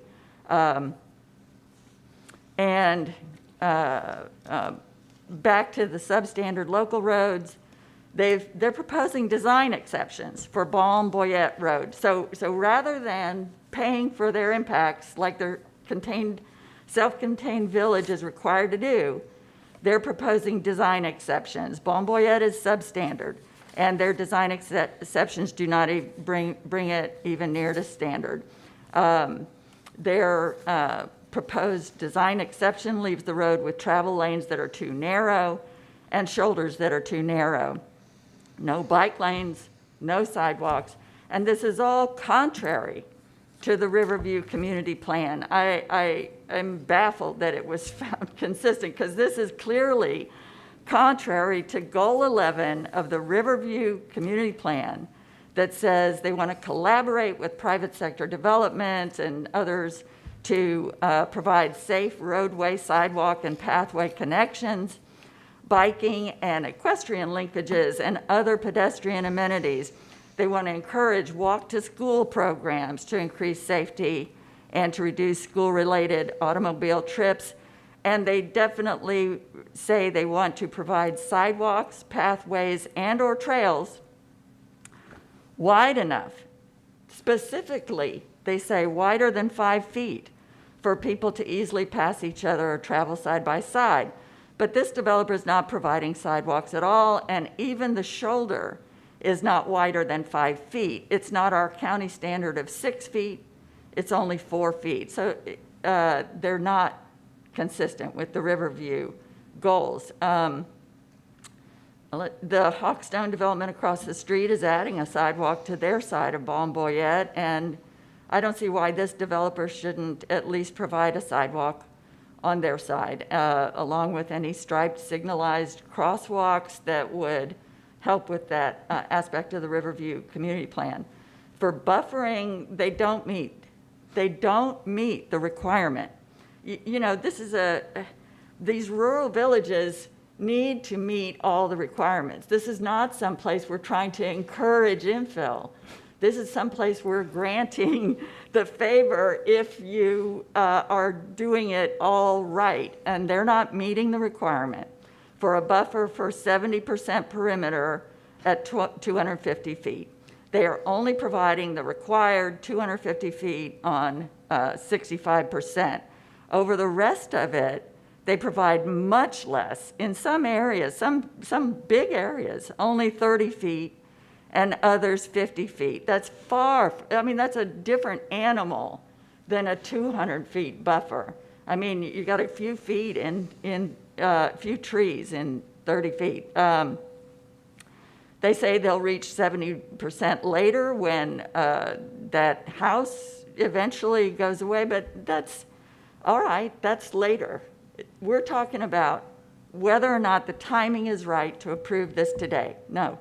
The reason for buffers is to protect the rural area from these suburban densities that in many ways are incompatible with the agricultural and rural lifestyle of this rural area. Notably, the skimpiest 30-foot buffers are planned right along Balm-Boyette Road, one of the main roads through the community where community character is most visibly established. Suburban development along this corridor detracts from the rural sense of place that rural residents treasure. Another skimpy 30-foot buffer is along the county-owned natural area to the south, another area that deserves the maximum buffering from residential development. Other skimpy, incompatible 50-foot buffers well below the 250-foot goal, but non-residential open space, another area that needs large buffers. They admit that their retention ponds don't count as open space. But they go on to argue that the retention ponds serve the same intent as open space. No, they don't count as open space. They don't count as buffers, period. This is just another instance of them trying to bend the rules. Finally, these lot sizes are incompatible with the rural area. They are tiny, urban-style lots packed closely together. There's a place for 40-foot wide lots. It's not here. Let me tell you, these smaller lots are more closely packed together with smaller yards than is allowed anywhere in the Ruskin Community Plan inside the urban service area. This amount, this percentage of small 40-foot wide lots. Well, in fact, lots in Ruskin's 4 per acre neighborhoods inside the urban service area have to be much larger than that. And we just wouldn't allow these 40-foot wide, 4,000 square foot lots in our community plan. For comparison, standard lot size in a standard zoning of RSC2 for 2 per acre is 21,780 square feet, not 4,000 square feet, with a minimum width of 100 feet, not 40 feet. So these lot sizes will look and function like a suburban subdivision in the rural area. No wonder the citizens object to this. It will be like a dense urban area, not a rural village. It would not be allowed in Ruskin, and it does not belong in this rural area on the rural edge of Riverview, north of Balm. When a developer comes asking this rural area to accept a suburban style development, and they come asking us to increase their density 10 times in the rural area, outside the urban service area, they need to be meeting every single requirement of RP2 special designation for rural village. And they should be looking for ways to enhance their proposal, to contribute to the community. Instead, this proposal is asking to get the absolute maximum density. I mean, there's something between 1 per 5 and 10 per 5, by the way. But they're asking for the absolute maximum density while they're providing even less than the minimum requirements. And they're asking us to bend rules that the local community does not want bent. So, I find that the applicant has not met its burden of showing that this will not foster sprawl and will be self-contained and pay for all its impacts and infrastructure, and I'll move denial.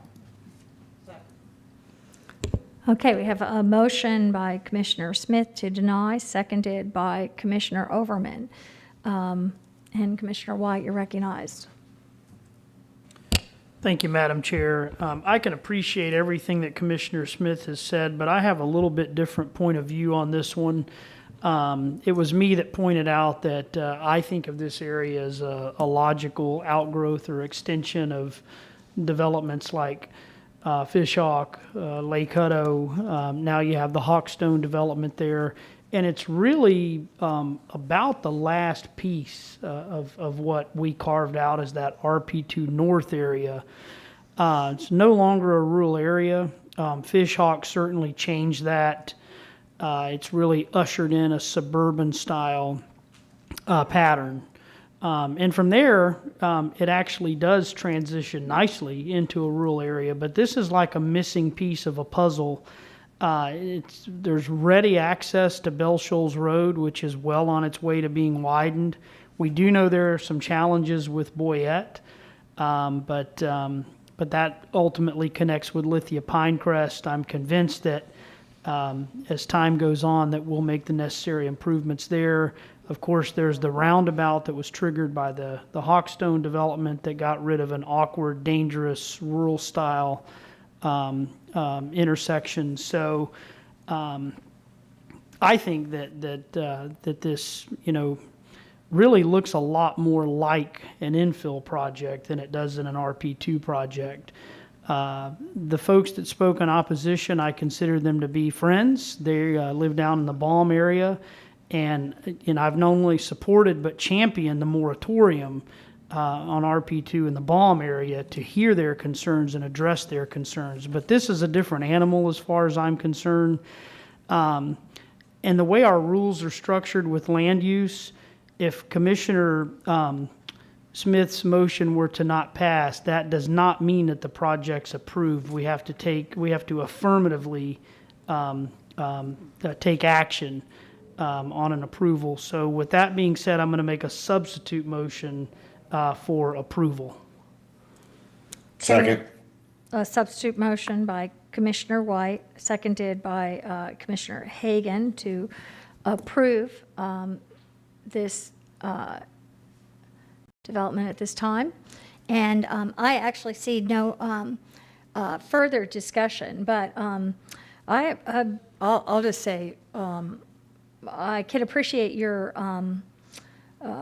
points, Commissioner White, but as usual, I think Commissioner Smith, you just made very compelling information. And I think this is something to understand, that this is a very special situation. These designations are to allow for these quote-unquote planned villages are extraordinary. Normally, you have one residential unit, one residence per 5 acres. This is allowing 10 per 5 acres, as has been said so many times before. And it's allowing only under the conditions that you can meet very, very special conditions, because it's in the rural service area. This has been true since the settlement agreement was made in the 1990s. Up to the present has been argued that you must do things to preserve that rural character, that this planned village should be a benefit to the community, should be something that we are desirous of, and that it meets these requirements, and it will enhance life in Hillsborough County and be a better, make for a better situation. I'm just, the buffering, first of all, this doesn't meet the requirements that we've set out for the RP2 as they are. And I don't understand actually why they didn't come just meeting the basic requirements, like the buffering requirements, and why they would put 250 feet wide around that kind of triangle at the top there, where it apparently is separating wetlands from wetlands. It just doesn't seem like a real attempt to make for a good planned village environment and to do, what is to make this place a special place, and a place that we would welcome and would be a good place to live. Actually, the kinds of lot sizes that Commissioner Smith talks about, those are urban. They're not even suburban. They're totally urban. Those are the lot sizes that are in Seminole Heights. Not even, many Seminole Heights places have bigger lot sizes than that. And the recent court case was just so definitive. I have sat and heard, not as a commissioner prior to being a commissioner, but as a commissioner, repeatedly, over and over and over again. You can't do this. You can't make this decision. This isn't in your hands. This will march right to the courthouse, and you will be overturned. And there's, I even heard that somehow the zoning hearing master, Luhal, had powers that this board didn't have in terms of determining Hillsborough County's future. And yet we had this court decision, and if any commissioner hasn't read it or isn't familiar, it was very, very powerful in support that for all the things that the original statements and settlement agreement made, for all the things that the comprehensive plan said, and for the things that this board has started to insist on, and in terms of timing, in terms of being a benefit to the community. I really think that before this is out there, that we should have Boyette Road. We should know what's going on. We should have, I mean, we just saw this morning what we're being stuck with. Somebody comes in with 30 homes, and yeah, that's reasonable, but we have this, it is the sins of the past, but it's also the sins of the present. If we continue to do this, it's the sins of the present that we're doing.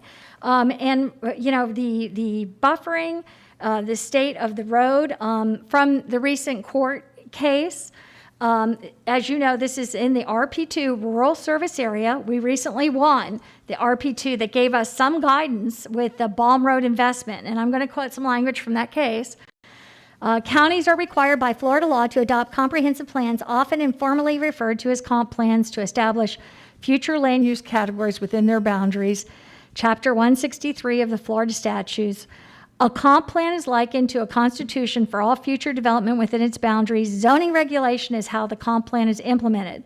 Though comprehensive plans set forth long-range maximum limits and present land use, controlled by a zoning ordinance may be more limited. After a local government adopts a comp plan, all zoning decisions must comply with it. The specific intent of the RP2 classification is to designate areas that are suited for agricultural development in the immediate horizon of the plan, but may, and the court said may, emphasize that, be suitable for planned villages to avoid a pattern of single-dimensional development that could create urban sprawl. The plan language demonstrates that timing of development is a factor in approval. And the court emphasized the plan language demonstrates the timing, that timing is a development in the factor of approval. The courts emphasized that and said planned villages may be allowed as their need and suitability arises. The comprehensive plan does not require us to increase density in planned villages just because it's requested. Timing is critical in our comprehensive plan. It speaks to it over and over and over again. Whether the timing of a development is appropriate is always an important consideration, and that's our consideration to have here. Over and over again, we don't have roads that are out there. We don't have water. In this case, we don't have schools. I know they say that comes with the platting, but we don't have the school capacity. We don't have buffers that meet the basic requirements. I'm not sure this, I honestly, to bring that is something so basic as that, to not bring it forward is I just wonder about trying to actually even try to meet the standards of this, particularly the way the buffering was done in this case, that's a small part of some of the bigger issues with this. But I will definitely vote against the substitute motion. I think there might be a place for this in the future when the timing is right, and we have plans for road improvement, and we have school capacity that's there and needed. But this is a special, we're letting something here that I think will put a greater stress again on the community, and is really not, at this time is not what we should be doing. And with that, I don't know if there's anyone else that, Commissioner Myers? Yes, thank you. I've heard all the comments, but are you all saying that the recommendations from the zoning, hearing master, the development services, and the planning commission did not see what you all expressing today? Because I cannot understand why they will present something to the board for approval, and you all are saying something different. So, Adam, can you explain in the planning commission, because hearing your recommendation and we have staff saying totally opposite of what is being presented today? Yes, Commissioner, I can't speak for the planning commission recommendation, but we reviewed the plans and we found that they were substantially in compliance with the RP2 regulations, sufficient for us to recommend approval. I'll note that the buffer that was spoken to does have the buffer that was discussed is required to be 65% of the site instead of 70, and the 70 would come in when the single family home was removed. So in all, we looked at the project, looked at the surrounding projects that have been approved and found that this one, or our recommendation was this one was approvable and consistent with the development pattern in the area. And therefore, I'm going to support staff recommendation when we get ready to vote. Commissioner Smith. Yes, and that's an excellent question, Commissioner Meyer, is how this comes to us. And I think a lot of that was fleshed out in the recent court case. And what is happening here is the same thing that happened there. Our Planning Commission reviews these proposals and makes recommendations to us. And it's up to us to decide if we accept that recommendation or not. They make recommendation first that goes to the zoning hearing master. So when they said that they thought it was okay to have 65% buffer rather than the required 70, and accept the applicant's idea that they would somehow later provide that 70, and they thought, well, the rest of it could be 30 and 50. That's still, they're kind of looking at how to tick those boxes, yes or no, but we're looking at the bigger picture. And frankly, I think they just missed the inconsistency with the Riverview Community Plan that I read about allowing the design exceptions to have shoulders that are narrower than what the Riverview Community Plan requests, with no bike lanes or sidewalks, which the Riverview Community Plan clearly requests. So I think they missed that point somehow. And at the end of the day, when they make their recommendations to the zoning hearing master and staff, then the zoning hearing master simply considers the record of the competent substantial evidence that the Planning Commission has provided. The zoning hearing master doesn't go past that generally, but it's up to us to weigh that in the big picture and decide whether this really has fulfilled all of the requirements of a planned village, and also the larger issue of timing that Commissioner Kemp pointed out. The judge in the court case clearly outlined was our prerogative. The comprehensive plan is a 20-year plan. So something may be appropriate within that 20-year planning horizon, but it's up to us knowing what our budget is for road improvements and where our water situation is and how our Vision Zero goals are being applied to determine whether the timing is now for an application that is not stretching, but is actually bending the rules in their favor rather than our favor. So maybe something else would come that would better fit the planned village concept and the Riverview Community Plan. Maybe this could come later, but all of that is kind of big picture within our purview. And so that's why I'm hoping that we can get this denied today and hope for something better in a more appropriate form at a more appropriate time. And I would just add, I'm really glad, Commissioner Smith, that you again raised the Riverview Community Plan and added that to the discussion. Typically, and Commissioner Smith has been amazing in how she scours this information, and I think does a job that is so superior to bring to light inconsistencies and issues with these that we're not typically getting. To me, it should be that there should have been at some point a paragraph or two. The Riverview Community Plan supports or does not support this, and note those consistencies and inconsistencies. That was not given to us, but thank you for doing that, because And Commissioner Myers, I'm not sure, I know Commissioner Smith has talked about this. I know I was involved in some community plans when I was a aide to Commissioner Castor here, but people met for months and months and years, and you may have well been involved in some of those processes as well, Commissioner Myers, in your time at the county, but those have the force of law, by the way.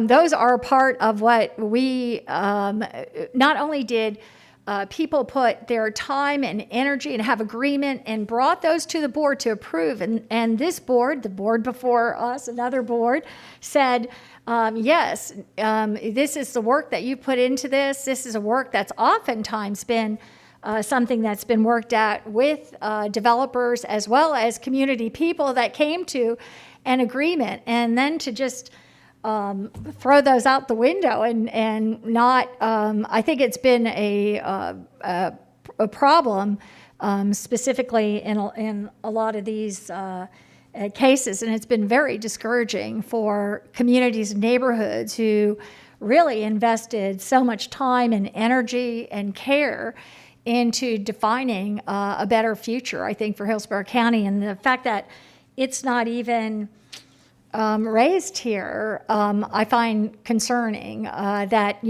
that isn't even part of the analysis. I really, I don't understand that, but I thank you, Commissioner Smith, for bringing that, because I think those should not be ignored and acted as if they don't matter and don't have the force of, anything else that this board passes as a requirement for us to look at when we move forward. And Commissioner Overman, you're recognized. And this may not necessarily apply to this project, but I think it is important. If we're missing the concept of the community plan as an element of the approval process to address your issue, Commissioner Meyer, it also has within it, the village node area, talking about a retail area. And as we've seen with other projects, when it hasn't really worked out, projections suggest that the retail area can't support it, then all of a sudden that becomes, oh, we're going to waive that requirement and not have that village plan. So it's a slippery slope that you've brought to the attention of this board for consideration. While I do agree that there's more density than the current infrastructure can support in that area, this isn't something that's going to happen tomorrow, I agree. But I do think we have to be consistent with the village and the community plan when looking at our comprehensive plan, and timing does matter. And that's why I was willing to support the denial. And with that, I don't think there's any further discussion. Did you, Commissioner Cohen? Yeah, I just want to make two comments. The first is I do, just for the sake of the record, want to make it clear that the issue of school capacity / concurrency is not one to be taken up at this moment. That would be something for later for permitting. Whether or not that's a good policy or not is a separate matter. It doesn't affect this. What weighs on me in this is that this is something that is being asked for in the rural service area where we do not have the infrastructure built out. And in differentiating it from what's being asked for in the urban service area where we're trying to encourage infill development, I tend to find myself in agreement that we really, if we're going to approve something, given how constrained we are in the rural service area, it's got to, all the T's have to be crossed and the I's dotted. And particularly the issue of the additional water restrictions that are in place right now really does go to the timing of whether or not it's appropriate to approve this at this time. And so I'm going to also support the motion for denial. I think at this time, so I don't see Does anyone at this time, did you have any further discussion? Because I think we have a substitute motion by Commissioner White, seconded by Commissioner Hagan to approve, if I'm not mistaken, this. So that is, I guess, the first vote, and seeing no further discussion on this, a substitute motion to approve by Commissioner White and seconded by Commissioner Hagan. So with that, if we could have a roll call vote? Kemp, No. Cohen, No. Myers, Yes. Overman, No. Smith, No. White, Yes. Hagan. Yes. Motion failed 3-4. Commissioners Kemp, Cohen, Overman, and Smith voted no. Okay, and with that, I think we have our regular motion. We're back to the motion by Commissioner Smith and seconded by Commissioner Overman to deny. And I think we've seeing no further discussion at this time. If we could have a roll call vote? Kemp, Yes. Cohen, Yes. Myers, No. Overman, Yes. Smith, Yes. White, No. Hagan. No. Motion carried 4-3. Commissioners Hagan, Myers, and White voted no. Thank you. Okay, and Mr. Moreta.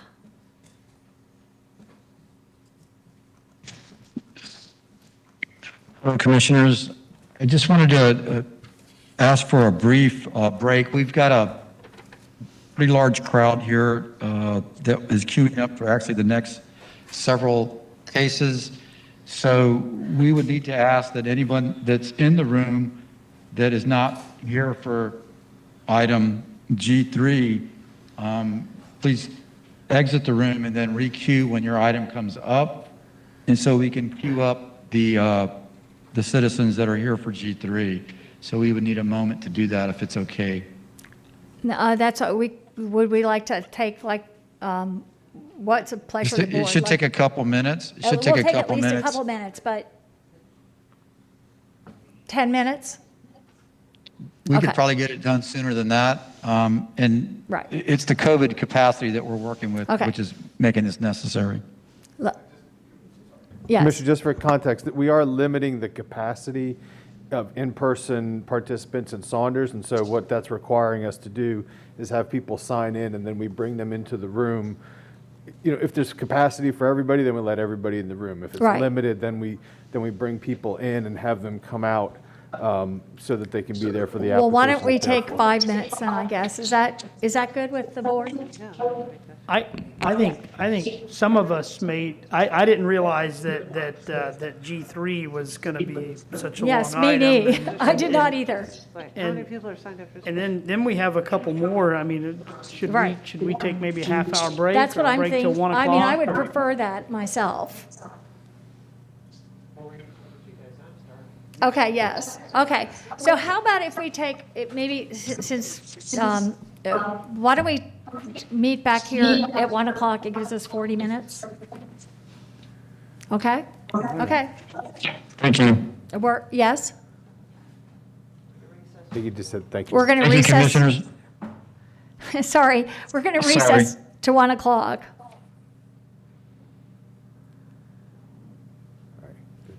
Thank you.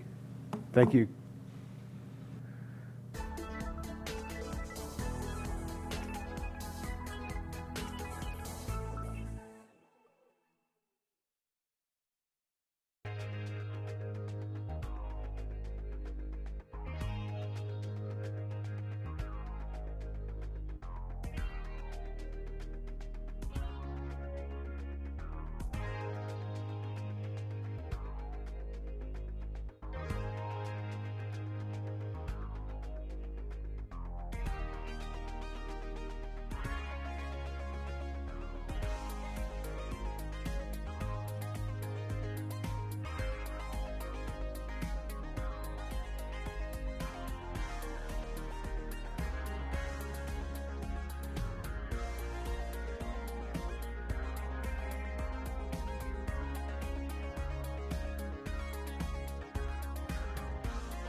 Okay, we're reconvening now for the Hillsborough County Land Use meeting this afternoon.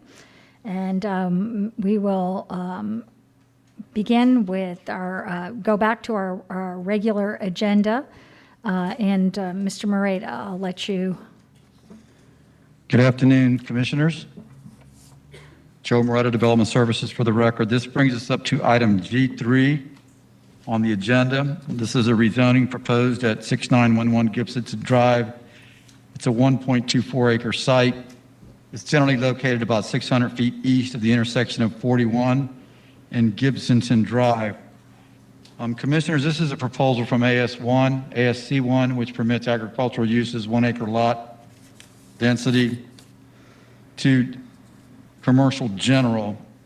The request on its face meets the locational nodal criteria for zoning, commercial zoning in the comprehensive plan. In working through this, the real issue became working with the Planning Commission and interpreting the plan in terms of how we would deal with it from an implementation perspective.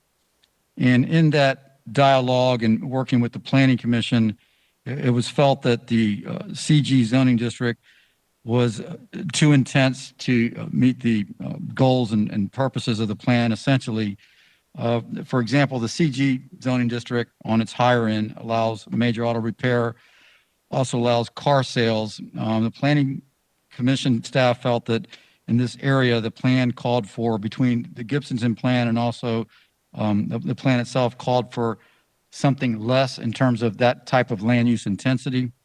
And so with that in mind, we felt that we could not support the requested zoning for CG, and we are recommending denial. Oral argument's been filed. I'm sure the Planning Commission will speak more to the details of how they arrived at their conclusion on the planning policy piece, which informed our implementation. And also the zoning hearing master has made a recommendation of denial. Again, oral argument's been filed and staff is available if you have questions. One more thing I should note, I should note one more thing. The area is largely punctuated by uses that are non-conforming to the zoning. So if you were to drive down the road, you would reach a different conclusion in terms of what the appropriate use might be in terms of the actual existing uses on the ground. But essentially what it becomes is a question about what is best for the long-term planning of the area, which is why we work closely with the Planning Commission, because in this case, once the CG, if it's adopted at this location, then all the uses that go with that will obviously be allowed once they go through site engineering and meet building compliance. So it was felt that from a longer term perspective, as those nonconformities live their lifespan and then they come in for rezoning, and from a long term, the area would be zoned to accommodate future uses more consistent with what the plan entails. So I should have explained that more clearly in my initial presentation, but that's how we arrived at our conclusion in development services. Thank you. Thank you. I'm going to take a motion. We'll go back to that old opening for oral argument every time. So do we have a motion? So moved. Second. Okay, we have a motion by Commissioner Cohen, seconded by Commissioners Overman and Smith. And if we, Myers, sorry. I'm going to have to say Myers first and then have somebody change that for me from now on. Sorry about that. So if we could just take a roll call vote. Madam Chair, before we do the roll call vote, I believe we need to establish quorum. Oh, thank you. So, Thank you. Okay, let's have a quorum vote first, or roll call. okay. Kemp, Here. Cohen, Here. Myers, Here. Overman, Here. Smith, Here. White, Here. Hagan. Here. All right, you have a quorum. Okay. And then we have something, we have a motion by Commissioner Cohen, seconded by Commissioner Myers to open our argument. Can we take a roll call? Kemp, Yes. Cohen, Yes. Myers, Yes. Overman, Yes. Smith, Yes. White, Yes. Hagan. Yes. Motion carried 7-0. Thank you. So at this time, we'll have the applicant. You have, is the applicant there? You have 10 minutes. You hit the button on the right to turn on the microphone, sir. Is that it? I need to be sworn. Can we have, Please raise your right hand.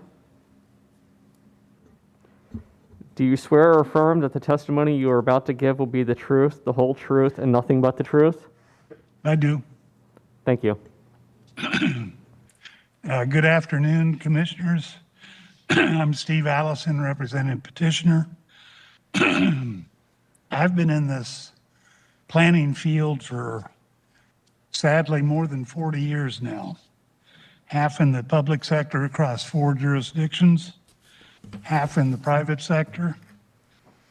I've been professionally certified since 1987. For 11 years, I served this county, this board.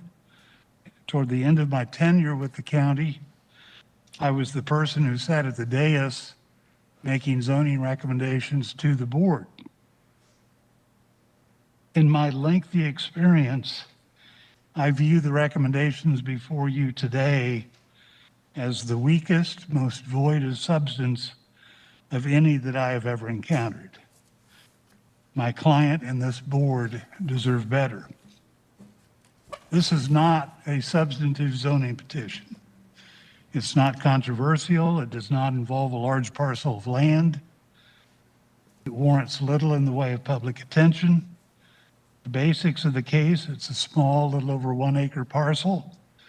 It seeks general commercial zoning, located entirely within the node, formed by 2 5-lane arterial roadways, fully compliant with the plan's location criteria, situated adjacent to another CG zone property that's larger than this one, nestled within an area of generally intensive commercial uses, and it abuts no residentially utilized property.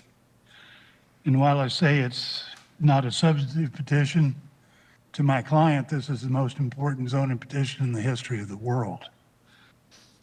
Specific uses within this area include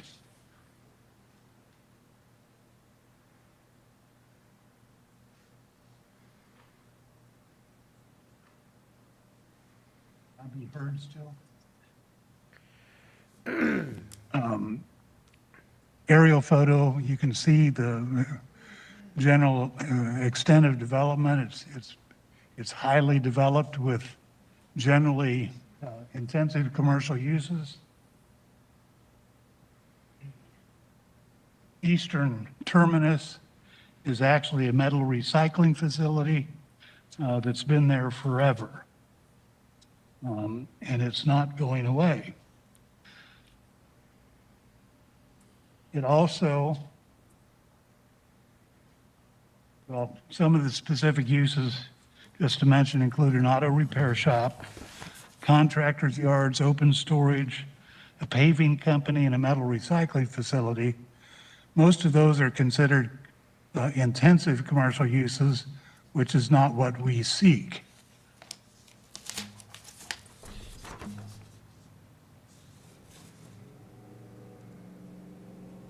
Referring to one of my famous graphics, we did do extensive work with the neighborhood. All the check marks are property owners that have signed petitions in support of the rezoning. We've had no opposition or any expression of concern from anyone in the neighborhood throughout the lengthy duration of this process. But yet, Planning Commission has found it inconsistent with the plan, and county staff has basically mimicked their findings. I wish we had time to go through the reports policy by policy, because I think they make my case. The only thing I will mention in regard to the county's report is what I consider their most substantive finding, and that is and I quote, "compatibility with uses on parcels in the surrounding area is not at issue." The Lujo report does a little bit rehash the county and planning commission reports. She does recount one exchange that occurred at the hearing regarding my acknowledgement that various of the existing uses in the area are non-conforming and as such do not constitute a basis for subsequent zoning actions. But she completely missed my broader points. One, we're not seeking the intensity of uses that occurs on most of those properties. And two, this property stands on its own merits. It is compliant with applicable policies of the plan. It does not need the presence of those nonconformities to justify this rezoning. But the crux of the objection of all three entities is found in a stated goal of the Gibsonton Community Plan, and that's where the real fun begins.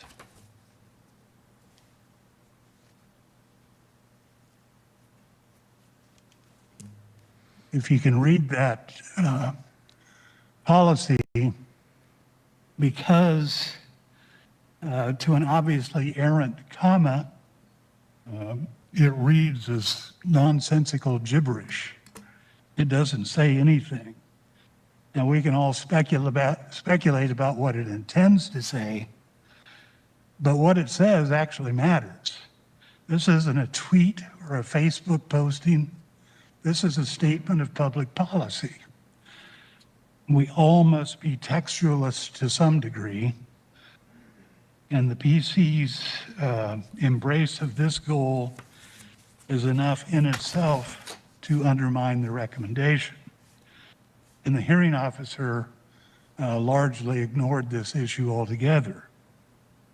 But for fun, let's pretend that the policy or the goal is properly written and actually advocates professional office and specialty retail for this area. Question one, what area? As written, there's nothing that identifies this specific area. Rather, the policy apparently applies to the miles and miles of roadway and properties fronting on Gibson Drive and US 41 throughout the entirety of the Gibsonton area. If that's so, I assure you that would come as quite a shock to a large number of property owners. Second, I've had 3 separate zoning petitions in this described area over the past couple of years. Not once has this policy ever been mentioned, and I've asked around and tried to find whether this policy has ever been applied in other similar situations that I wasn't involved with. No one could cite one for me. So why now? Why this petition? Do the words arbitrary and capricious have any meaning? And third, if you're going to hang your hat on a goal advocating specialty retail, wouldn't it seem absolutely fundamental to clearly know what the phrase even means? Yet, and this is critical, specialty retail is not defined in either the comprehensive plan or the land development code. So how do you advocate for uses that you don't define? We're saying we think this should be limited to specialty retail, but we can't actually tell you what that means. How is that even legal? So if your community plan and zoning recommendation is to be based on a stated goal, that goal should pass 3 simple tests. 1, it should be grammatically coherent. 2, it should be geographically specific. And 3, it should be clearly defined. This goal fails all 3 tests. Planning Commission further claims that this petition does not advance the vision of the Gibsonton Community Plan. Yet, as noted, it enjoys the full support of all property owners, all directly affected property owners, with 0 opposition. The same was true of other petitions that I handled. One was the Bobby Ramey petition, which many of you will remember, which was just around the corner from this. So you have to wonder whose Your time is vision- up, sir. Your time is up. Thank you. We will move now to oral argument limited to parties of record. And I thought that I had heard, maybe misheard, that there is a large group, but I don't see any. We have proponent testimony for 10 minutes. I don't see anyone signed up besides Mr. Allison. Commissioners, the citizens in attendance, I believe, are here to show support, but no one has filed for oral argument, at least in this room, other than Mr. Allison. I see. Okay, so we have. Is that correct, Steve?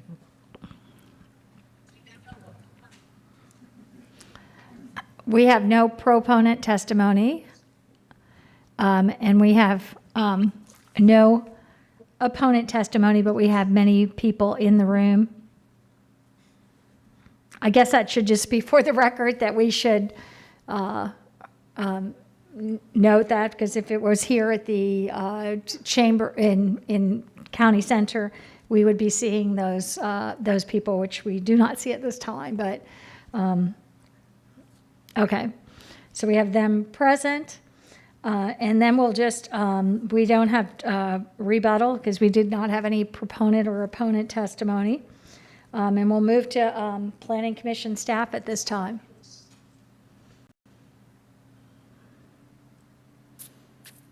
Thank you. Melissa Leinhard, Planning Commission staff. The subject property is located within the residential 6 future land use category. The site is located in the urban service area and is located within the limits of the Gibsonton Community Plan. Future land use element objective 16 and its accompanying policies require the protection of existing neighborhoods through various instruments such as buffering and screening. The proposed rezoning does not meet the specific criteria of future land use element policy 16.2, which identifies the use of gradual transitions of intensities between different land uses. A rezoning to commercial general would not provide for a proper transition of land use intensities between the adjoining residential and commercial general uses along Gibsonton Drive. Mitigation measures would likely not be able to achieve the degree of compatibility needed adjacent to residential uses. Future land use element policy 16.5 restricts higher intensity uses along arterials away from established neighborhoods. Though the site is located along an arterial roadway, it is adjacent to residential properties, which represents a compatibility concern. Future land use element policy 16.1 includes language about limiting commercial development in residential land use categories to a neighborhood scale. The intent of this policy is to protect less intense uses such as residential uses and to locate more intensive uses in appropriate locations. The site is on the edge of a commercial node where uses should be transitioning to less intense uses. A rezoning to CG would not support this policy direction. The subject property is located approximately 600 feet east of the intersection of a 4-lane road, which is US Highway 41 South, and a 4-lane road, which is Gibsonton Drive, this intersection. This parcel's location does meet locational criteria per FLU policy 22.1 and future land use element policy 22.2. However, policy 22.7 states that commercial locational criteria is not the only factor to be considered. Factors such as land use compatibility must also be considered. The site is adjacent to a commercial general zoned parcel. However, there are compatibility concerns with the proposed CG rezoning and the adjacent residential properties. The proposed rezoning does not support the vision of the Gibsonton Community Plan as stated specifically in Goal 4A. This goal focuses on creating opportunities for small professional businesses and specialty neighborhood retail along Gibsonton Drive and US Highway 41. Permitting the site to be zoned to CG is inconsistent with the vision of the Gibsonton Community Plan. The CG zoning district allows uses that are above the scale and intensity that are contemplated by this policy. Overall, the proposed rezoning would allow for a development that is inconsistent with the goals, objectives, and policies of the comprehensive plan, as well as the Gibsonton Community Plan. And based upon those considerations, Planning Commission staff finds the proposed rezoning inconsistent with the future of Hillsborough Comprehensive Plan for unincorporated Hillsborough County. Thank you. Thank you. And we'll now move to the zoning hearing master recommendation summary. The zoning hearing master considered the rezoning of the subject property, which consists of 1.24 acres at 6911 Gibsonton Drive in Gibsonton. The property is designated residential 6 on the future land use map, located within the boundaries of the Gibsonton Community Plan, as you heard from the Planning Commission staff. The property is currently zoned agricultural single-family conventional 1, and the proposal is to rezone the subject property to commercial general. The zoning hearing master noted that adjacent properties are zoned RSC 9, MH, and residential show business to the north, ASC 1 to the east, AR to the south, and CG to the west. The zoning hearing master noted that on the south side of Gibsonton Drive, land uses consist of commercial on lots of 1 acre or larger, some residential uses, and a church. The zoning hearing master stated that the parcels with commercial uses are both conforming and non-conforming to their zoning designations. The zoning hearing master found that the subject property is within the commercial node at Gibsonton Drive and US Highway 41 and meets commercial locational criteria under the future land use element policies 22.1 and 22.2. Excuse me. The applicant's evidence shows that the rezoning of the subject property to commercial general would allow uses that are compatible with the existing commercial uses on the segment of the south side of Gibsonton Drive where the property is located. But the zoning hearing master found that the applicant's burden is to demonstrate that the rezoning request is consistent with the comprehensive plan, not to demonstrate that the rezoning request is compatible with the existing uses. And the zoning hearing master again stated that many of the commercial uses that exist on the south side of Gibsonton Drive do not conform to their zoning, and compatibility with these uses cannot be relied on to support rezoning the property to commercial general. The zoning hearing master found that the Gibsonton Community Plan standards seek to create opportunities for small businesses and specialty neighborhood retail along Gibsonton Drive and US Highway 41. However, rezoning the subject property to commercial general would allow land uses that do not reflect Goal 4A of the community plan or support the vision of the Gibsonton Community Plan. The zoning hearing master considered the comprehensive plan policies as well as the community plan and found that rezoning the subject property to commercial general would not further the comprehensive plan and recommended denial of the request. Thank you. And with that, we will move to board discussion. Oops. Let's see here. Commissioner Smith, see you're from before. Okay, thank you. I'm not sure when I look at this, it keeps disappearing and then I have to put it up again so I don't see. My hand goes up from That's what I thought, Mine maybe. too. Okay, apologize. that's what I thought as well. I thought they were up at the beginning, and, so I don't know, I have both you and Commissioners Overman. This is how we'll settle things in the future.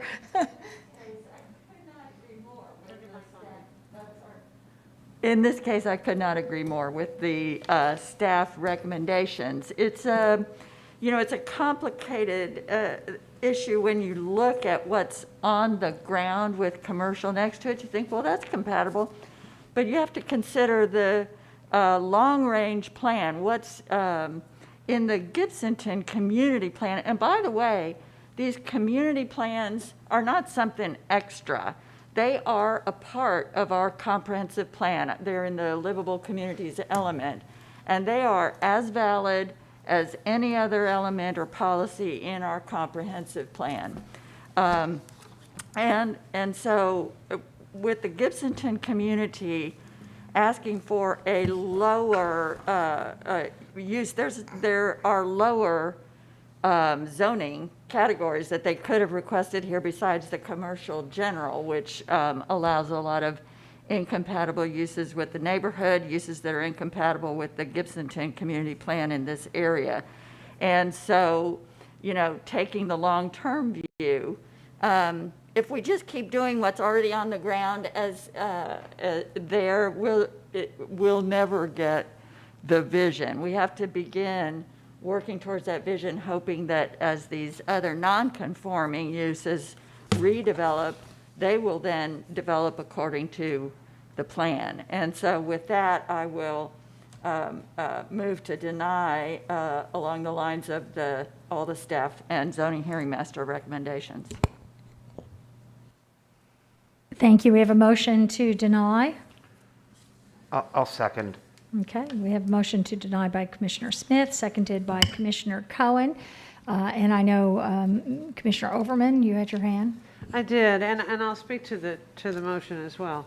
I'm looking at this map, and I will admit that I have not fully explored the Gibsonton community plan. I have to defer to your expertise in that particular area. But I also look at the fact that Gibsonton Drive is a 4-lane highway. And it's zoned by our comprehensive plan as Res 6. Now, I'm curious, who wants to live on that 4-lane highway that's not in a townhome or an apartment complex or something like that? So I don't know if any of that kind of use would be within the community plan, but there is commercial around it, and to try and stick maybe an apartment complex or something in there would be challenging. So it does appear as though that we need to look at these areas and consider whether or not the zoning or the classifications for this actual underlying zoning is going to get us where we want to go. So but CG sounds like it's just too intense, and that's fair, but it doesn't help the owner or the investor know what's possible when we haven't given them any clear guideline on what really should be there. Because clearly a Res 6 is going to be difficult or doable, but that would also mean a multifamily type of home, and that may not necessarily meet this community plan's goals.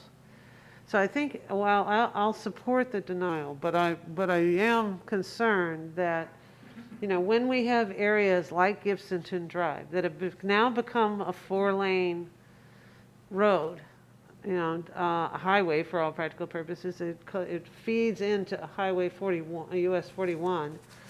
The traffic on it is not really the most desirable place to live.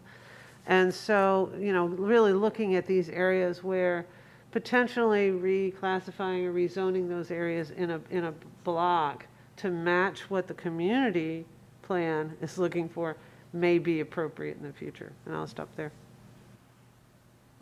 And Commissioner Cohen? Yeah, I agree with both of you, actually. But the biggest point, I think, is that commercial general is just too intense. There are plenty of ways that it can be enhanced without going to that extreme. And that, I think, is what justifies both the staff position and the support for the denial. And I think I don't see any other hands up. Anybody speak? And I'll just say, as I support everyone with that this is too intense, but I'll say when I think about the 4-lane with these, with the Res 6 and with the different uses on it, I honestly, I think of Florida Avenue, 4 lanes, and it's putting major like apartment complexes. And so I could, and I feel a much better use and with the restaurants and that to replace what has been the used car lots and the industrial uses. So I can imagine, I guess I can imagine that kind of transformation and maybe a better Gibsonton Road plan in the future that would make that all work.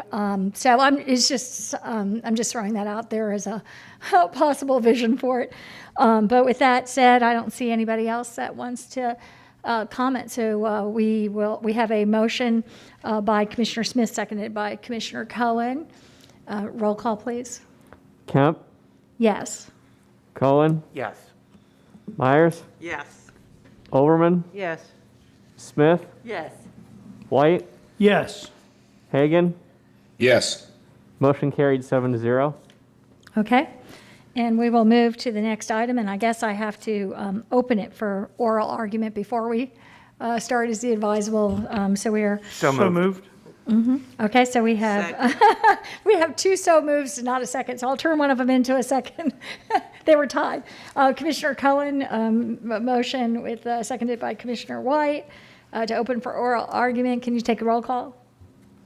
Kemp, Yes. Cohen, Yes. Myers, Yes. Excuse me.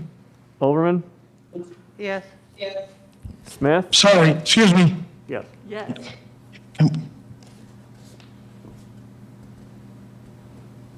Who is that?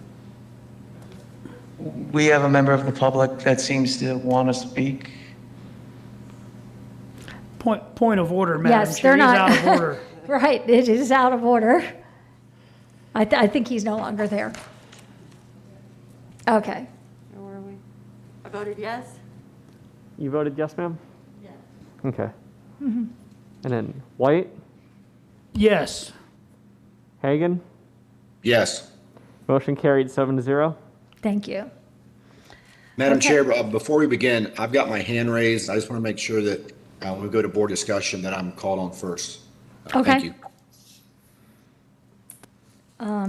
I'll do that. And Mr. Moreta?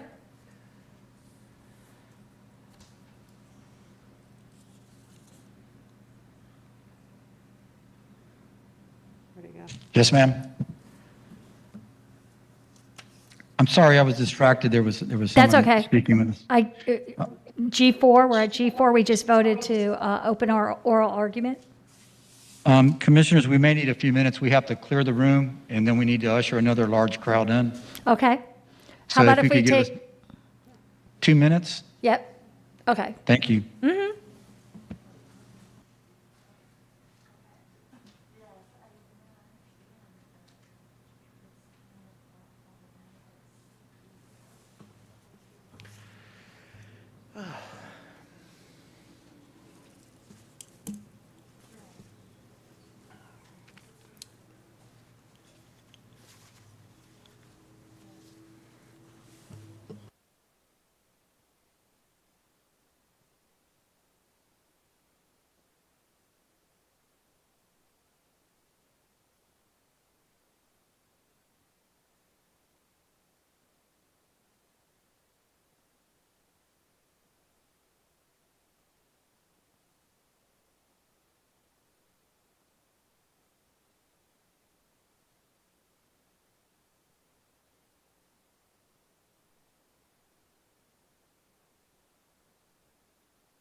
I believe we're ready to start, Commissioners. Thank you. Okay, with that, Mr. Moreta. This brings us to item G4, rezoning 20-1282. This is located on Livingston Avenue, specifically at 16029. Current zoning is RSC4, and the proposal is to rezone to RMC12, which permits multifamily at 12 units an acre. The comp plan category is Res 12, which enables that type of zoning request at that density. Commissioners, the applicant has also added a restriction to their application to restrict the product of the development to townhomes. The request has all approvals, and oral argument has been filed. Thank you. Thank you. And with that, we have the applicant present.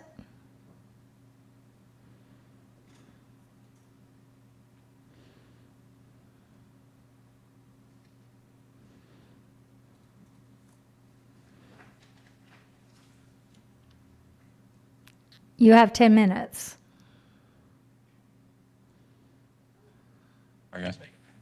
Good afternoon, Commissioners. My name is Jesse Blackstock. I'm located at 1646 West Snow Avenue in Tampa. I'm here this afternoon on behalf of the applicant, Mr. Versace, who is in attendance as well and available for any questions that may arise. Mr. Versace also will be making some closing statements shortly. The project, as stated by Joe, is located at the intersection of Livingston Avenue and a private drive known as Fiddler's Lane in Lutz. And that the parcel is approximately 4.94 acres in size and does contain a small wetland in the northeast corner, totaling approximately 0.52 acres. Our request before you this afternoon is to rezone the property from REC4 to RMC12, which is in accordance with the underlying future land use category of Res 12. Per the Res 12, the maximum allowable density is 12 units per acre, totaling approximately 59 units. Our project consists of only 41 total units, which is approximately a 30% reduction in the total number of units per the residential 12 category. There are numerous existing developments surrounding our parcel to the east and to the south that are as dense or more dense than our project is proposing, including garden-style apartments to our south. It's RMC 16, which can be seen on that map there. Where was I at? Our project will consist of a two-story, 3-bedroom, 2.5 townhome project with 2-car garages. We met with surrounding residents previously to hear their concerns, which consisted of a less dense project, parking concerns, and home values. To reiterate, there are numerous developments to our east and to our south that are as dense or more dense than ours. Each unit will have a 2-car garage plus driveways to avoid having cars parked along the roadway, which was raised during one of our previous meetings with the residents. Part of the concern was this development here to the south, where there were cars parking in front of the homes. Again, we'll have 2-car garages as well as driveways, so parking should not be a concern for our project. The project's access and traffic have been discussed with county transportation staff, including Mike Williams, and the project's traffic is considered de minimis based on the number of trips and therefore did not warrant a traffic study. Further, the project does not meet warrants for turn lanes. Livingston Avenue operates at an acceptable level of service and with a designation of level C, so the impact of Livingston will be minimal. In summary, the ZHM as well as the Planning Commission staff found the project consistent with the comprehensive plan and recommends approval. The applicant has agreed to place a restriction, as Mr. Moreto was just referring to, on the parcel to only allow for townhome product. This will alleviate the concerns for possible apartments with the standard rezoning request of RMC 12. At this time, I would open the floor up for Mr. Versace. He has a few closing remarks he would like to make in addition to mine. Thanks so much. Thank you.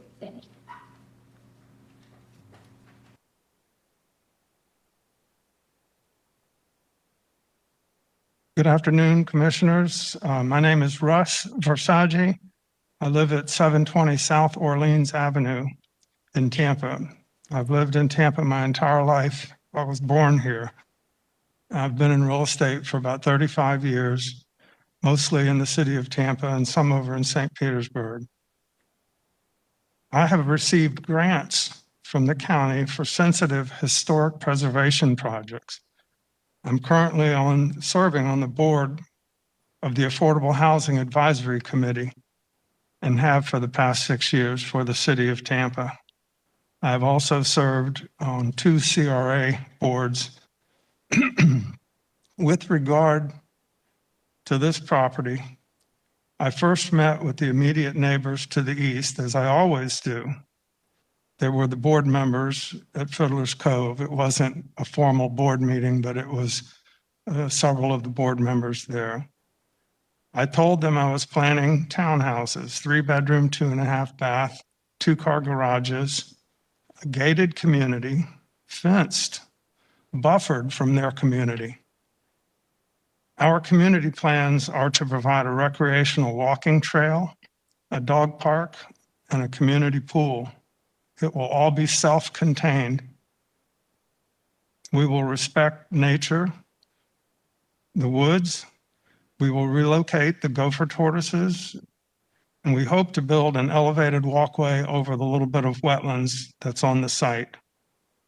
It has always been our intention to build townhouses valued at a moderate price range, and we're willing to restrict this development to townhouses as described. I'll be available to answer any questions. Thank you for your consideration. Thank you. Is the applicant's presentation concluded?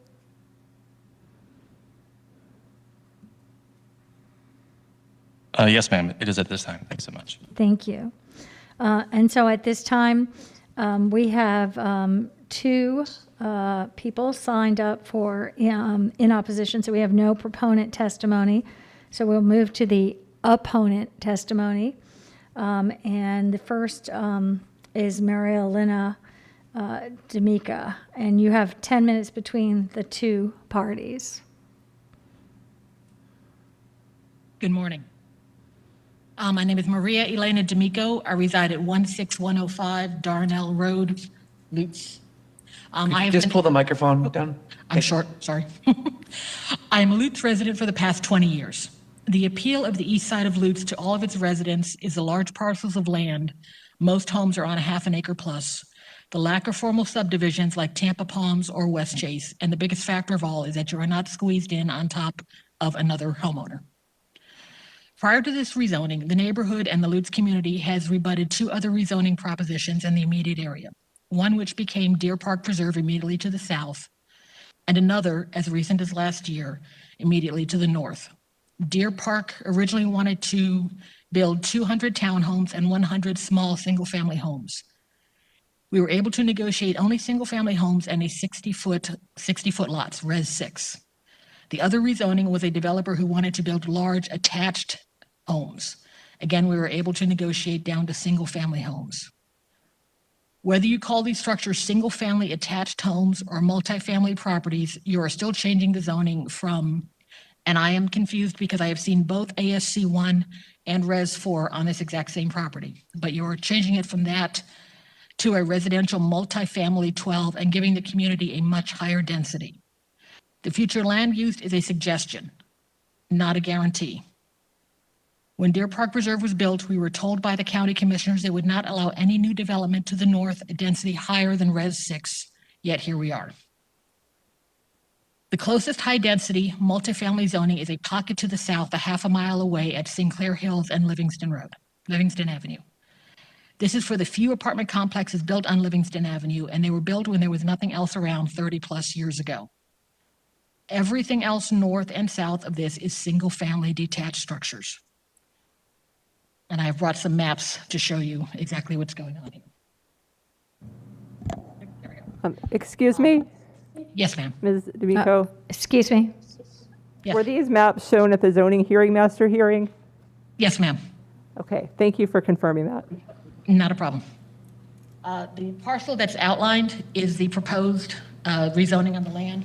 As you can see, everything else around it is single lots with 2, 3, or 4 bedroom homes on them. This is a look at everything at a slightly larger overhead view to the west and to the north. This is a view to the south and to the west. Again, single-family homes. And then once again, this is a view of Sinclair and Livingston where the apartment complexes are. Even at this location, to the south and to the west is still single-family homes. There is no other, short of these outlined items, any other multifamily high-density properties. The closest high density, like I said, is these a half a mile away. They have cited Fiddler's Cove, which is a property immediately to the south of this, as a high density, but those are single-family detached homes. They are not attached properties. Even the small mobile home park to the south are single-family detached. There are no attached mobile homes there. Yes, this is the last parcel of the university community plan, and it is surrounded by the Lutz community plan, which would not allow this. The conservation area to the south of Fiddler's Cove essentially stops any additional development, isolating this parcel of land. We know that it will eventually be built on, and we are okay with that. What we have asked and what we are still asking for is no multifamily/attached homes. We do not understand how townhomes are deemed compatible to the surrounding community when everything around it is surrounded by single-family homes. As a final note, the number of petitions against the zoning, one of them specifically had 700 plus Lutz resident signatures, were submitted to the zoning master against this. The proposed townhome community does not account for any extra parking other than the individual townhome driveways. The number of cars in this community will cause problems in the neighborhood and on Livingston, regardless of what the traffic report says. And the traffic report is just an estimate. If you read the traffic report, it says they are not required to submit an analysis. However, it is a comparison of the potential trips generated by the development permitted based on the Institute of Transportation Engineers Trip Generation Manual, 10th edition. Under the existing and proposed zoning designations, utilizing a generalized worst-case scenario, they would have 23 peak trips in the morning and 28 peaks in the evening. 41 townhomes, more than that. We are asking to please do not allow multifamily homes in our neighborhood. If you feel that this absolutely must be, and we do have the community of Fiddler's Cove and all the surrounding areas here to support us, we ask at the very least that we request limitations on owner-occupied residency before renting this so it does not turn into another rental complex and we are stuck with a rental community in the middle of all of this.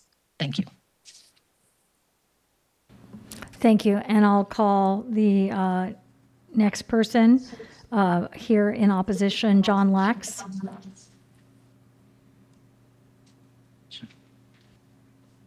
I don't believe he's in person. Okay, is he virtual? I'm not seeing him as a user either. Okay, so there's no one else speaking at this time. Okay, so with that, we'll allow for a rebuttal of 5 minutes from the applicant. If they wish to use the rebuttal.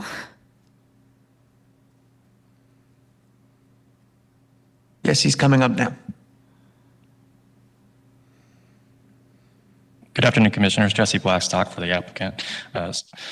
Just to kind of address some of the concerns Ms. Maria just raised regarding the density. I mean, the challenge that we have with density is that the land use is a Res 12. And we realize as the applicant that does not grant us the right to go out and build 12 units per the existing zoning. So we are required to do a rezoning, which is why we're before you today. But looking at the underlying existing future land use category of a Res 12, there is a minimum density required of that of the maximum allowed. And you can only reduce that by 20%. Otherwise, you're asking for waivers, if you will, later on during permitting. And one of the challenges we looked at is we cannot do a detached product on this property of, a little less than 5 acres and still reach that 59 units or even the allowable reduction of that 59 units that's allowed per land development code, as well as the comp plan. So that's one of the challenges we have. So that's why we were looking at doing townhome product, which unfortunately does make it an attached scenario for us. But as far as the density that's surrounding the neighborhood, I mean, immediately to our, she mentioned the Fiddler's Lane or Fiddler's Cove development. It has been there for a while, but it does consist of attached products. There are some duplex units in there. And so, is it? Okay. So getting back to what I was saying, though, there are a number of developments to our south, which was identified by Ms. Maria, that are in fact multifamily and zoned that way and garden-style apartments. We are proposing to do townhomes. We have asked for that restriction to be put on this rezoning, even though it's a standard rezoning request, because we do not intend to build any more than 41 two-story, three-bedroom, 2.5-bath townhomes. And then the last thing I think was regarding the rental versus the selling. These are not proposed to be rental units. They will be fee simple because they will be townhomes. And that's all I have. And we respectfully request your approval today. Thanks so much. Thank you. And with that, we'll move to our Planning Commission staff. Thank you. Melissa Leinhard, Planning Commission staff. The subject property is located within the residential 12 future land use category. The site is located in the urban service area and is not located within the limits of a community plan. The proposed zoning to residential multifamily conventional 12 would allow development that is comparable to the established mix of residential development in the area. The proposed maximum density of 12 units per gross acre is the maximum allowed within the residential 12 future land use classification and meets the intent of the future land use element policy 1.2 with regard to minimum density in the urban service area. Although much of the surrounding area is developed with residential uses at suburban to urban densities, the subject property is near a number of parcels along the northern boundary that have ASC 1 zoning classifications. Various policies of the comprehensive plan encourage a variety of lot sizes and also encourages gradual transitions of intensities through site planning. The site will be subject to the buffering and screening requirements through the Land Development Code between the proposed townhome development and the single-family detached residential structures that exist to the north. In the northeast corner of the subject site are identified wetlands. Future land use element objective 16 requires the protection of existing neighborhoods through a number of site planning techniques. Policy 16.2 calls for gradual transitions, as I mentioned, between different land uses. Any proposed new development is to use professional site planning, buffering, and screening techniques to protect surrounding neighboring communities. In this proposal, a rezoning to RMC 12 using such techniques should provide for a proper transition between the residential single-family detached to the north. The proposed land use is compatible with the surrounding area and meets the intent of future land use element policy 16.11. The proposed development is to achieve the intent of several policies within the community design component, one being policy 1-2.5, which talks about creating a mixture of lot sizes and residential building types that complement the surrounding neighborhoods. Other policies in the community design component that are applicable to this rezoning include Goal 8, Objective 8-1, and Goal 12 of the design component. These will all be met as the proposed residential zoning is to be compatible with the surrounding neighborhood's character by utilizing appropriate architecture, various site design techniques, as well as buffering, screening, setbacks, and landscaping. And based upon those considerations, Planning Commission staff finds the proposed rezoning consistent with the future of Hillsborough Comprehensive Plan for unincorporated Hillsborough County. Thank you. Thank you. The zoning hearing master recommendation. The zoning hearing master considered the proposed rezoning of the property, which consists of approximately 4.79 acres of undeveloped land in the Lutz area at the intersection of Livingston Avenue and Fiddler's Lane. The property is designated residential 12 on the future land use map, which allows a density of up to 12 dwelling units per gross acre. As you heard from the Planning Commission staff, the subject property is within the urban service area. The subject property is surrounded by a mixture of single-family, conventional, and multifamily housing. Properties along Livingston Avenue are zoned RSC3, RSC4, RMC12, RMC16, and planned development. Properties immediately adjacent to the subject property are zoned RSC3 to the north, PD 81-105 to the east, RSC6 to the south, and RSC6 to the west. The proposal is to rezone the property to residential multifamily 12, restricted to traditional townhome development. The zoning hearing master found that the proposed rezoning will allow development that is comparable to and compatible with the established mix of residential development along this segment of Livingston Avenue and the surrounding area. The zoning hearing master found the proposed rezoning to be consistent with the residential 12 future land use map designation. The zoning proposal to RMC 12 restricted would further the comprehensive plan policy 1.2, which requires development within the urban service area in land use categories, allowing 4 units per acre or greater to occur at a density of at least 75% of the allowable density of the applicable land use category. Finally, the proposed rezoning will allow development that furthers comprehensive plan policies, encouraging a variety of lot sizes and gradual transitions of intensities between land uses. The zoning hearing master considered the evidence in the record and recommended approval, finding that the proposed rezoning furthers the comprehensive plan.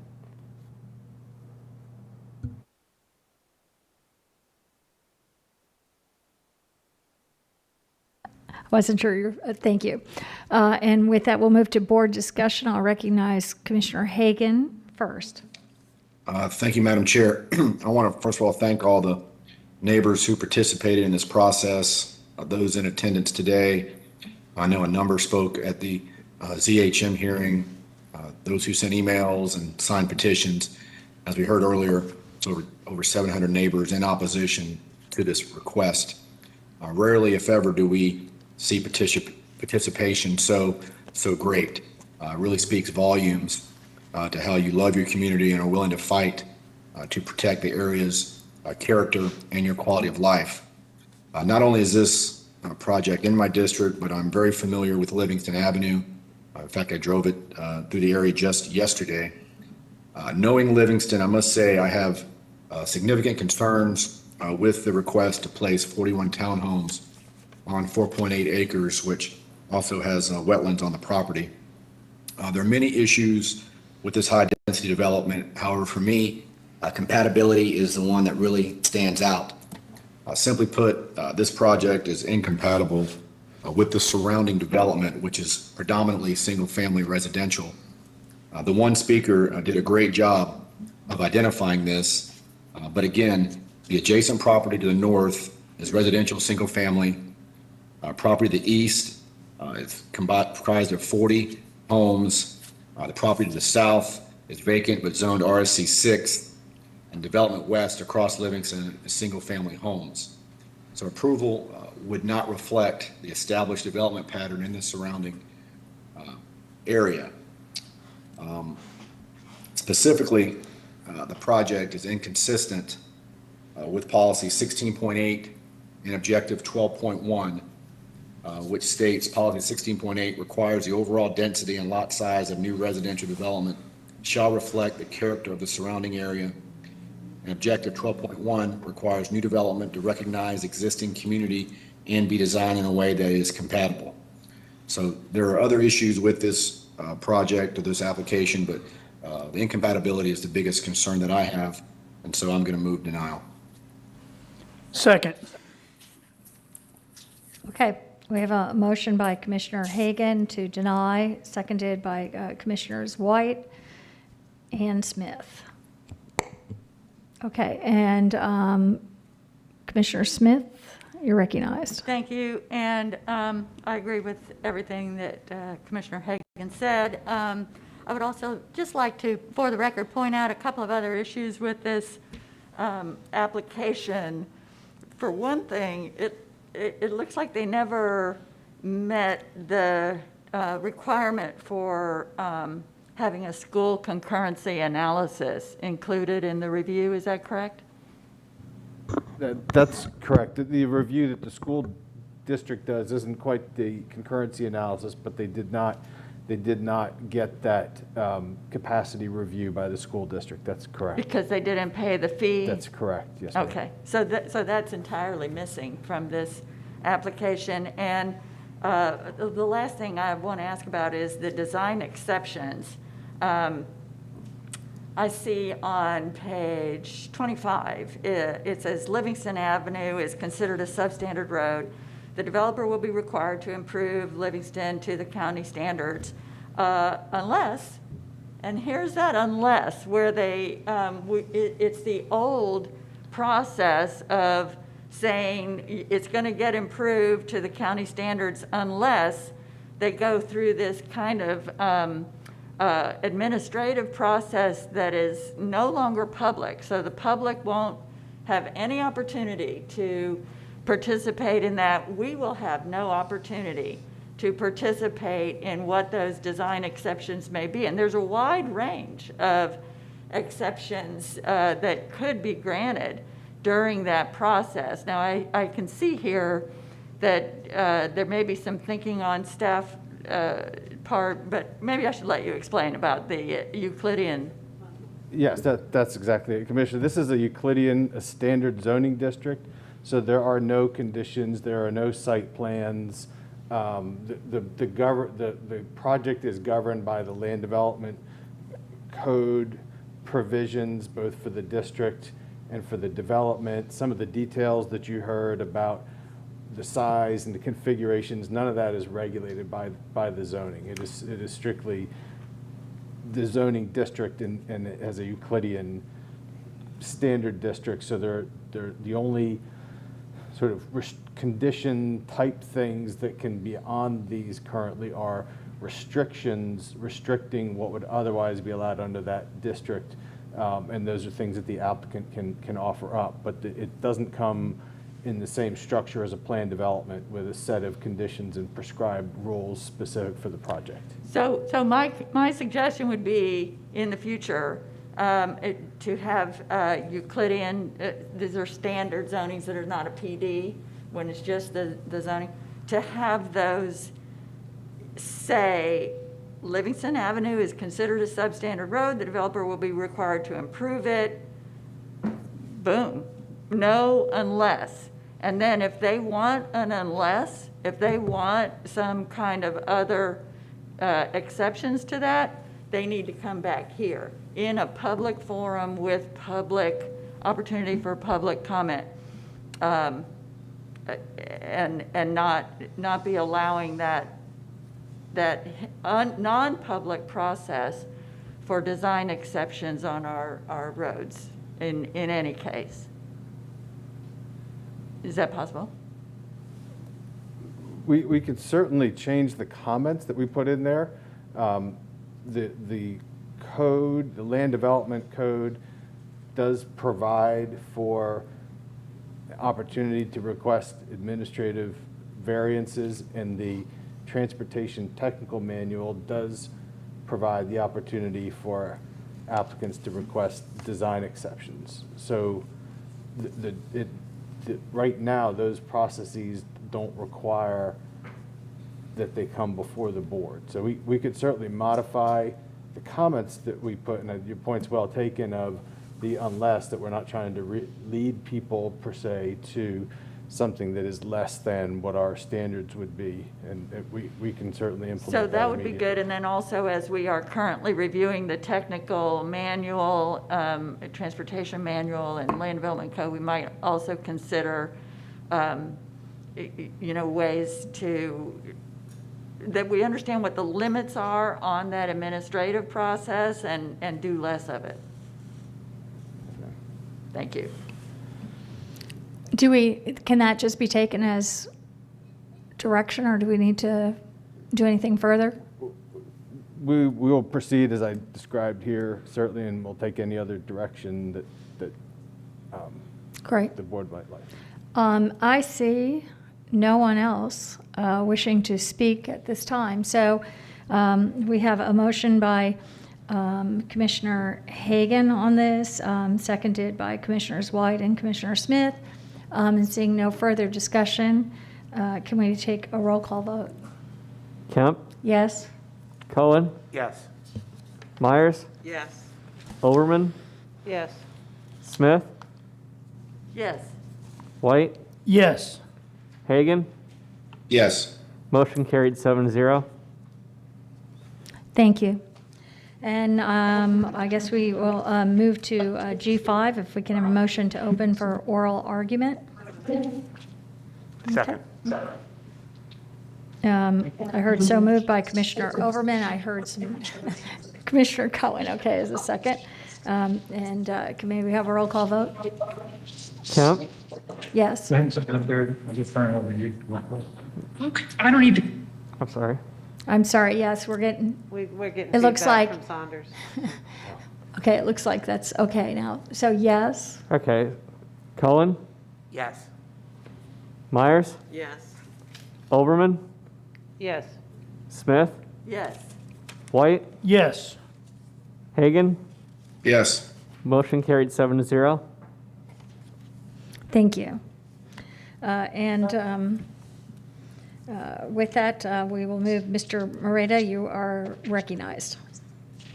Thank you, Commissioners. This brings us to item G5, Major Modification 21-0033. This is a request for a major modification to introduce the use of a land excavation onto the site. And I'm going to turn it over to Michelle Heinrich. She's going to walk you through the area of the site, generally in the county and specifically on the site where the excavation is proposed. Thank you, Michelle. Good afternoon, Michelle Heinrich, Development Services. This is a major modification to PD 0304, as most recently modified by PRS 1310 last month. Up there for you. And this PD, as you may recall, does consist of two areas, the Rodine Borough Pit to the north and the Grove parcel to the south. This modification is only in reference to the Grove parcel, which is shown on the Elmo here. The purpose of the modification is to add the use of lane excavation as a permitted use in the Grove parcel.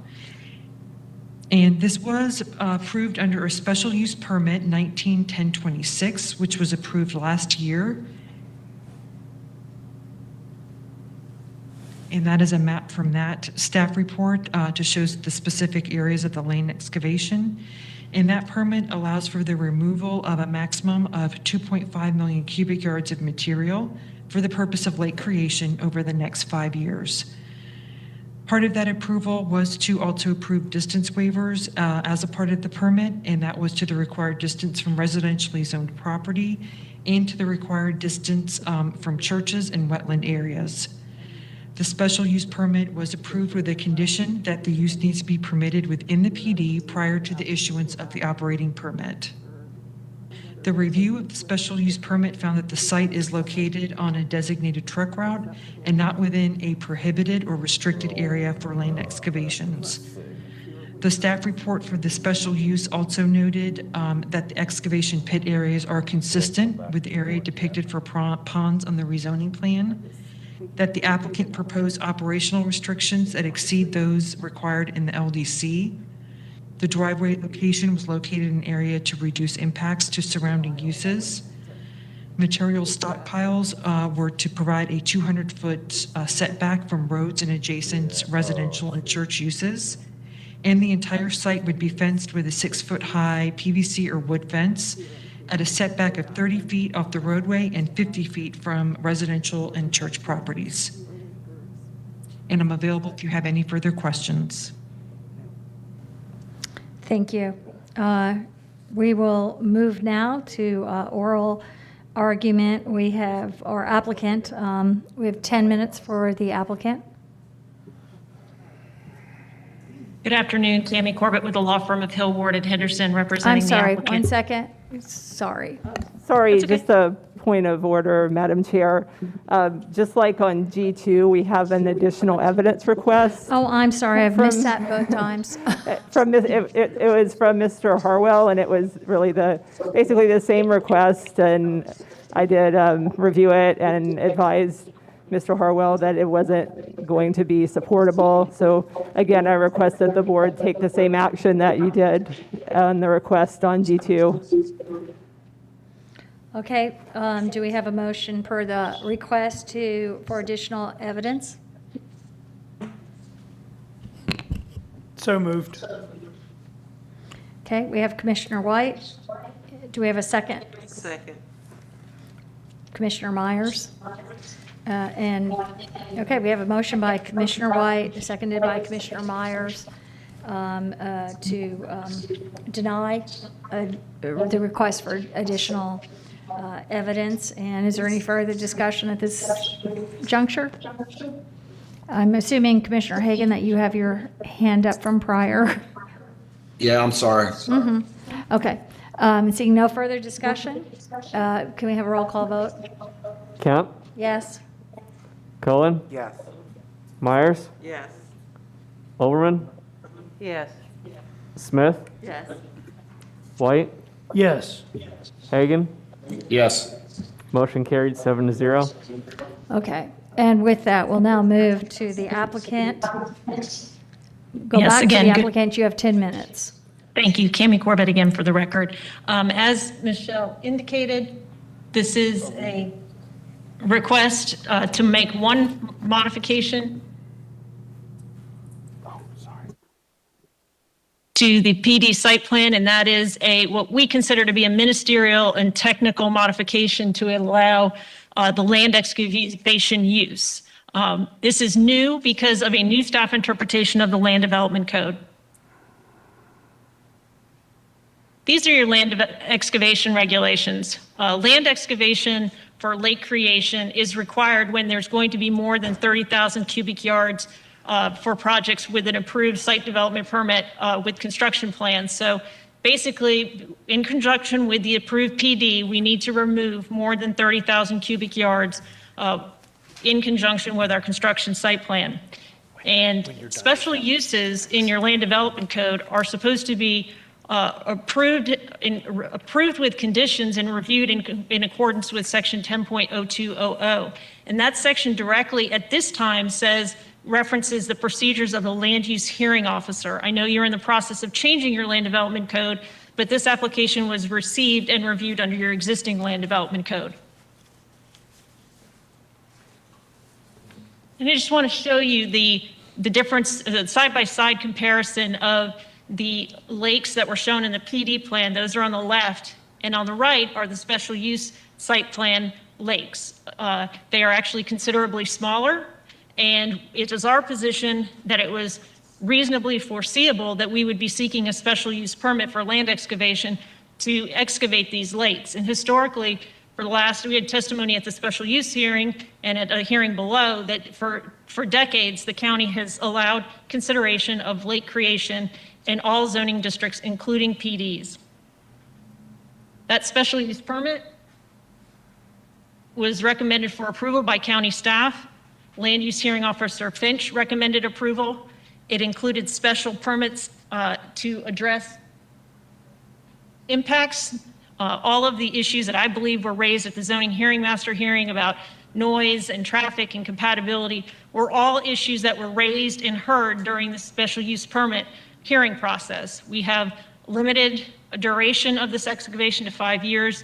The depths may not exceed 60 feet. We have limited hours of operation, and we have buffering and setbacks or PVC wood fence to mitigate the impacts. We've limited our impacts, limited our access to Shelley Lane driveway. We're no queuing of haul trucks on County Road 672. All activities must mitigate dust, and the wetland preservation setbacks must be maintained, and the developer has to repair any resulting damage to Bon-My-Wama Road.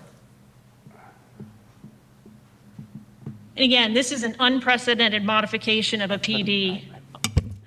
The rules of statutory, we don't believe that the rules of statutory construction support staff's current interpretation. And there's expert testimony in the record that supports the applicant's position.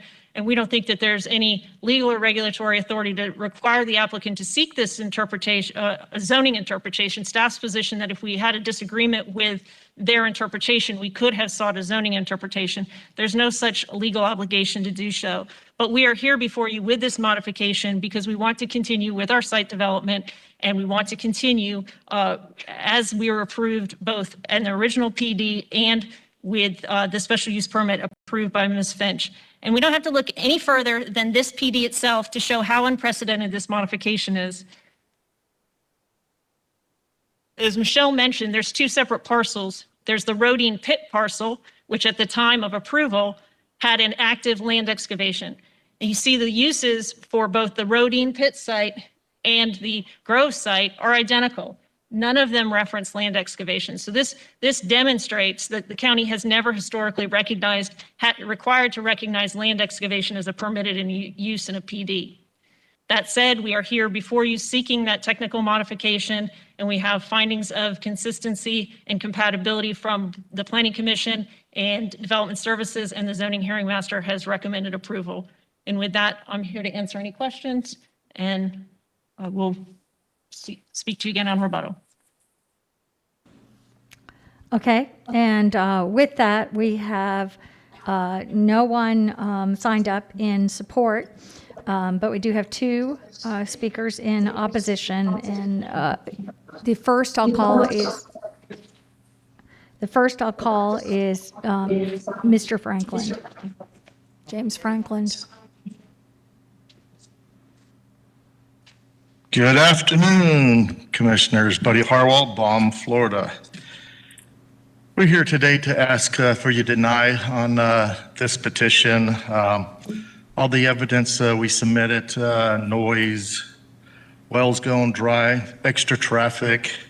I did submit a letter into the record from a geologist engineer that lives in the area stating the impacts the land excavation has on land and surrounding area. It's actually affected his house so far. I did submit that in as competent and substantial evidence. But one of the first things, this was approved in 2018. There was a transfer of development rights at the first rezoning. It was remanded. The transfer rights was taken away and not done. So under your comprehensive plan, policy 33.2A,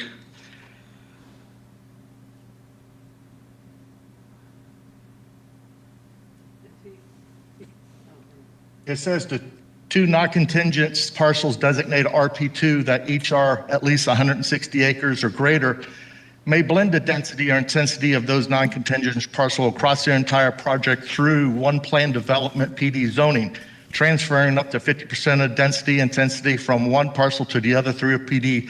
Both parcels shall function as a separate planned village with neighborhood and community commercial needs.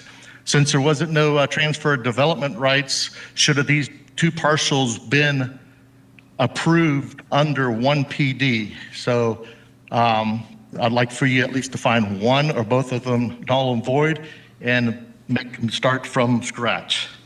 This is another one, the purpose of the division to protect the public health, safety, and welfare through the established and reasonable standards for the review, regulation, location, operation of land excavation activities.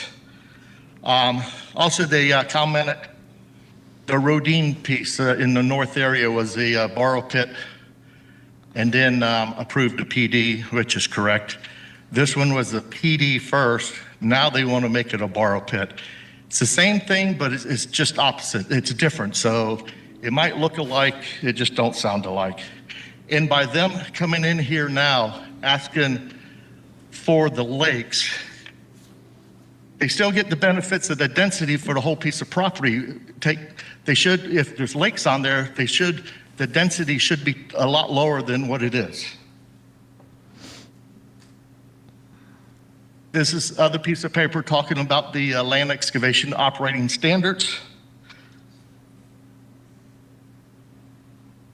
This is what happens with the trucking. This is in front of the Razorback Ranch, which is 1.2 miles south on Baum Waimama Road. That is actually my mother's car in the ditch that was hit by a dump truck in 2017.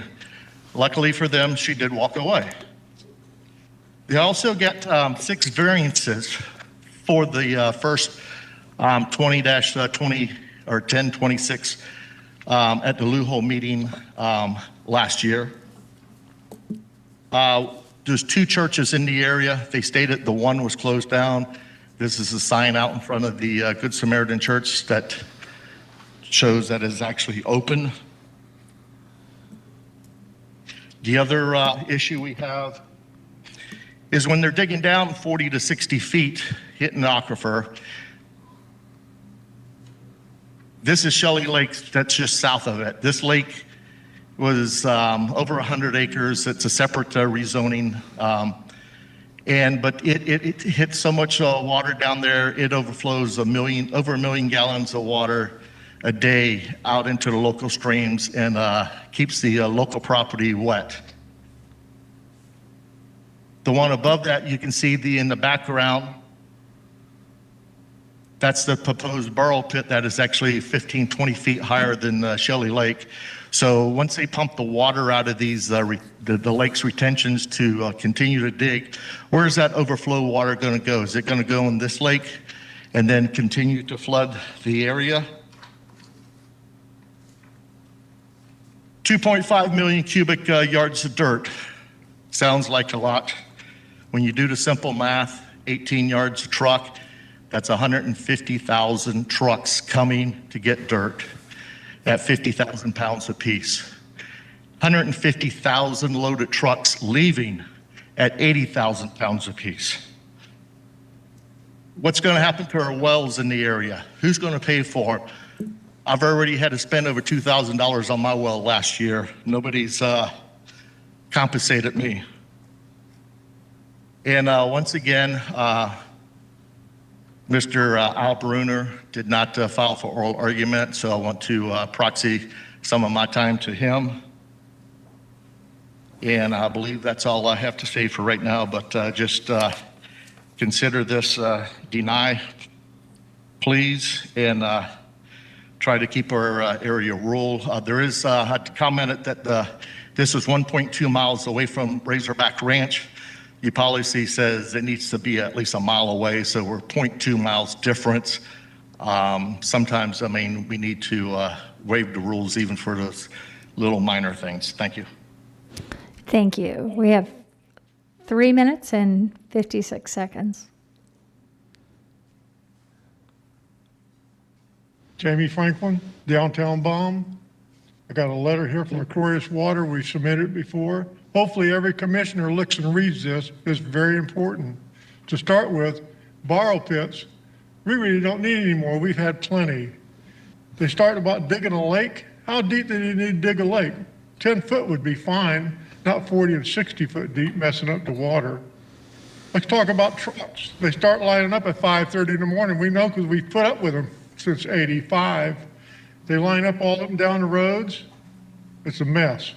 Shallow wells, most of us on shallow wells. I know friends that's had problems with wells in the past and they're only going to get worse. Contaminated wells. Pumps, these big diesel pumps run 24/7. You can hear them from a quarter mile away. Now that's fine for everybody that digs some holes and leaves at night, but for everybody that stays out there, it's a real problem. Start with, when our wells start going bad, who's going to buy new wells for us? The county going to pay for them? The developer? I tried to contact the county attorney, but really didn't get anything figured out. I never got back together with them. Landowners are paying the bill on this whole thing. The developers are making the money. Like I said, they're going to make the money. They're going to live. They're not going to live out there with us. Reggie Joyner, Shelley Lake Mines. He went through all this. He had to pay for some wells. We'd like to know who's going to pay for wells when this goes bad. Thank you. Thank you. And does that conclude the No, opponent testimony? This is Al Bruner. I share the same concerns that that Buddy just mentioned and Jamie just mentioned. This PD was granted an exemption from the moratorium. That I have a problem with, but that's what was done. Again, with all the other things, this PD was found to be compatible with the everything but the bomb community plan. So, on the basis of all that and all the same reasons you deny G2, I would offer should be the reasons to deny this. Additionally, concerns for the wells and the springs. I have a pond that is adjacent to the now defunct Hill mine, separate from Jeffrey Hills, that has three springs that fed it. It no longer supports that water. I have a well. I'm concerned that more digging, because we have 5 major digging, burrow pits, mining within the area: Razorback, Mosaic, Hills, which is immediately adjacent to my east. And then you have the Rodine pit, and then there's one other one I can't, plus these new ones. So for all those reasons, I'm concerned. I'm concerned about the impacts on the aquifer given our already growing water concerns and increased exposure of the aquifer to surface contaminants. Thank you very much for your time. Thank you. And do we have any further comments at this time?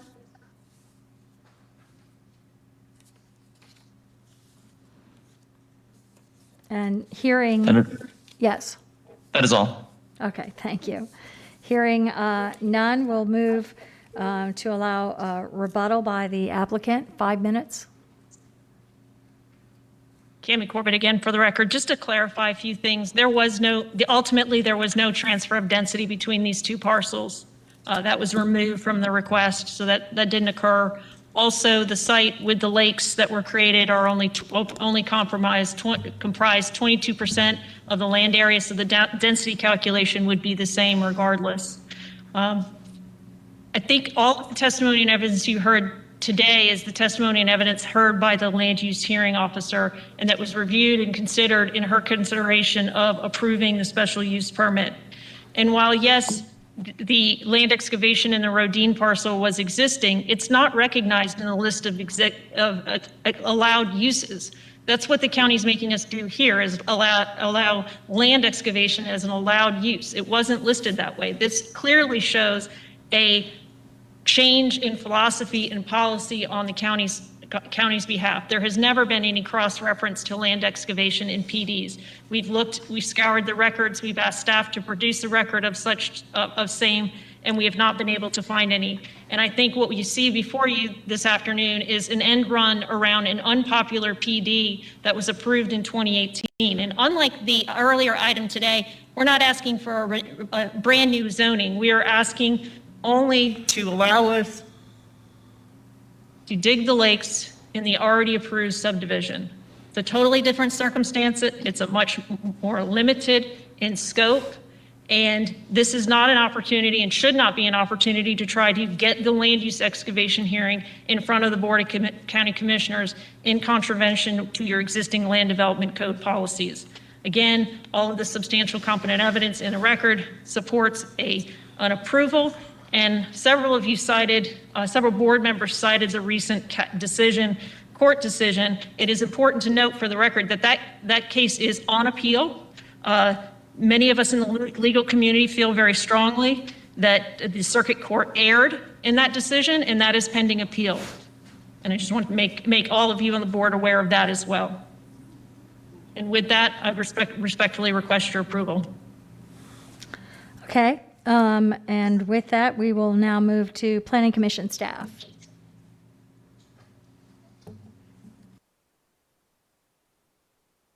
Thank you, Melissa Leinhard, Planning Commission staff. The subject property is located within the Residential Plan 2 Future Land Use category. The site is located in the rural area and is located within the limits of the Balm Community Plan and the South Shore Area-Wide Systems Plan. The applicant is requesting to modify an existing plan development 18-0304 to allow land excavation as an additional use. The site is currently approved for 356 single-family residential units and associated retail uses to be developed in a planned village as per the requirements of the RP2 future land use category. Adding land excavation as an allowable use will mean that the site will be subject to the special use permit 19-1026 for a land excavation, which was approved in August of 2020. With that special use permit, the applicant requested a waiver to the setback between the excavated area and the residentially zoned properties. Policy 1.4 of the comprehensive plan describes compatibility as the characteristics of different uses or activities or design which allow them to be located near or adjacent to one another in harmony. A condition restricting operating hours, as well as the applicant moving the haul route to have less of an impact on the residential development pattern, will help to mitigate impacts consistent with policy direction. This major modification application is also consistent with the policies, goals, and objectives within the conservation and aquifer recharge element of the comprehensive plan, ensuring that the land excavation is appropriately reclaimed. This application supports the vision of the South Shore Area-Wide Systems Community Plan by adhering to the designated truck routes to operate the land excavation. And based upon those considerations, Planning Commission staff finds the proposed modification consistent with the future of Hillsborough Comprehensive Plan for unincorporated Hillsborough County, subject to the conditions proposed by the Development Services Department. Thank you. Thank you. We'll now move to the zoning hearing master recommendation. The zoning hearing master considered the requested major modification of Plan Development 18-304 as most recently modified by Major Modification 19-1172 to modify the Grove parcel of the plan development by allowing land excavation as a permitted use. No modification of the Rodine Borrow Pit parcel of the PD is requested. On August 22nd, 2020, the Grove parcel received approval for a special use permit, special use 19-1026 for land excavation. The permit allows removal of a maximum of 2.5 million cubic yards of material from 54 acres of the site over a 5-year period for lake creation. Condition number 2 of special use 19-1026 required approval of land excavation as a permitted use within the plan development prior to issuance of an operating permit. The zoning hearing master stated that during the special use permit process, the land use hearing officer heard and considered issues of water, transportation, and cumulative impacts of borrow pits. The zoning hearing master found that the requested major modification to allow land excavation for lake creation on the Grove parcel of the plan development would be compatible with the surrounding area, subject to the conditions set out in the Development Services staff report based on the site plan submitted December 31st, 2020. The zoning hearing master stated that the requested major modification to allow land excavation for lake creation, subject to the conditions set out in the Development Services staff report submitted December 31st, 2020, is consistent with the comprehensive plan. The zoning hearing master therefore found the major modification to be in compliance with and in furtherance of the intent of the comprehensive plan and recommended approval. Thank you. And with that, we'll move to board discussion at this point. Commissioner Smith, you're recognized. Oh, I'm sorry. Okay, I saw your hand up before, and now I see Commissioner White. Mr. Gormley, can you just refresh my memory on how it is that this has arrived before this board? Because it does seem that it has been stated that there's been some precedent set that that land excavation has not been before this board before as part of a rezoning decision. Obviously, I know about the special use permit process, and I know that that's been done here, but tell me again how this was incorporated into a rezoning decision and how it became, a major modification and in front of the board. Sure. By that mechanism. Sure. And I will say that there have been a couple of PDs that I'm familiar with that have come to the board where the proposal was a land excavation first and then a subdivision subsequently developed. So there's been for sure one, I'm pretty sure two that have come before the board recent times. I would say I would state that for the record.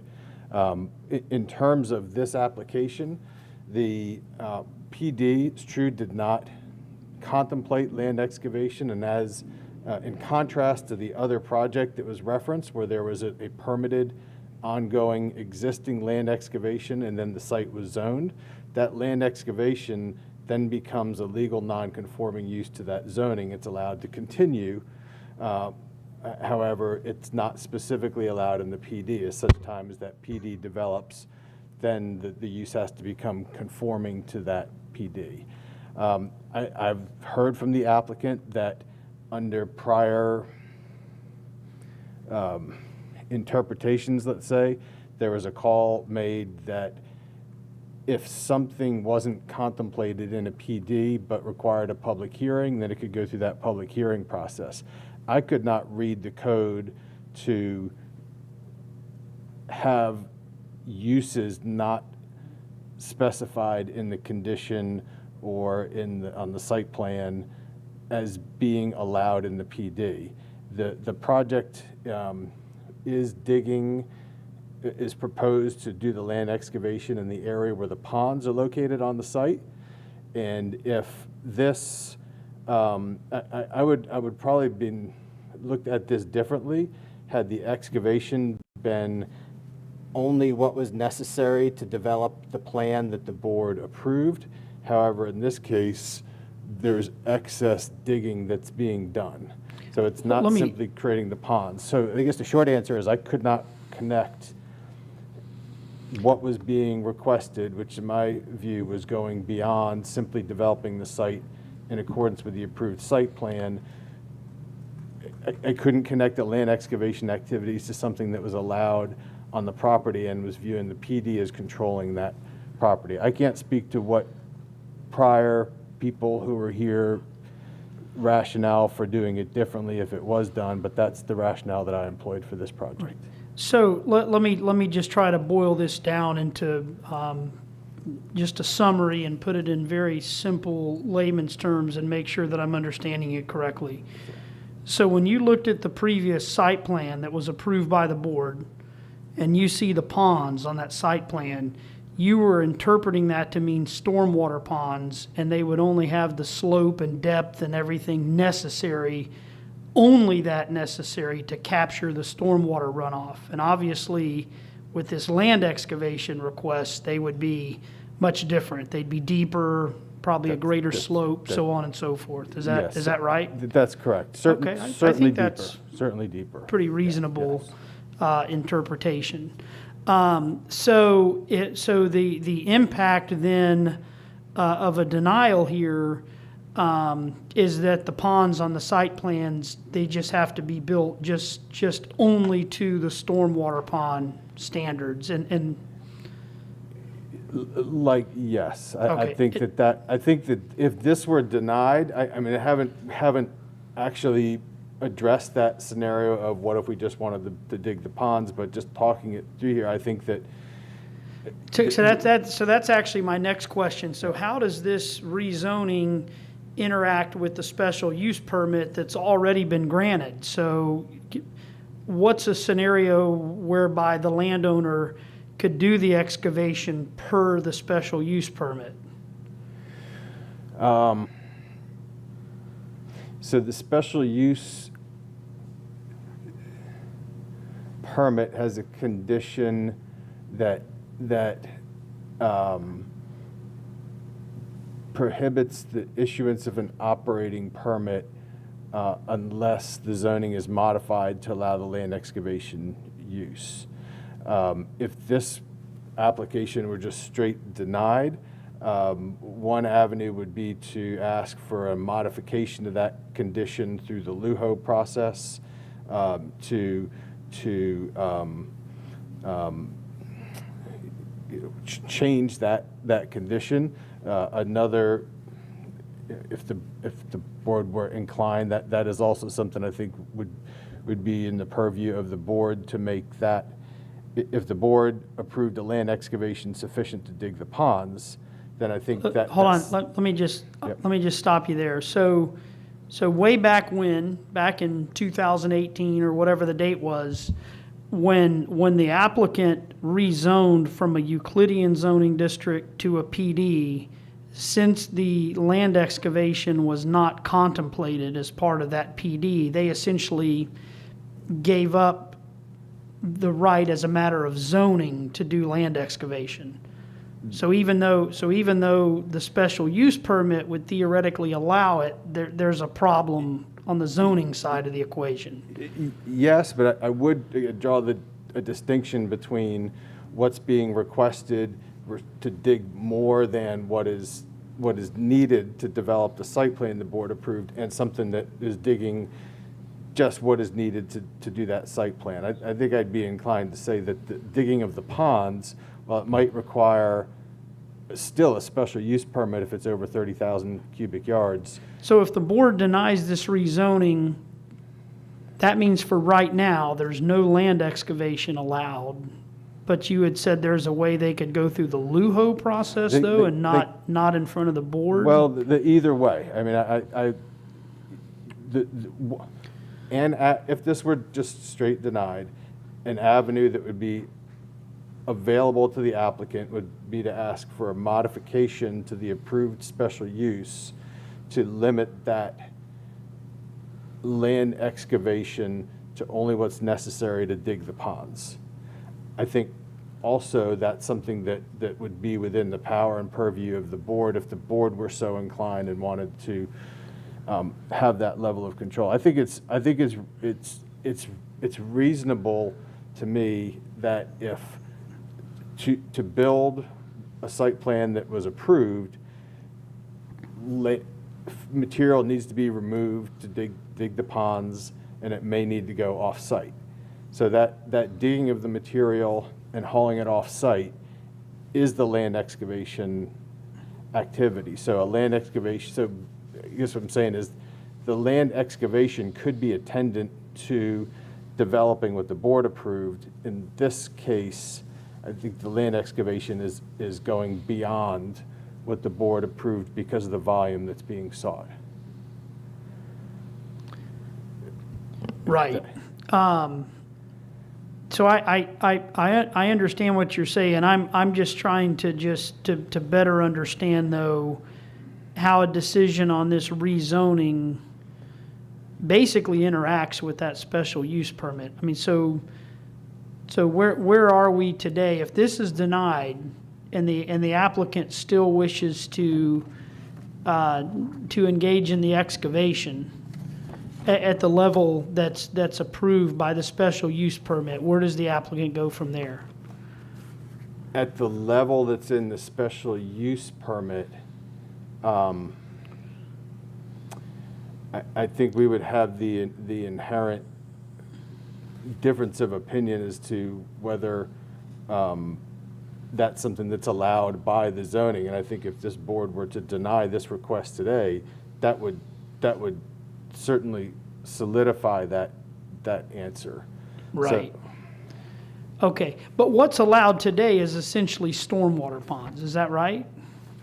Correct, stormwater ponds, and they can dig them on site, move the dirt around, and it doesn't constitute a land excavation. It's not Right. until the material is removed from the site. Once that material leaves the site, then Right. then it's excavation. Yes, excavation and removal from the site. Okay, all right. Thank you. Commissioner Smith, you're recognized. Thank you. This applicant got their zoning changed to allow suburban density 10 times the rural density in the rural area by claiming to be a rural village, not an industrial excavation operation.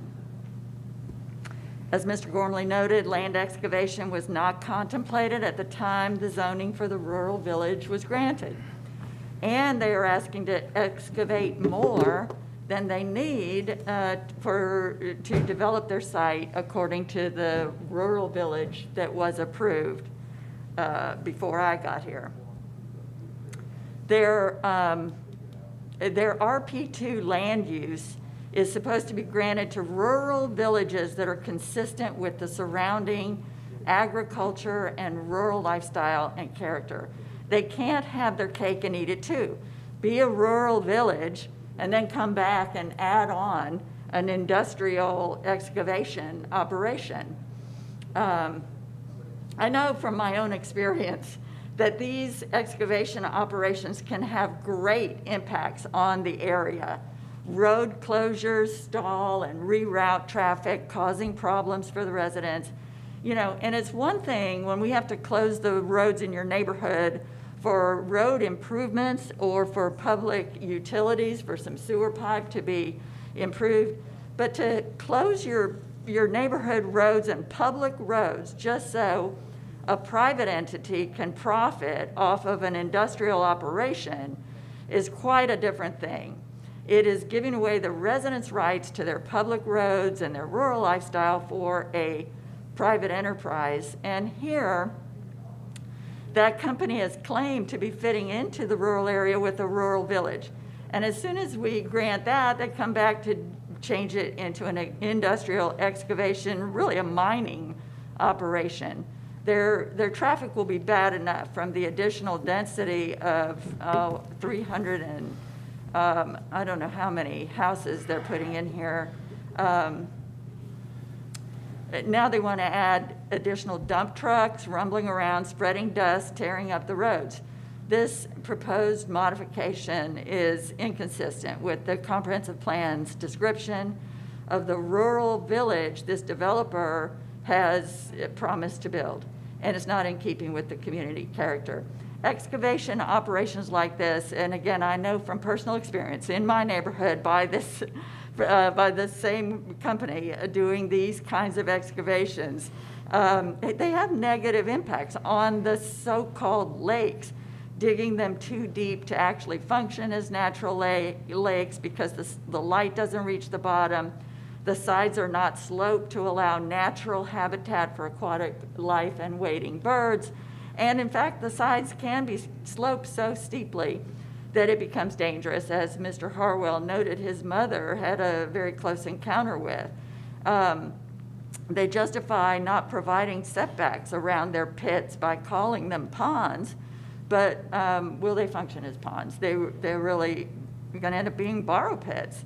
The ones dug in my neighborhood caused a huge infestation of green midges, unprecedented, clouds of them, disturbing people in a very large area.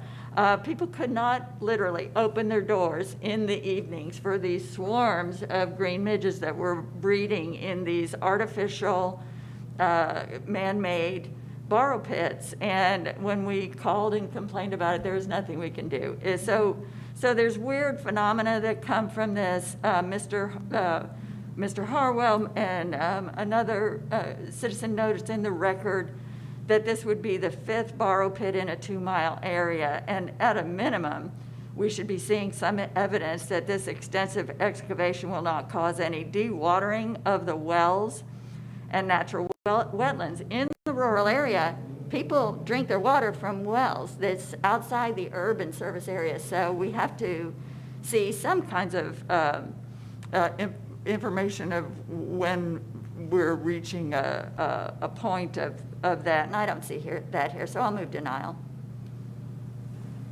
We have a motion to deny by Commissioner Smith. Is there a second? I'll second that. And seconded by Commissioner Overman.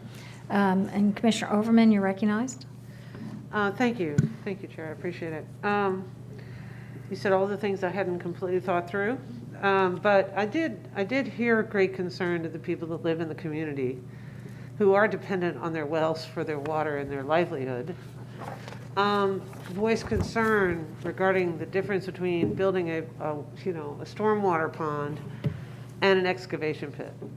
I mean, clearly there is a difference. I'm not a civil engineer, so I couldn't even begin to describe what that is, but there is concern, and then there's multiple pieces of testimony that indicates their concern about the impact of having these kinds of excavations impact their wells, taking their water away, actually harming their own ability to live on their property. And when we get to a place where that is something that's at risk, and I'm not seeing anything in the file that disputes that, We already have 2 incidences in the last month where, corporate responsibility failed to protect our citizens. I'm not necessarily sure I want to possibly risk a third for the people, even though it's less populated. But it doesn't matter. I think we do have to be responsible. And because I'm not seeing anything in the file that would suggest proving that it would not harm the surrounding areas, wells, access to water, in an area that's already having difficulty with water resources, I think it would be irresponsible to allow this to move forward. That's why I would support the denial. Okay, and I see no other commissioners. Madam Chair, may it be recognized? Is this? This is Cammie Corbett. This is Cammie Corbett. No, I'm sorry, you will not, no. You can't be recognized. This is board discussion. Well, there was discussion. You can't be recognized, Ms. Corbett. We didn't get a chance. Ms. Corbett, you're out of order. Ms. Corbett, you're out of order. You're out of order. You cannot be recognized. This board discussion. At this time, I'm just going to, I'll say my piece. I was here during the first rezoning that came before this board. I was one of 2 votes against that rezoning, along with Commissioner Miller at the time. We didn't think that the original development that was so hard fought was appropriate at the time, but I find myself shocked actually by this. When I think I was not that familiar with this. This was not, totally, we contemplated, as Mr. Gormley said, that these were stormwater ponds, and that's all that's permitted until they come back to us and have this modified as it has been described, and that would make total sense. I'm just shocked by, 30 cubic yards are what you're permitted, and yet in this case, if I have this correct, I think 2.5 million cubic yards, 5 years permitted to do this. This is totally an industrial operation, 60 feet deep. Most of Tampa Bay is, 12 to 15 feet deep, and we're talking, it strikes me not only as being, without sloped edges and without, habitat, with anything else. It honestly scares me to think about these 60-foot deep, straight on the edges holes being in a residential neighborhood where, children would be near them and have access to them. I find it really kind of shocking. And I also was surprised to hear that even though it's 22%, that somehow that wouldn't refigure in the density calculations. I really don't understand that part of it. That's neither here nor there with this, but this was not contemplated. I think it needs to come back as a, as a contemplated use. I don't see how this is compatible, and it kind of shocks me actually with what was approved there. So it seems, I obviously am going to join you in voting against this. And I see Mr. Gormley, would you like to say something? You can clarify. Yes, I'm sorry. I just wanted to just clarify a couple things. One, on the issue of the digging of the ponds, the minimum necessary to dig the ponds shown on the site plan, with the way the special use permit is crafted, it will still need to go back to the LUHO to remove that limiter. So if this project were to go back to digging the ponds, because of the amount of material leaving the site, it would still require a land excavation permit, but it'd be a land excavation permit to basically perfect what the board had approved, or to construct what the board had approved. So if this is denied, it would need to go back to the LUHO for them to even be able to dig their ponds and take it off. There is the option for the board, if the board is so inclined, to limit any allowance for land excavation through this forum to the amount necessary to dig the ponds. Because again, if that was what was presented at the outset, we probably would have gone down a different path than we did. So I just wanted to put that on the record because that is an opportunity that I think would be consistent with the development of the site plan as the board approved. Okay, so should we add that to the motion? If you were inclined to do it, I think that would allow the project to dig the ponds. It wouldn't put it through another LUHO public hearing process. It would still have the protections that come with land excavation, which do include a subsequent operating permit, and that will be a bit more hydrologically oriented. There's a maximum depth of 60 feet in the permit, but the code would limit any depth to no more than 10 feet above the confining layer above the aquifer. There's provisions in the operating permit to ensure that there's no adverse effects on groundwater, and there is opportunity to have monitoring wells put around the project to monitor that. So I just wanted to offer that because we didn't flesh that out in the report, but I wanted to offer that because some of the concerns that were addressed here are things that would get handled in the operating permit. And I know I just put two different thoughts here, but the first was the opportunity to allow the ponds to be dug and still proceed with the special use permit. The second is that there are more protections for groundwater and not breaching the aquifer that would come with the operating permit. Thank you. Okay, at this point, Commissioner Cohen, Commissioner White?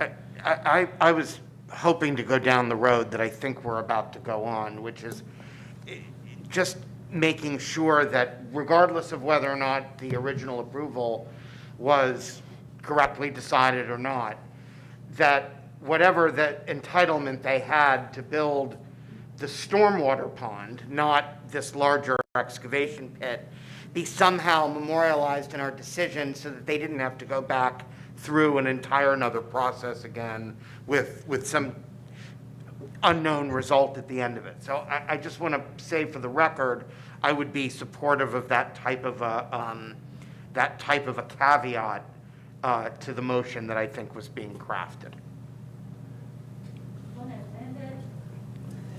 I'm sorry. Would you like to Well, I amend it? was going to defer to Commissioner Okay, Smith, Commissioner because since I know Commissioner White was waiting to speak. Okay, but we'll then let do Commissioner it. White Yeah. speak, and then we'll see what we're going to do.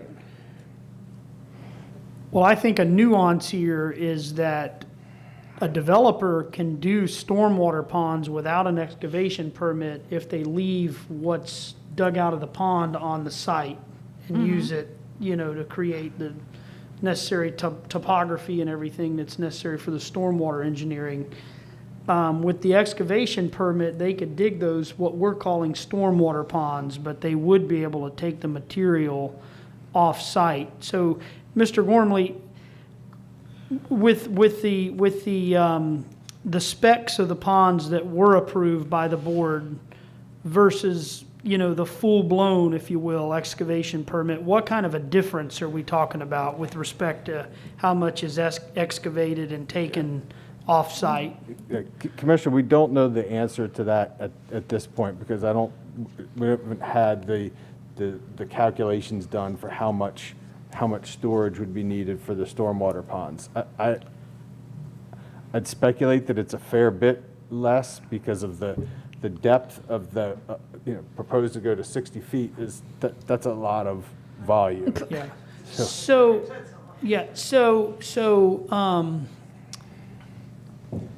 the motion on the floor, I believe, is to deny. But to accomplish what you're recommending, Mr. Gormley, it would have to be a part of a motion to approve. Is that correct? Yes, that's correct. Okay. So, I understand the concerns of the community here and of some of my colleagues on the board.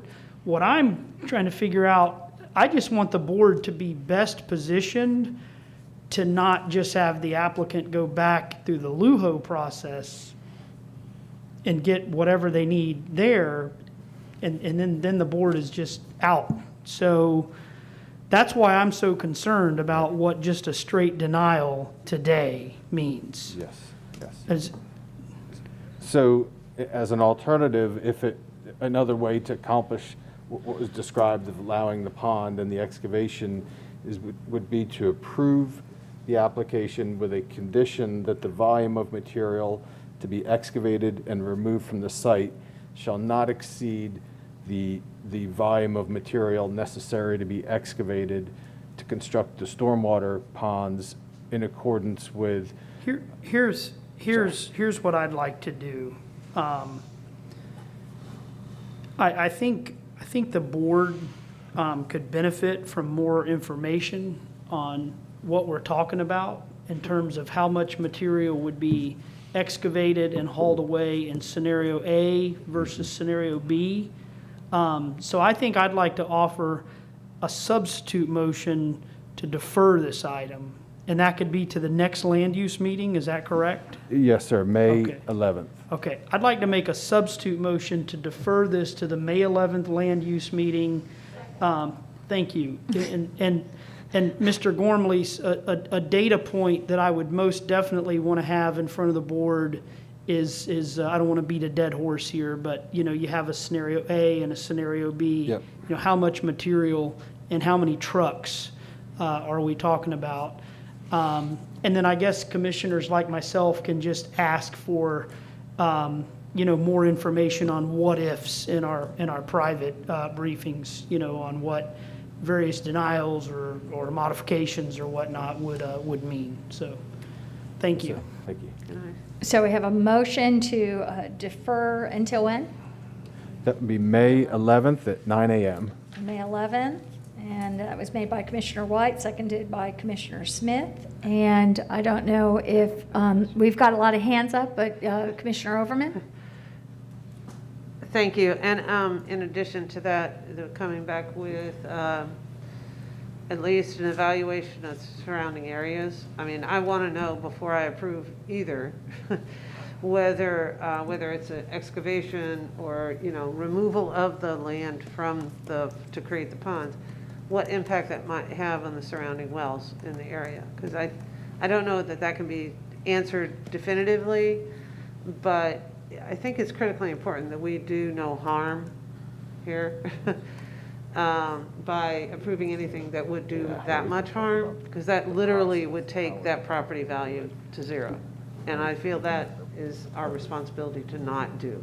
So if that risk can be measured or considered, I think it's critically important that we ask for the developer's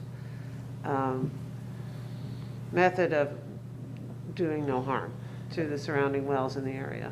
And Commissioner, we will come with that information. This one does have a closed record. However, we can describe the process that will be done under the code and what will be looked at hydrologically and what protections will be in place. So you can advise us of the appropriate stipulations to avoid having that happen if that is a risk that would be understood. Yes. Thank you. That's what I needed to know. And Commissioner Smith. Yes, thank you. And I like where this is going because I think I'd like to better understand what Mr. Gormley was comparing with the different paths this could go as far as getting the stronger review and understanding of the protections, the exploratory wells, the level of review that would be applied to either path that we go, so that we really understand, what how best to protect this community and still go along with the entitlements that have been granted. So that's what I'll be looking for. Thank you. Okay. Seeing no further discussion at this time, we have a motion to defer to May 11th, made by Commissioner White, seconded by Commissioner Smith. Can we have a roll call? Kemp, Yes? Cohen, Yes. Myers, Yes. Overman, Yes. Smith, Yes. White, Yes. Hagan. Yes. Motion carried 7-0. Thank you. We've been dealing with some very challenging things today. And so at this point, we don't have a G6, correct? Yes, ma'am. Okay. Okay, so we're going to move to E2, but I see Ms. Lundgren, did you have return back to E2? Madam Chair, I think an F item got converted to G6. She was saying we don't have a G6. She misunderstood. She said we do. G. G6. There is a G6 now because F2 did have timely oral argument filed. Okay. Okay, so we have G6. Okay. So we'll have a motion then in order to open oral argument? So moved. Second. Okay. Commissioner Cohen, seconded by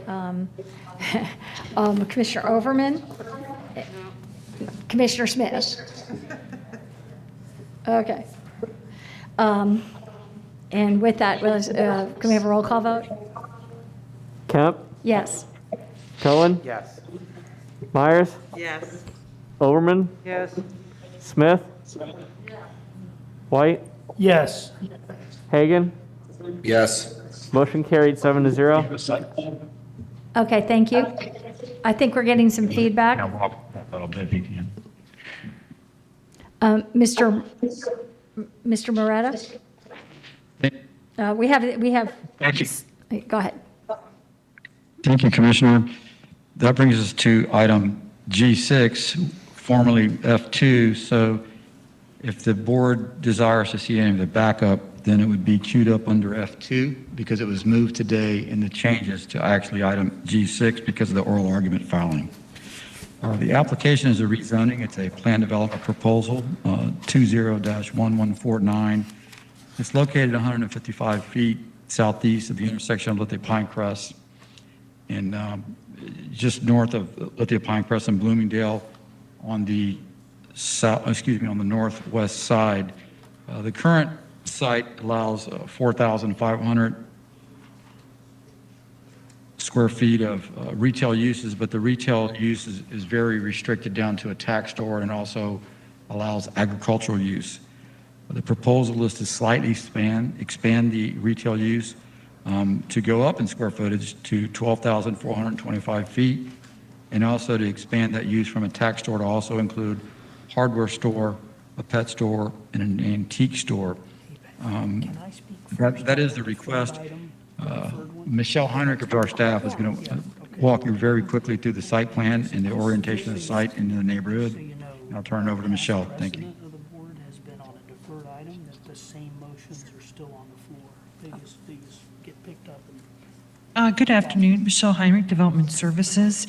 As you heard, this is a rezoning request for the property you see on the Elmo, which is 2.35 acres in size.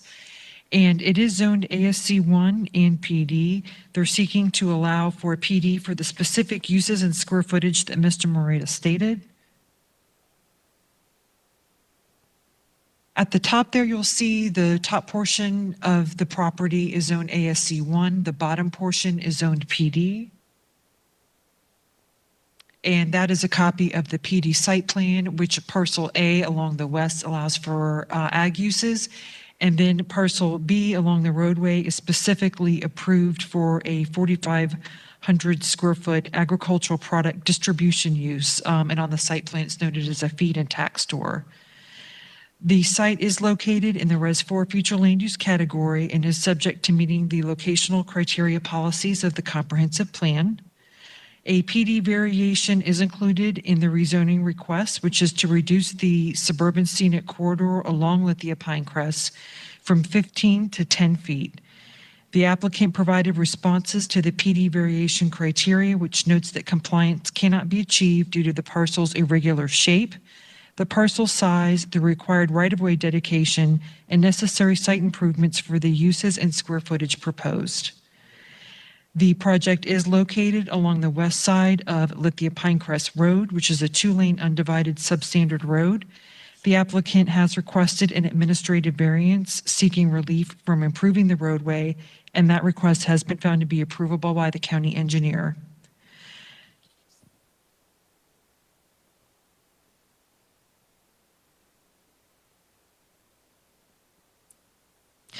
This graphic, which is found in our staff report, shows a general view of the area with the subject property grayed out with the dashed line around it.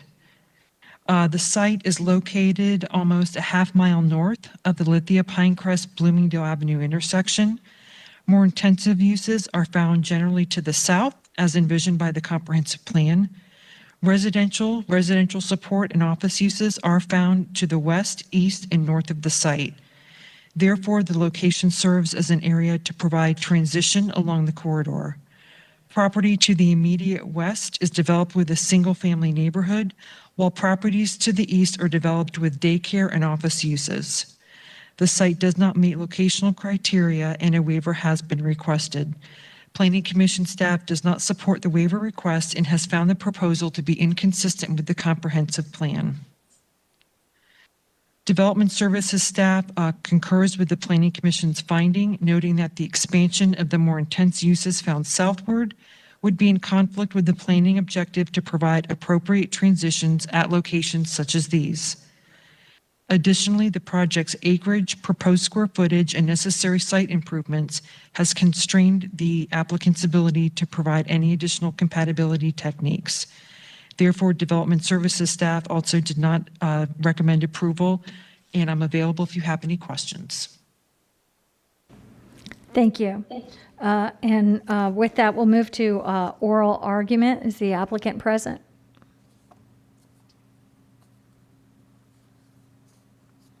Commissioners, good afternoon. William Malloy, 325 South Boulevard, Tampa, Florida. Commissioners, when I took this case on last year, I honestly thought this was a fairly standard infill commercial project. That did not turn out to be the case. The project is an oddly shaped piece of, it's an oddly shaped parcel just north of the intersection of Lithia Pinecrest and Bloomingdale. Immediately to the south and adjacent is Walmart and a Subway. There's a daycare and an office to the east, and then residential to the west and to the north. Our initial proposal, Commissioners, was for general commercial uses here, the blanket zoning category that would have allowed any CN use. When that became problematic with staff, we eventually narrowed our request to what you see before you today, which is just the hardware store, it's the pet shop, and it is the antique store. Those would be the allowable uses if this succeeds today. Any change to the use would be, it would come back to you, obviously, as a zoning change. Towards that, Commissioners, in our effort to put forward our very best foot forward, we probably redrew this plan half a dozen times. Dave Ford with Absolute Engineering is here. He can speak to that. And we did everything we actually could with the Planning Commission to get to a finding of compatibility and consistency, but we could not get there, even with the restricted uses. A few points just for the record. Our request today is for 12,425 total square feet of, again, specifically hardware, pet store, and antique store uses. That's less than half of what is allowed under the R4 commercial subcategory, or an FAR of 0.25. Half the intensity here. There are 2 points of contention, Commissioners, in the ZHM report that really are killing this project right now.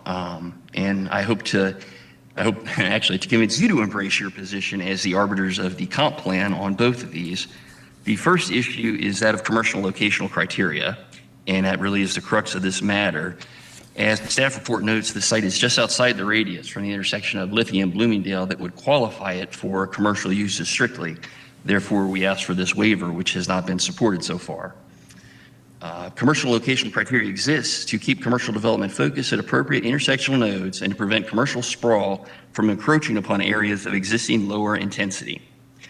In this instance, it's the position of staff, as noted in their report, that this site should serve as a transition area from commercial to residential, and that our uses are too intense. And again, our uses are hardware store, pet supply store, and antique store. we very respectfully disagree with staff's position. As you'll see, or as you've seen on the overheads, the intersection of Lithia Pinecrest and Bloomingdale is an absolute bonanza of commercial uses, and many of them are big box retailers. That is not what we're asking for. We did spend some time and a little bit of money to prepare an exhibit for you. It was actually a drone aerial camera shot that shows just how busy, congested, and commercially focused this area is, but unfortunately we couldn't get it in because of the evidentiary rules here. Again, commissioners, we feel this is an appropriate request. We feel it's low intensity, low volume, low impact, and appropriate here. I wish it was a little bit closer to the intersection, but it's not. That's why we're here today in oral argument. With that, I'd like to reserve any time I may have for rebuttal after the Planning Commission, if that's appropriate. And we have, again, our engineer of record and our traffic engineer here to speak to any questions you may have. Thank you. You can have the 5 minutes rebuttal that you're allotted, but I'm not going to allow additional time. So if you have anything else that you'd like to add at this time. I don't, commissioners, other than I do recall I need to point out one error that actually I made in the proposed conditions, and that is on the general site plan, the buffer that is offered up on the western side of the property is actually 20 feet, not 6.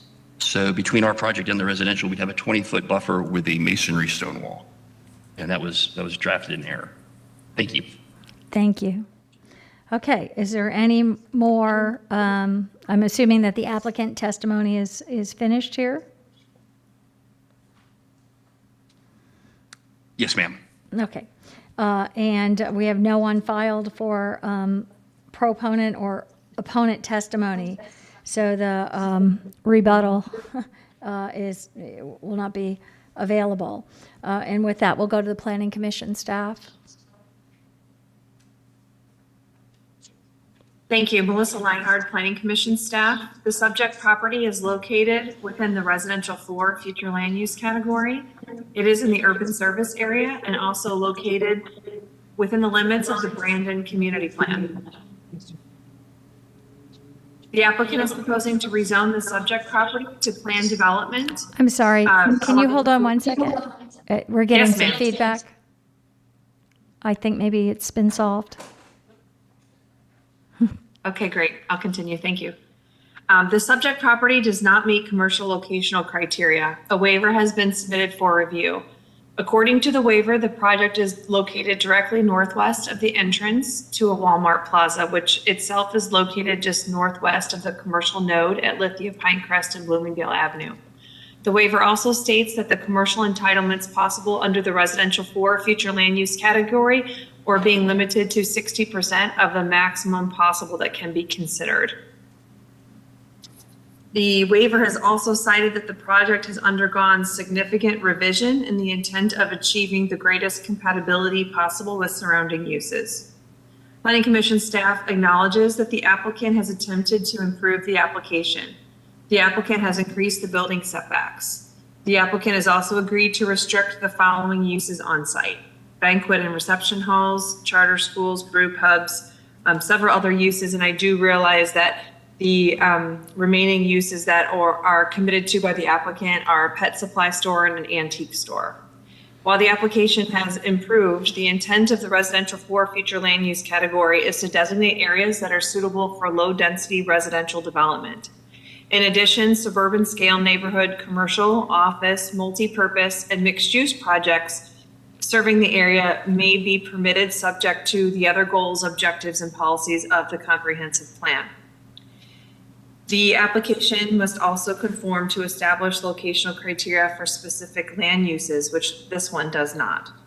Less than 75% of the subject site falls within the 300 feet that is required within the intersection of Oakland Road, which is a major local roadway, and Lithia Pinecrest, which is an arterial. This is the closest qualifying intersection to the subject property. The site is over 300 feet away from Lithia Center Lane, which is a major local roadway, and Lithia Pinecrest, again, an arterial.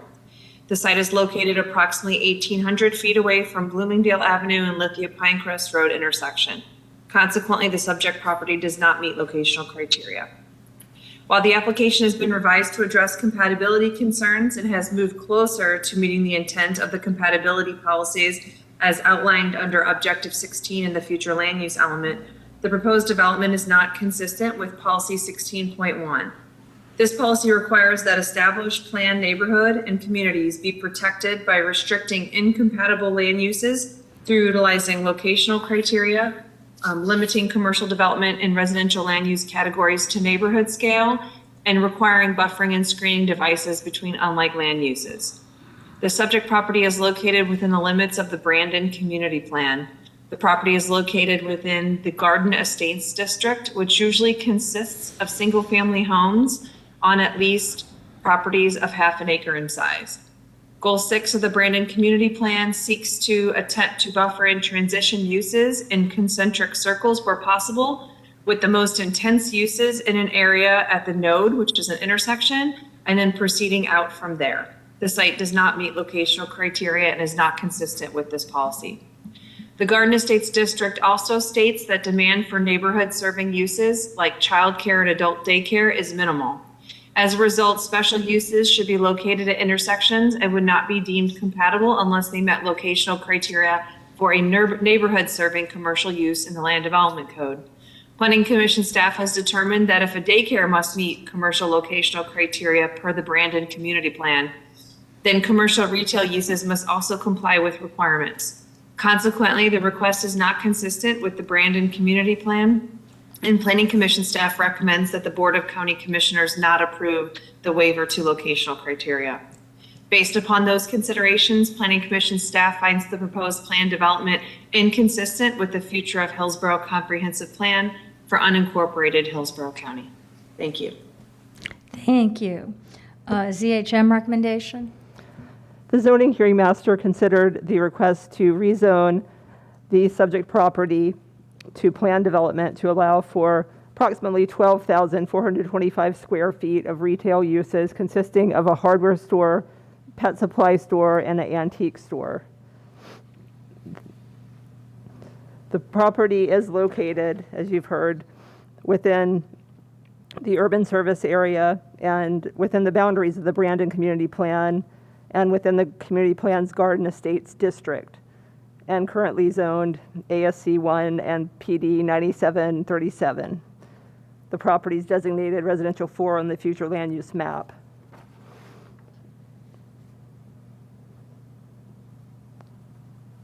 The zoning hearing master found that properties immediately south of the subject PD or zone, or the subject property, are zone PD and are developed with large-scale retail businesses and smaller commercial outparcels. Properties east and northeast across Lithia Pinecrest Road from the subject property are zone PD and ASC 1.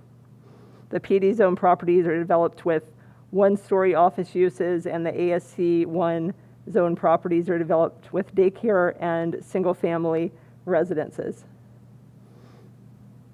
Properties west of the subject property are zoned RSC 6 and are developed as the Lithia Oaks residential community. The homes adjacent to the property are oriented to the west and are approximately 28 to 43 feet from the common property boundary.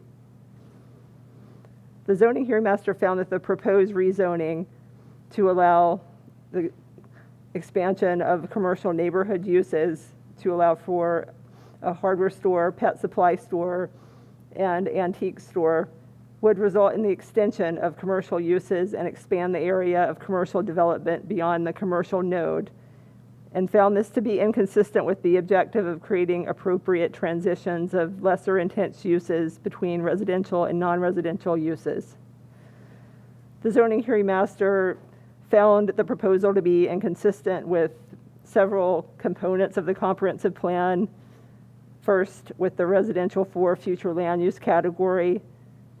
Second, with goal 6 of the Brandon Community Plan. And third, with future land use element policy 16.1.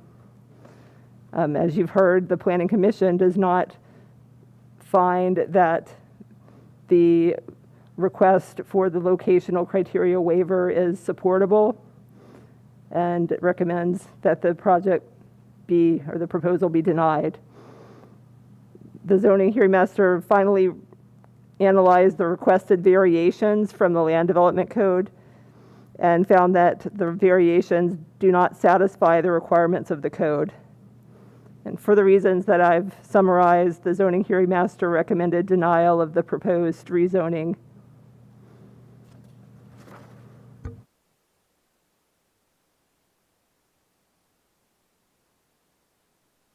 Thank you. And we'll move to board discussion. Commissioner White. Thank you, Commissioners. I happen to live right down the street from this project site, and this is part of the record, but I want to make sure that I just highlight it today during board discussion, that this is not a vacant lot. There's already just some wonderful small mom and pop business activity going on this lot, and it really wonderfully adds to the character and sense of place of the Valrico community. They already have the pet supply shop there in place. It's a place where you can stop and find hard-to-find items. It doesn't look anything like a strip plaza. The building looks a little different. I don't know whether or not they still have the sod business there, but they have had a business, probably still do, where you can go buy even small amounts of sod. Maybe you're doing a small project around the house and you just need to go buy 4, 5, 6 pieces of sod. And it looks to me like they want to, or they seek to continue to add to that same special character and sense of place for Valrico. I mean, one of their proposed uses is an antique store. How wonderful would it be to have an antique store in the middle of suburban Valrico? And I want you to note that they're asking for just over 12,000 square feet of space. So you look at the hardware store use. Just for fun, during staff presentations, I Googled the average sizes of a Lowe's and a Home Depot store. They clock in on average at well over 100,000 square feet. I took a look at Ace Hardware just for fun, which you think of the small town sort of hardware store. They clock in at an average of about 30,000 square feet. So you're talking about something here that would be very small scale, serve the local community, maybe have hard to find items, things like that. And these businesses that are here today predate everything that's around them. The Walmart, the Subway, all the professional plazas. So what I see here, although it may not pass muster according to the exact letter of the law per our LDC and our comp plan, that's why they come to the board, and we call the shots as we see them on a case-by-case basis. And I actually think that this one warrants approval. So I'd like to move approval of the application. Second. Okay, we have a motion to approve by Commissioner White, seconded by Commissioner Overman. Commissioner Cohen, I guess you're recognized. Yeah, I just want to be in support of the motion. I think that when an applicant restricts themselves so much in terms of what the uses are that they're proposing, we really don't run a risk of this thing running amok and becoming something unintended. And I appreciate the applicant being so specific in what they're asking for. I think it makes it easier to be supportive. Thank you. And Commissioner Overman, did you, yes? No, thank you very much. And it was interesting because the project participants clearly looked for every which way they could figure out how to make the configuration work on a very odd-shaped lot. What I like most about it, it is not a car-centric design. There's what looks like could be the potential coming out of the neighborhood going onto a sidewalk to walk into any one of these businesses. The parking is in the back. It's just everything that we want to see in an area that is an urban area with some business that actually supports a Main Street type of approach. And so when I saw the recommendations, I'm like, wait, this is what we're looking for.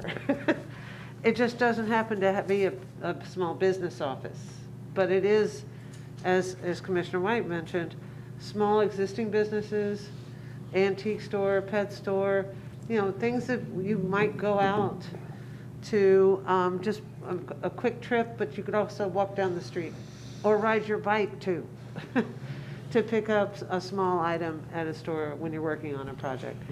So I am very much glad that you actually made the motion to approve, because I was looking for a way to make that work, because it seemed to be a great opportunity to fill in a space with something that could be well served in terms of the community and the businesses that are already there. So, thank you.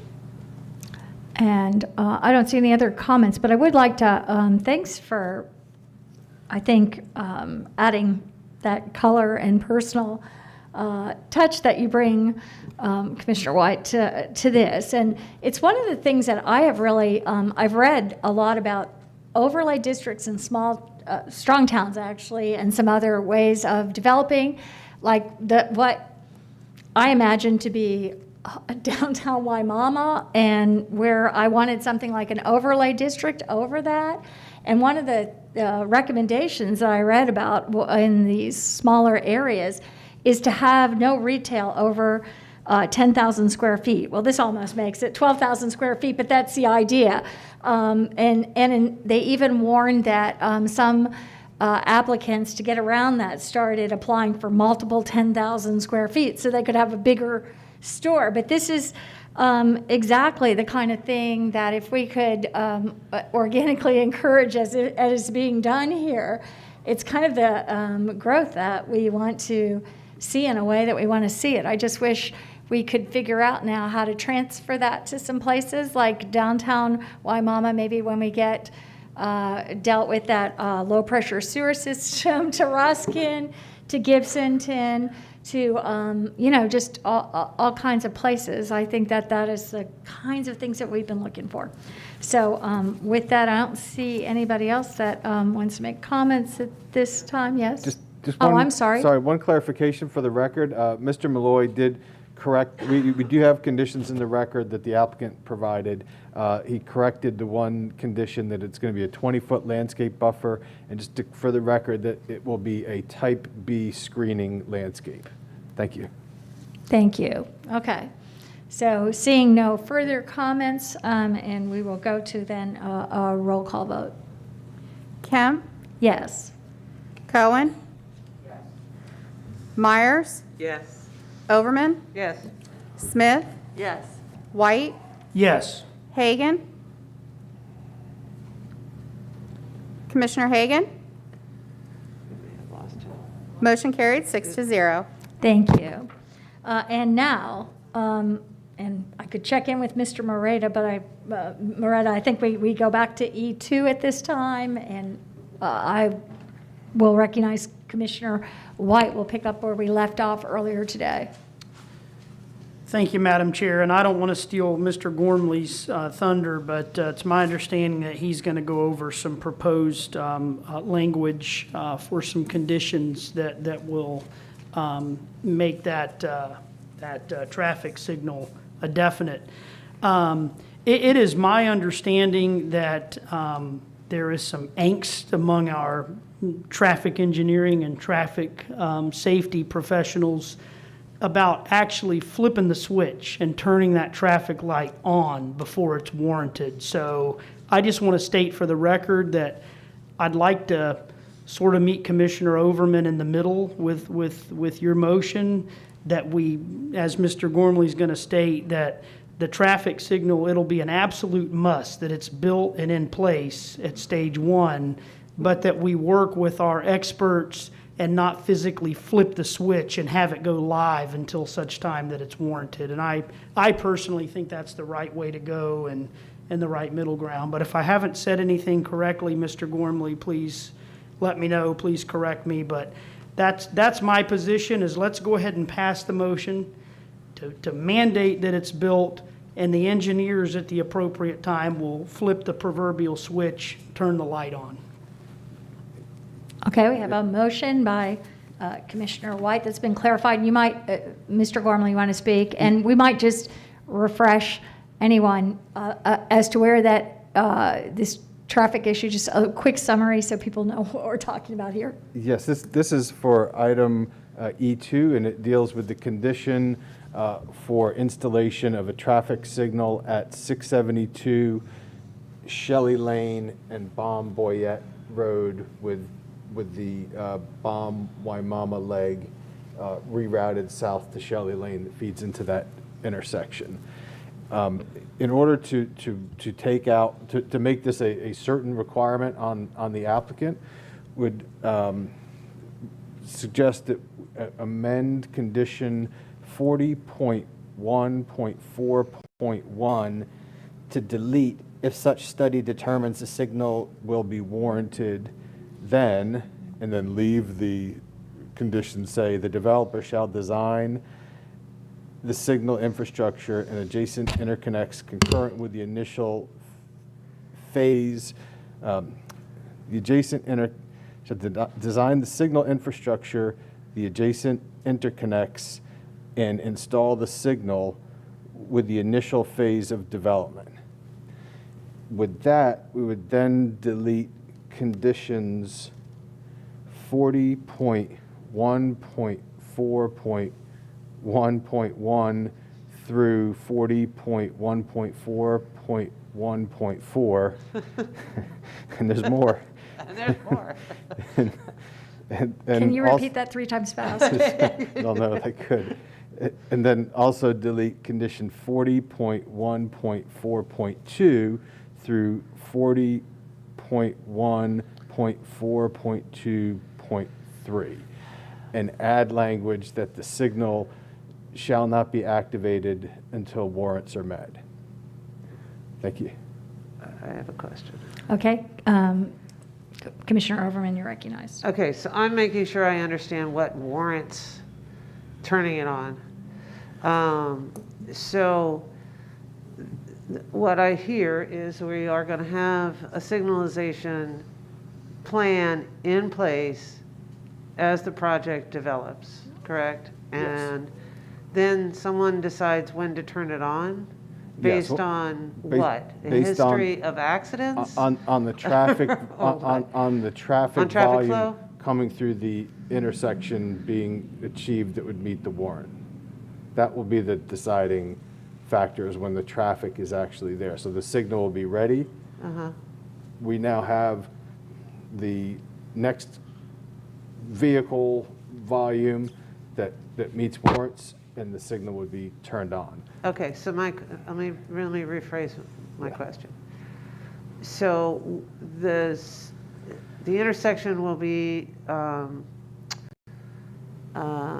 deployed with traffic management intelligence to discern traffic flow, number of trips, number of people that ran the light, speeds, be able to monitor accidents, injuries, all those kinds of things, because I hear what, studies and see what the numbers look like in our reports, 48 trips, 50 trips, whatever, depending on a number of households. But I also see the reality of the way people drive and what people actually really do in terms of the number of trips out of a household each day.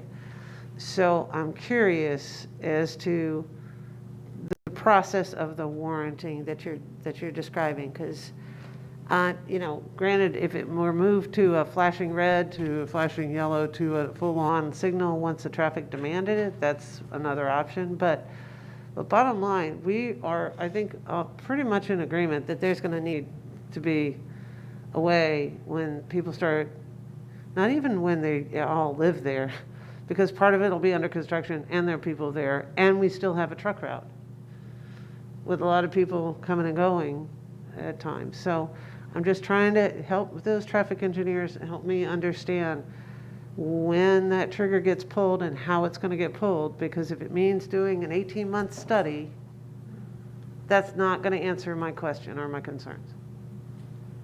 Okay. Commissioner White.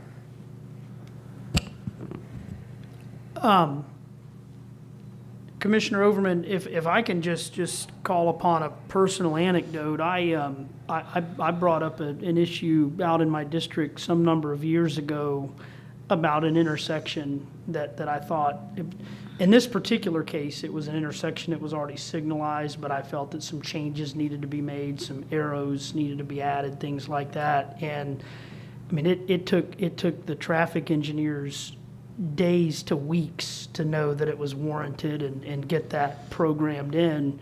I would imagine even in this case where it's a brand new one, we're talking weeks, maybe months at most, right? I mean, we're not talking about a year and a half period, right? I mean, I would foresee a circumstance to where before they're even finished building the first phase of rooftops, the lights potentially already switched on. Potentially so, and it would be done through, depending on which warrant is being sought, done by actual traffic counts on the road. And put the tube out, or I do know just for the record, I know from personal experience, though, Commissioner Overman, they can turn these studies around very quickly. I don't want to speak for our traffic experts. I don't know if we have one that can go to a microphone and speak to the board, but my expectation certainly wouldn't be that it would take a year, 18 months, anything like that. I think they would turn it around pretty quickly.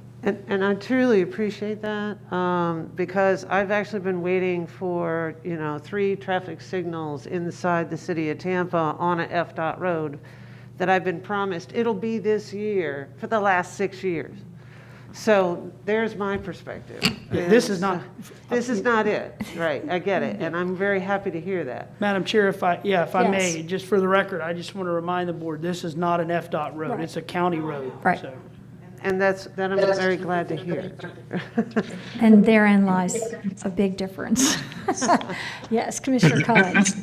This is Steve Henry. I don't know if you want to hear from a traffic engineer. Yes. Who is this?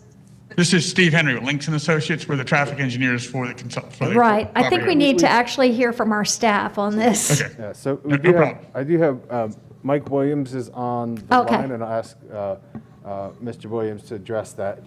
Okay, we'll have Mr. Williams right now. Yes, I think we should.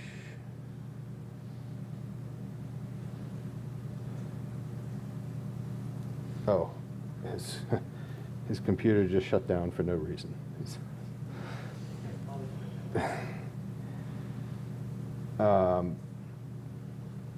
Mr. Williams is trying to get back on. So maybe we could have Commissioner Cohen, would you like to speak in the? Well, what I really wanted to bring back up was the larger issue that Commissioner Overman raised as part of this discussion earlier. I think, just for the record, I think we talked about doing a motion and discussion of that after. Okay, well, if you'd come back to me then at that time, that would be great. Yes. I think Commissioner White wanted to make a motion at that. Well, okay. I'm fine to defer to you. But we'll have a bigger discussion on that. And good point. And is Mr. Williams on? Not yet. I think he indicated here that his computer shut down, so I think he's having to I don't know, maybe we should have that discussion now then on that, that second motion, if you like. Okay, so I'll recognize you. Let's have that discussion, and then we'll come back to this in a minute. Is everybody okay with that? Okay, go ahead. So, Commissioner Cohen. I think on the larger issue, I don't think we are going to want to get into a situation where we're constantly mandating traffic lights all over the place.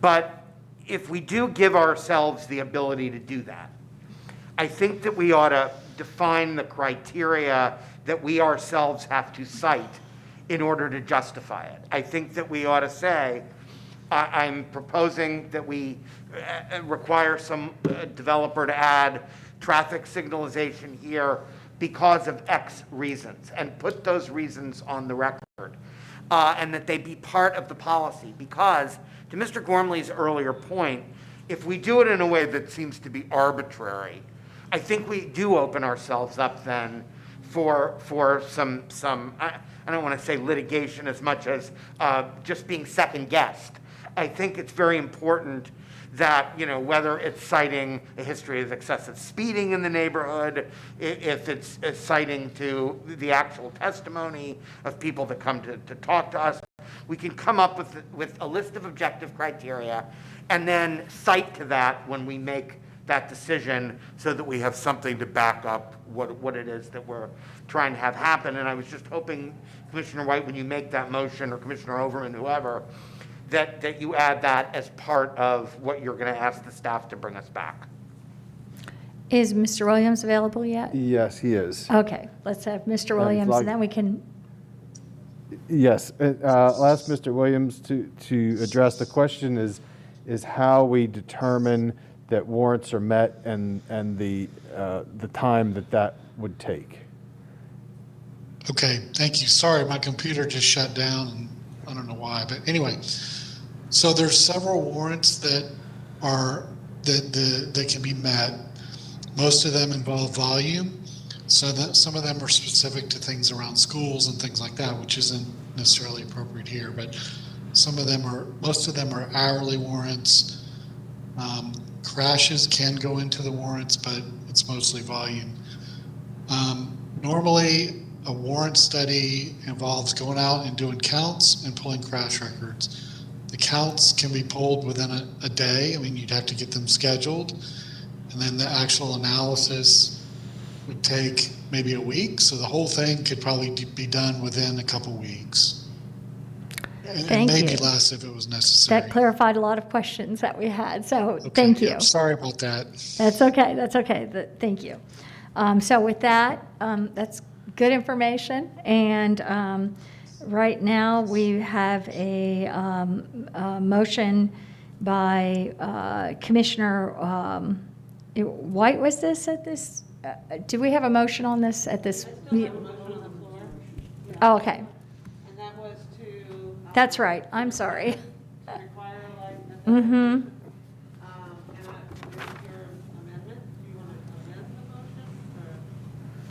Madam Chair, I believe where we are is we have two motions on the floor. We had a Right. motion to amend by Commissioner Overman, which addresses the signalization issue, and then we'll get back to the main motion of approving the item.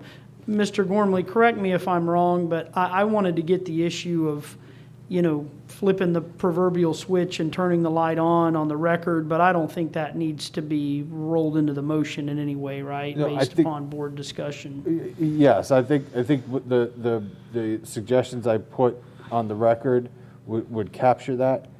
Madam Chair, if you're agreeable, because then that would create an amendment to an amendment, and I think just having a clean record That's fine.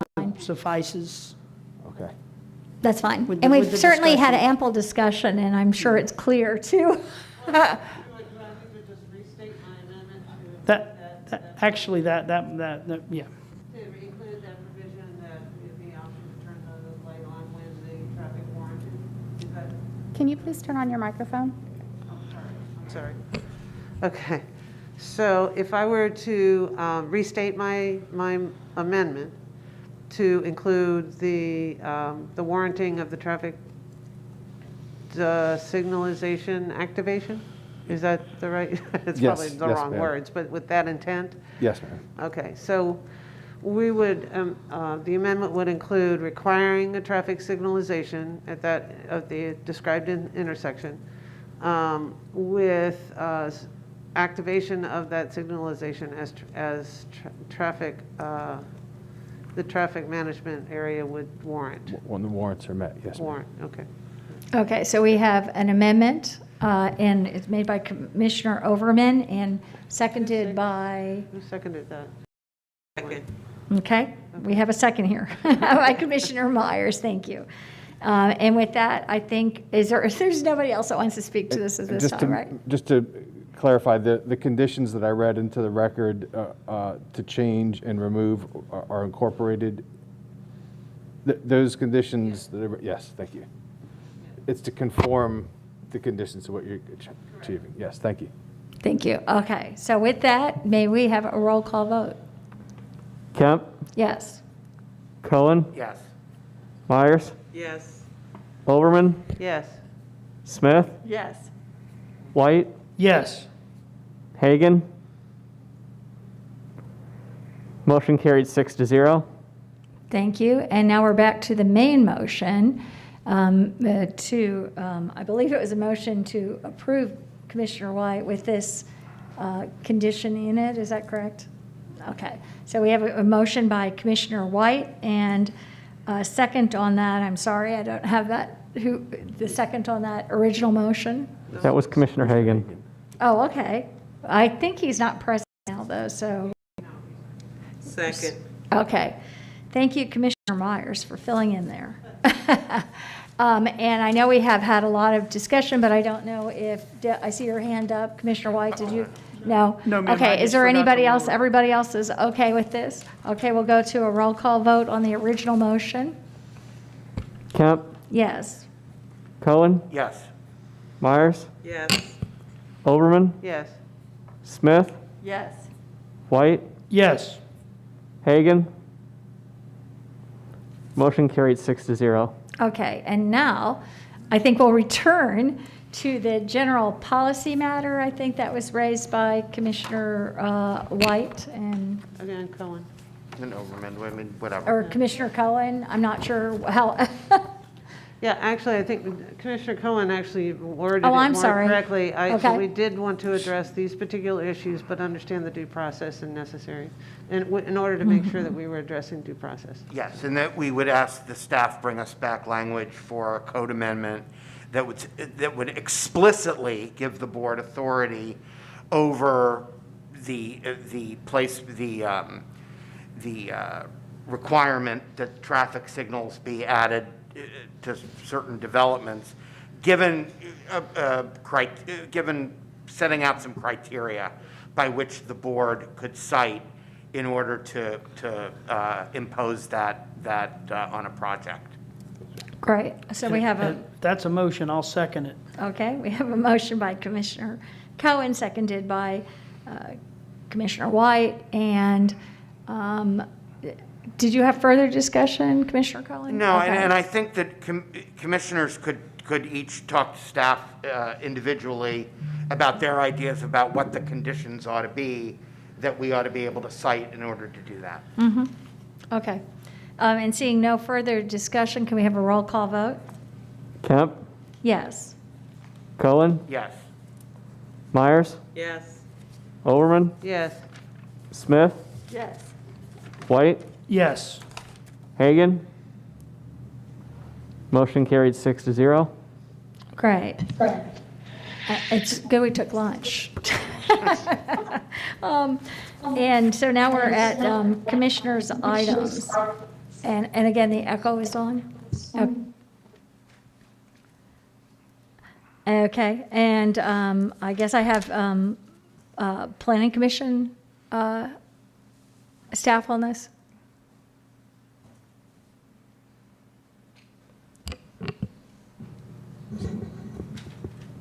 Madam Chair, I think we may be on my commissioner item. Yes. Is that right? Yes, sir.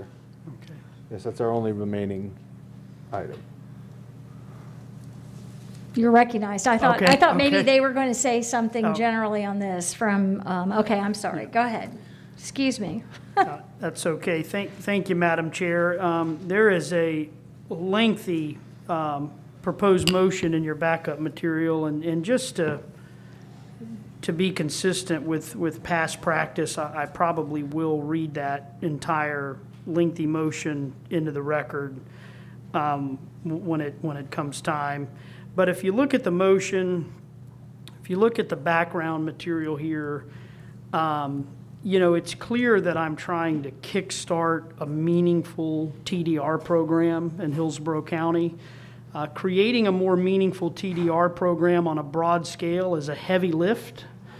And it is clear to me when I'm out working in the community that there's apprehension from both potential senders and potential receivers. And I'm convinced that a small-scale pilot project can get the initiative moving. I've been discussing the idea of a more robust TDR program for years and have received supportive reception from this board in talking about it. Having gone through the effort of stakeholder outreach, I believe there's interest from both potential senders and potential receivers in moving forward with a small-scale pilot project to test the waters, if you will, in order to get a feel for whether or not a broader policy framework might be successful. In order for a TDR policy framework to be successful, it needs detailed parameters, which is why I've included some proposed parameters in the recommended board motion. These would include criteria for sending areas, criteria for receiving areas, consideration of the county's infrastructure resources, valuation of density credits, details on encumbrance of sending properties, and the county's role in the process. The parameters are laid out in such a way as to express high-level policy initiatives by the board, with the idea that staff will bring back a proposal with ample specifics for the board's consideration. For example, Collier County's TDR program involves a rigorous grading scale for sending properties in their TDR program, with lands that have the most value in terms of Collier County's goals receiving the most TDR credits, and lands with the least value in terms of their goals having the fewest TDR credits. I took a field trip to Collier County with staff. Gosh, it's been a number of years ago at this point. But the goal with their TDR program is to preserve Florida panther habitat. So the most ecologically pristine lands as sending areas get the highest number of points or credits in terms of sending, and something like row crops would receive the lowest number of credits. They would certainly be valuable in terms of allowing the wildlife to move around, but certainly not as valuable as ecologically pristine lands. Staff may or may not recommend such a scale for our program. I just use that as an example. And similar analyses I would envision would be done by staff on a host of issues. The goal of this motion is to simply direct staff to invest their time and expertise towards drafting an initiative for the board to consider. The idea of a sunset provision is something that I've contemplated in the board motion because I've heard concerns from both stakeholders and those interested in public policy that it may not be beneficial to encumber a property in perpetuity in all cases. Just as an example, if we look ahead 100 years, the year 2121, a board or stakeholders may desire something different for the community at that time. But by the same token, if a sunset provision has a sufficiently long-term time horizon, that would allow someone who buys in a rural area at, let's say, the age of 25 to have some peace of mind that they can be guaranteed that atmosphere into old age. So I'll ask the board to consider the fact, again, that my item at this point would only authorize staff to engage stakeholders, put a draft policy framework together, and that any such engagement include the parameters established. And any proposed pilot project that may come about from this exercise would have to come back to the BOCC to vet and vote on. So I'm just looking to take baby steps today and let staff know that they're free to go out there and talk to stakeholders and see if they can put a policy framework together. So, Madam Chair, my very lengthy motion Second. is, okay, it's in the backup material. Do you want me to read it for the record? I think we can, I feel as though we can read it and talk about it. Would you? You want it read in its entirety? No, I was Okay, thinking okay. not, I'll someone objects. I'll move the commissioner's Do we have to recommended. meet till 5?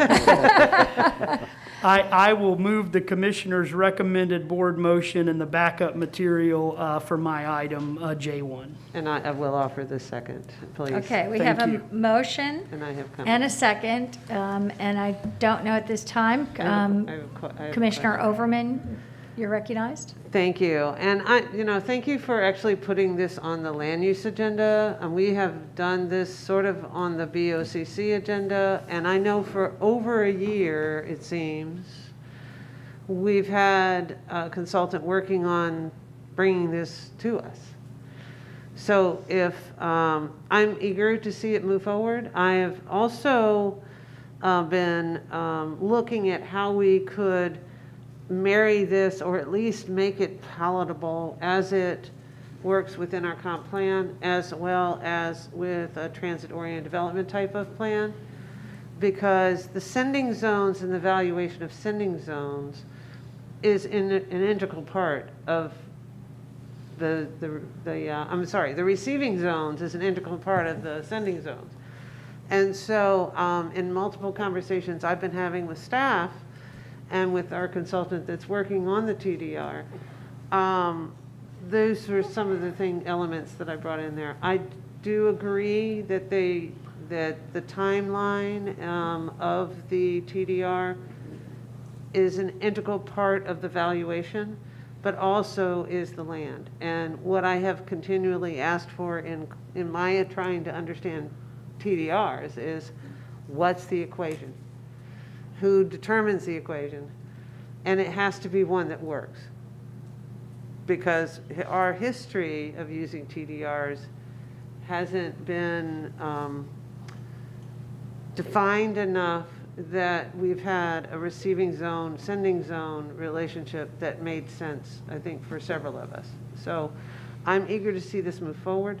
I don't know what your timeline looks like, but I'm looking very much forward to seeing this move forward and working with you as best we can. So. Commissioner Cullen? No, Okay. Commissioner Smith?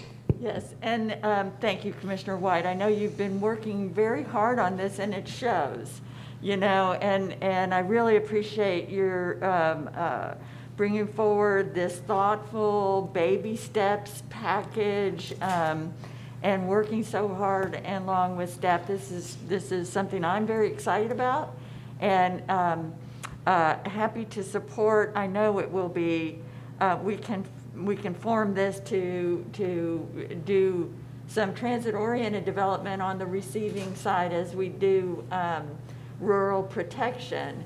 I think you're coming up with some creative ideas that are worth exploring, whether we keep them all or not, but temporarily for somebody who's 25 to have 20 years, that doesn't quite put them in old age.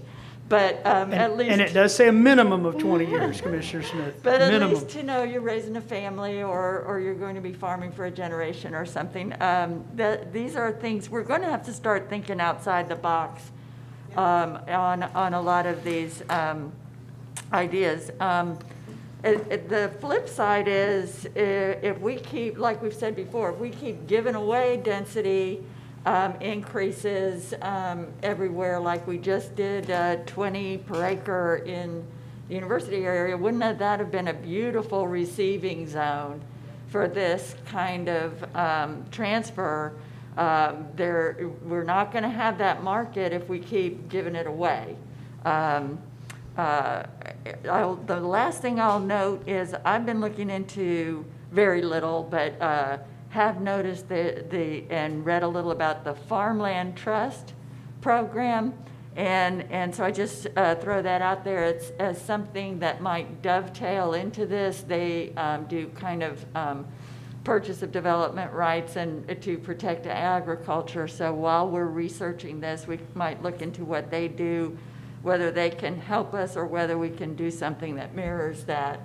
Just another thought. But thank you very much. Happy to support this. And I'll just say also, I know that you've talked about this for a long time. I think about, sometimes I forget some of the things I bring up, but I think about 6 weeks ago, I asked staff to come back with some research and work on a farm trust that was being done, particularly I think in Gainesville. I'm trying to think of I'm trying to think of what county, Alachua County, and a few others examples that I found. around the state, but there are many, many examples around the country. And I think that in Marion and Alachua, I think that they had preserved actually quite a number of acres for horse farms, I believe, when I had read about it. But it's a challenging thing. In Lee, it might be that they have transferred rights to density out of the high hazard coastal area and into the urban service area. But all of these things, are challenges because people have to want to have the density and the desire to develop in the areas that are the credits are being sent to. So there is a challenge on both sides of it, and it's difficult, but appreciate you bringing it forward. And I don't think, is there anybody else who wants to say anything at this point? Seeing none, I guess we'll have a roll call vote. Kemp, Yes? Cullen, Yes. Myers, Yes. Overman, Yes. Smith, Yes. White, Yes. Hagan. Yes. Motion carried 7-0. Okay. And Madam Chair, if I can just take a point of personal privilege, I would like to thank all 6 of my colleagues for supporting that unanimously, and I hope staff can get something meaningful in front of us to take a look at. Great. Excellent. And I just want to give some gold stars to Mr. Gormley today for doing a lot of difficult analysis under pressure. Thank you very So I don't envy your job, but you did a great job. So Great job. Thank you. And with that, we'll adjourn.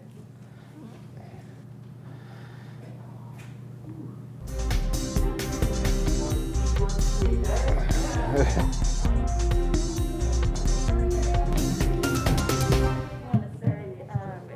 are an amazing treasure. Everything that's between your ears that you are able to pull.